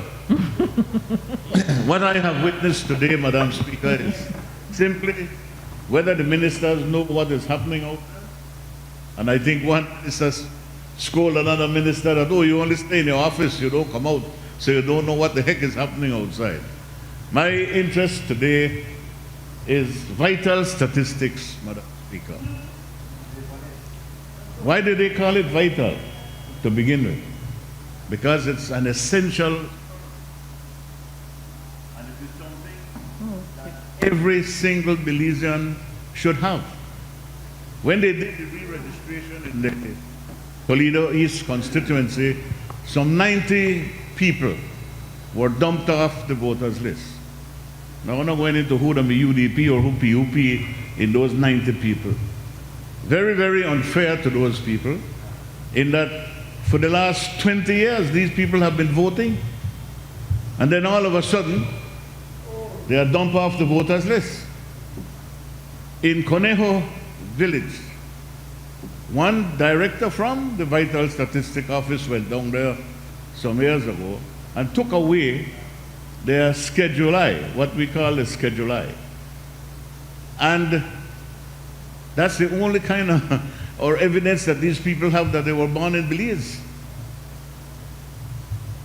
One paper, those papers disappeared. So most of those people in that particular village cannot get registered. Without that vital statistic document, they can't get a job, they cannot get a social security card. That is why they call it vital. It's your whole life. Your whole life is being held by a department, and nothing is being done by the government of Belize. And I think that is very, very unfair. But to go further, you remember scalpers? When we used to go to the movie, the Palace Theatre and Majestic, they used to go and buy all the tickets, right? Yeah. At a cheap price, and then you go there and you have to buy it at double the price. Well, that is what is happening now at Vital Statistics. 2 weeks ago, that same office, honorable member for Stann Creek West, I think they are working out of that office. The price was $400 for a birth certificate. 2 weeks later, it is now at $1,000 for a birth certificate. Now, why do we have to put our people through this? This is totally out of order, man. Totally illegal. So it is not only the immigration department we are looking at, we are looking at it happening locally, and it is being promoted by the people who want to contest the next general election. They are getting involved in land. That is why all this problem was mentioned just a while ago. Getting involved in land, giving away forest reserve or agricultural layouts, as they call it, when they don't want to give you. Maybe you're not aware of that, Minister. So, Madam Speaker, this is something that is totally illegal. These people are so desperate to win. They are collecting money from people, and they cannot deliver. And we have to be careful that if this is happening at $1,000 per birth paper, people who were not even born in Belize will now have access to this sort of corruption that is occurring at Vital Statistics. They have cleaned out some of the people in there, they have replaced them with new people, but the corruption continues. Thank you very much, Madam Speaker. Honorable Member, yes, Minister. I need to reply to the member for Toledo East. I can understand the beginning of your argument, where you are coming from, and that some program or policy is got to be put in place in order to have real Belizeans, people who are Belizean and who were born in Belize, easy to obtain a birth certificate. I will not argue with you with that, and I know that that problem does exist at Vital Statistics with people getting their birth certificate. In terms of dealing or talking about the integrity of the Vital Statistics Office, I am going to challenge you. And I will challenge you because it is unfair for you as an area representative to publicly berate decent, young, hard-working public officers, insinuating that to get a birth certificate, you need to pay $500. Listen to me carefully. Listen to me carefully and insinuate that at some other time you need to pay $1,000 to get a birth certificate. Madam Speaker, the Vital Statistic Office was revamped. Different people were put in different places. The head of the Vital Statistics Office is now a young Crown Counsel, a qualified attorney at law that works out of the Attorney General's ministry. I understand that that gentleman resides or lives somewhere in the Cayo district. His name is Jorge Matos. Nobody knows if Mr. Matos, Madam Speaker, what is his political leaning, whether he's red or whether he's blue, but everybody go to that office. Mr. Matos put you in your place and you can't run roughshod over him when you go to that office. I went there about 2-3 months ago to see Mr. Matos, and he was respectful, but he made it quite clear that he will proceed and he will deal with me, with my request, in conjunction with the laws of this country or the policies set out by the Attorney General's ministry. So, Madam Speaker, this gentleman possesses integrity. He is not tainted politically, red or blue. Thank God for that, because that's how they keep back Belize. Belize are too much PUP and too much UDP. I don't know where to go. We stand everything, they politicize everything now. Politics. Well, this man, I have confidence in this young man. I don't know him, but I have investigated him, and through my investigation, this young attorney at law, who is a Crown Counsel, possesses integrity. Now back to the member from Toledo East. Your argument is valid, sir, and I want to agree with you that we as Belizeans should find it easy in order to obtain our birth certificate. And I want to agree with you that it's got to be done by the government to make that easy for every citizen of this country. I want to agree with you, but you can get your point across, and I can agree with you with how you want to get there without vilifying or crucifying public officers. I believe that public officers are the most decent, hard-working people of this country. We serve, when you are in government, serve you properly. When we are in government, they serve us properly. And 95% of public officers are good, hard-working people of this country. And I will not stand by and listen to nobody vilify public officers without bringing the plain evidence that can convince me that corruption and wrongdoing is going on in a department. You not just can't talk out of the wilderness and say this one they do this and that one they do that and vilify public officers, and I will sit idly by and not say nothing. Sir, write to the government. You have made your point verbally. Put it in writing. Let it go to the cabinet for discussion. The Prime Minister is an easy man to reach. Let it go for discussion in cabinet, and let cabinet come up with a policy to make it easy so that Belizeans will be able to get their birth certificate as easy as it should be. All right?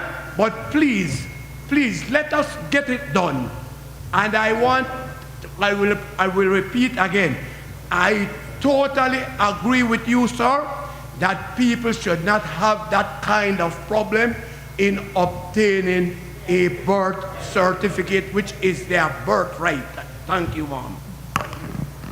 Member from Crozal Southeast. Yeah. Thank you very much, Madam Speaker, and I agree with the member for Messop in the vilifying of public officers. I wish he had spoken up when the member from Colette spoke about a public officer from down south, which I don't think he should have, and she was a woman too. As well, I mean, it's a pity my friend from Colette is not here, Madam Speaker, because I think he gave a good maiden speech as an opposition leader. You know, I mean, he's showing that he's going to bode well for when he reach over here, Prime Minister. But on a serious note, Madam Speaker, on this topic, I had to think long and hard how I want to address it, because it is something very serious. It is something I think very sacred to our national security, our national interest. No, I mean, and I even hesitant to call name, even though the whole country knows what is happening, because this week we had a back and forth between a minister and a grieving mother in terms of support for one of our fallen soldiers. Madam Speaker, and we'll know the country knows all the details, or nearly all the details, which, quite frankly, I don't think our nation needed to know that. There are certain things that has to be handled with some decorum, with some discretion, and this reached into the public forum where I really didn't think it should have been there. I mean, all of us now know what happened. All of us know what occurred all of us know that an incident occurred, a horrible incident occurred, that an investigation has not fully come out as transparent as yet. You know, but a lot of issues come, and I am one of those who prefer to wait until we have a full investigation. It is the least we can do for our men and women in uniform, be it the BDF, be it the police force, be it the Coast Guards, because, Madam Speaker, that is, well, COVID is here, and those are the frontline workers who are not just serving with using their brains and with their hands in terms of a pen, stuff like that. They literally are putting in their whole body and mind in their service to the country. When you also look, Madam Speaker, that within, I believe, what, the past 2 to 3 weeks, we had a sad incident with a police officer. I don't want to jump into details, as well as just yesterday with a young BDF soldier in the village, in the district of Toledo. I mean, Madam Speaker, our security services need some serious attention, Madam Speaker. And like I said, that back and forth, I don't think should have ever reached the public forum. Those are things that need to be done quietly. There's a grieving family. We're a grieving nation for that issue. And I hope I injected zero politics in that, because I don't believe any politics belong there. So I just hope the government will have a way of addressing and do right by those grieving families. Thank you very much. Member from Kaya Northeast. Thank you very much, Madam Speaker. Madam Speaker, I rise today, Madam Speaker, to speak on a very important national matter, and that is the grieving livestock trade, Madam Speaker. You see, Madam Speaker, it's going to about 4 months now that this government, in its renewed knowledge after COVID-19, found it necessary and saw it fit to stop the trade of cattle and pigs between Belize and Guatemala. Madam Speaker, there were different reasons going around. One, that it was... Just on a point of clarification, you're talking about the illegal trade? You call it so. Was it legal, sir? Give me a time to talk. Just let's be honest, man. Yes. I'm talking trade, whatever you want to call it.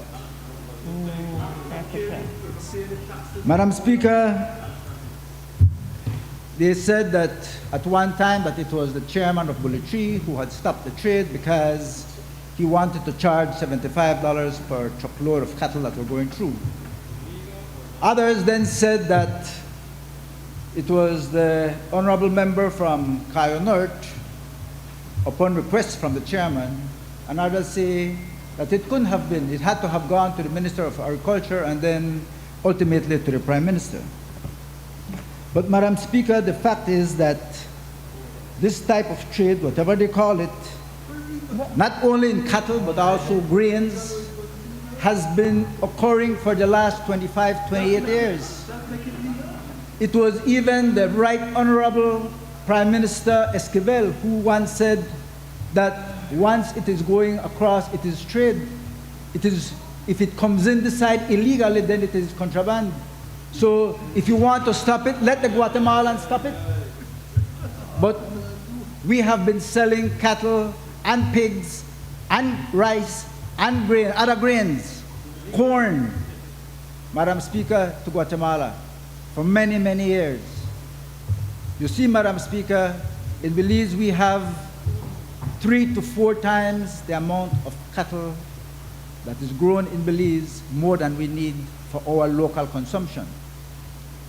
When this was stopped, Madam Speaker, it was immediately after COVID-19 occurred and we were put into state of emergency.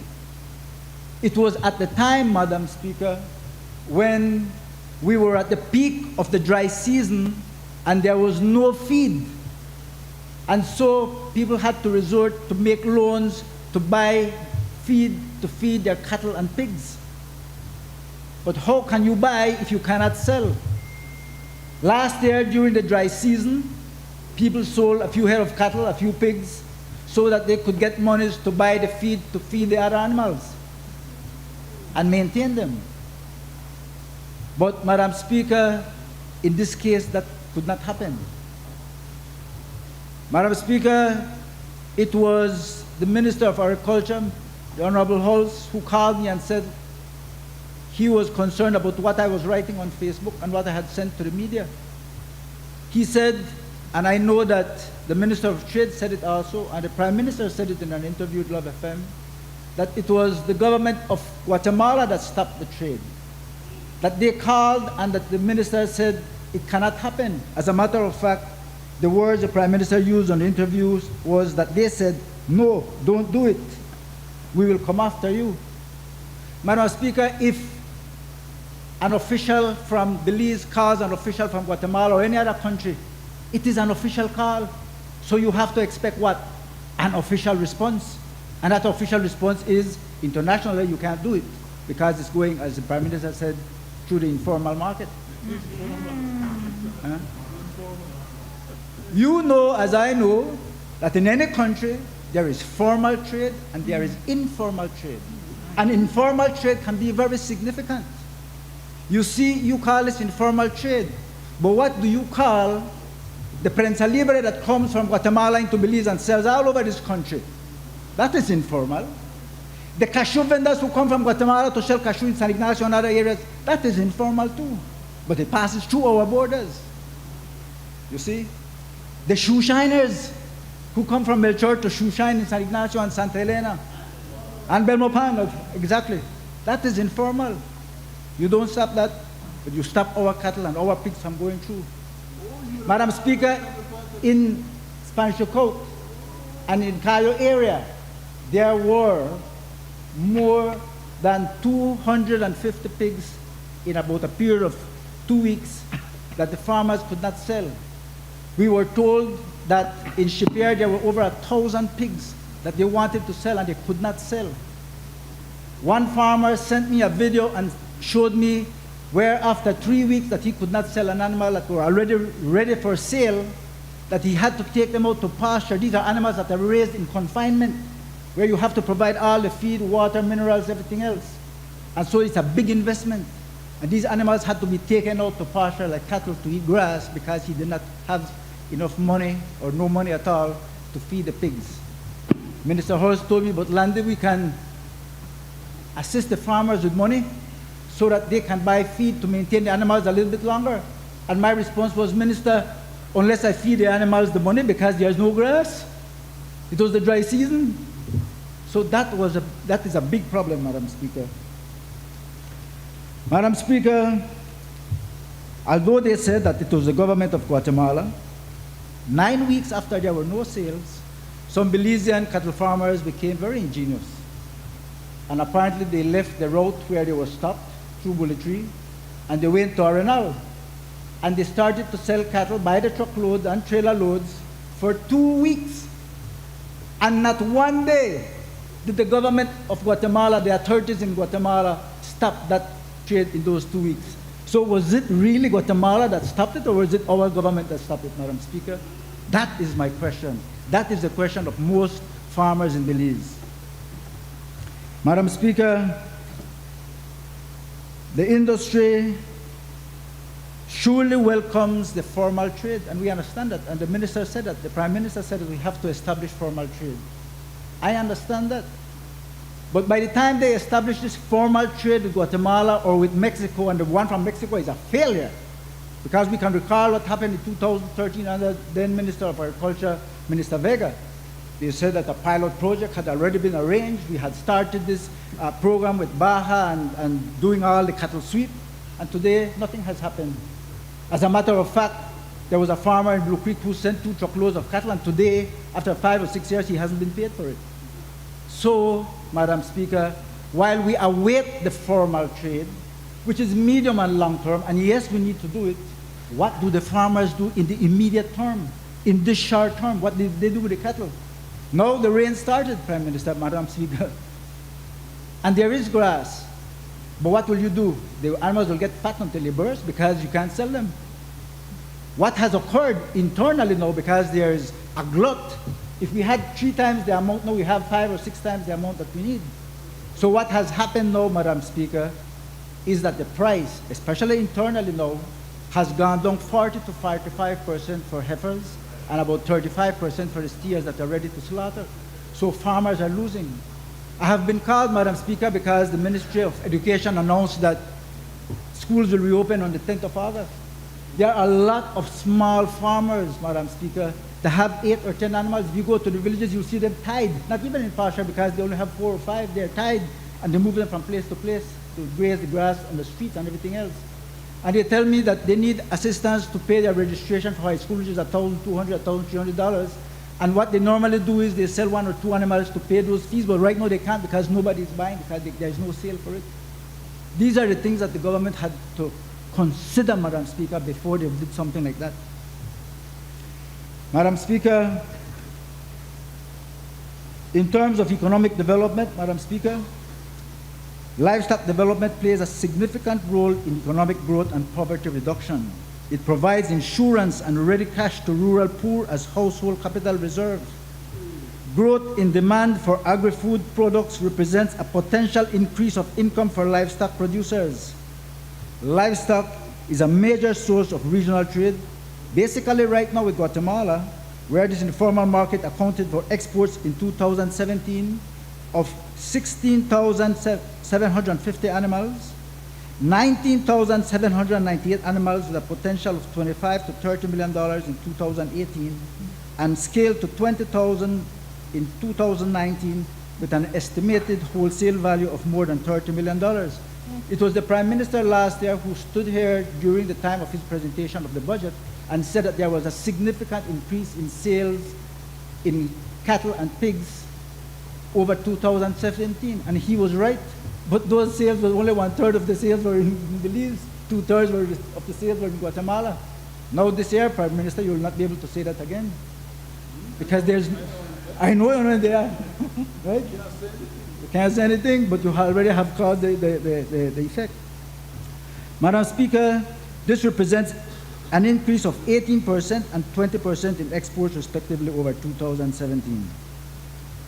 Madam Speaker, according to the Belize Livestock Producers Association in their February 2019 annual general meeting, they reported that there are 4,558 registered cattle farmers, registered, that there are some that are not registered, with 436 new registrations in 2019. These figures include an increase in participation from female farmers, now amounting to 209 registered female cattle producers.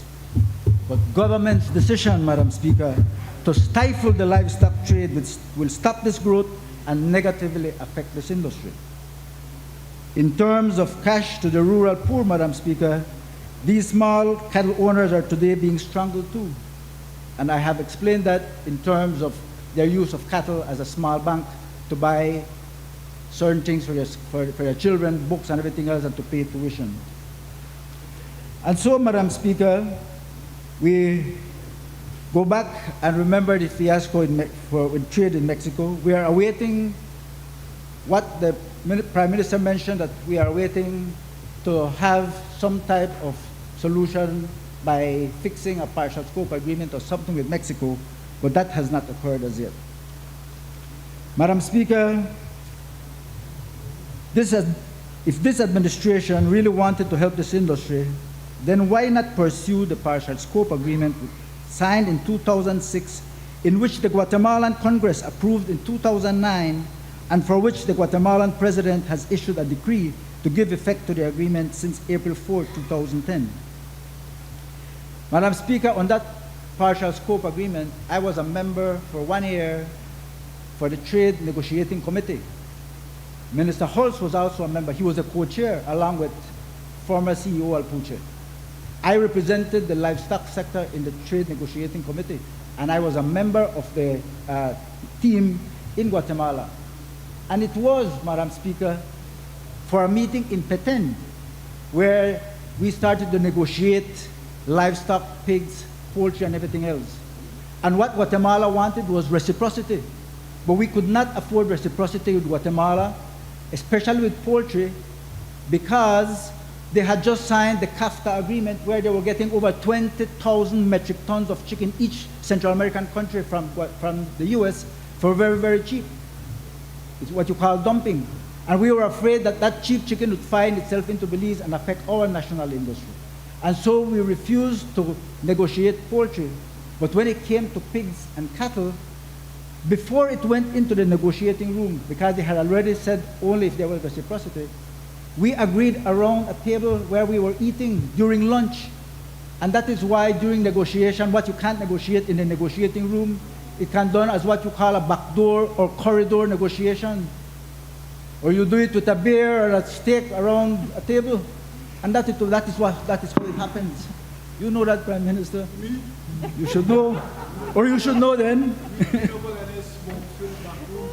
Yeah. Madam Speaker, the fact is that this industry is hurting, Madam Speaker. Why isn't our approach to take advantage of the COVID-19 situation by doubling up on our production? Even during the time of the state of emergency, Madam Speaker, twice I had to assist some farmers who were arrested because they were arrested at 12 o'clock and 1 o'clock in the morning when they were operating these large machines preparing land to produce their crops, to do the planting in the month of May. There were not enough hours in daytime for them to be able to till the soil and prepare it for the May planting. And so that was not considered during the state of emergency. A bulldozer operator at 2 o'clock was stopped. And I said, but when was it? It was yesterday. The Saturday, the temperature was 107 degrees. Can you imagine an additional 50 degrees by that huge machine? So what they do is that they work it early in the morning, stop at about midday or 1 o'clock to about 4, and then they go on up to 1, 2 o'clock in the morning to be able to prepare the soil to be able to plant in May. Madam Speaker, what I'm saying is that Central America, right here in Guatemala and Salvador, there are about 25 million people who need a lot of food. We can produce a lot of the food. All the food we produce is not sufficient to suffice their needs. That is where we should have been taking advantage, Madam Speaker. Produce more corn, more grains, sell to Guatemala, produce more beef, more pigs to sell to them so that we can improve our economy. Madam Speaker, I thank you.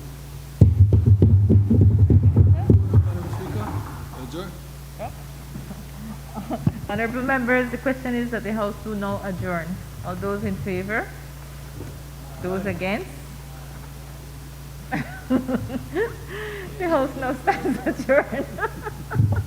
I know you want to stay, no member.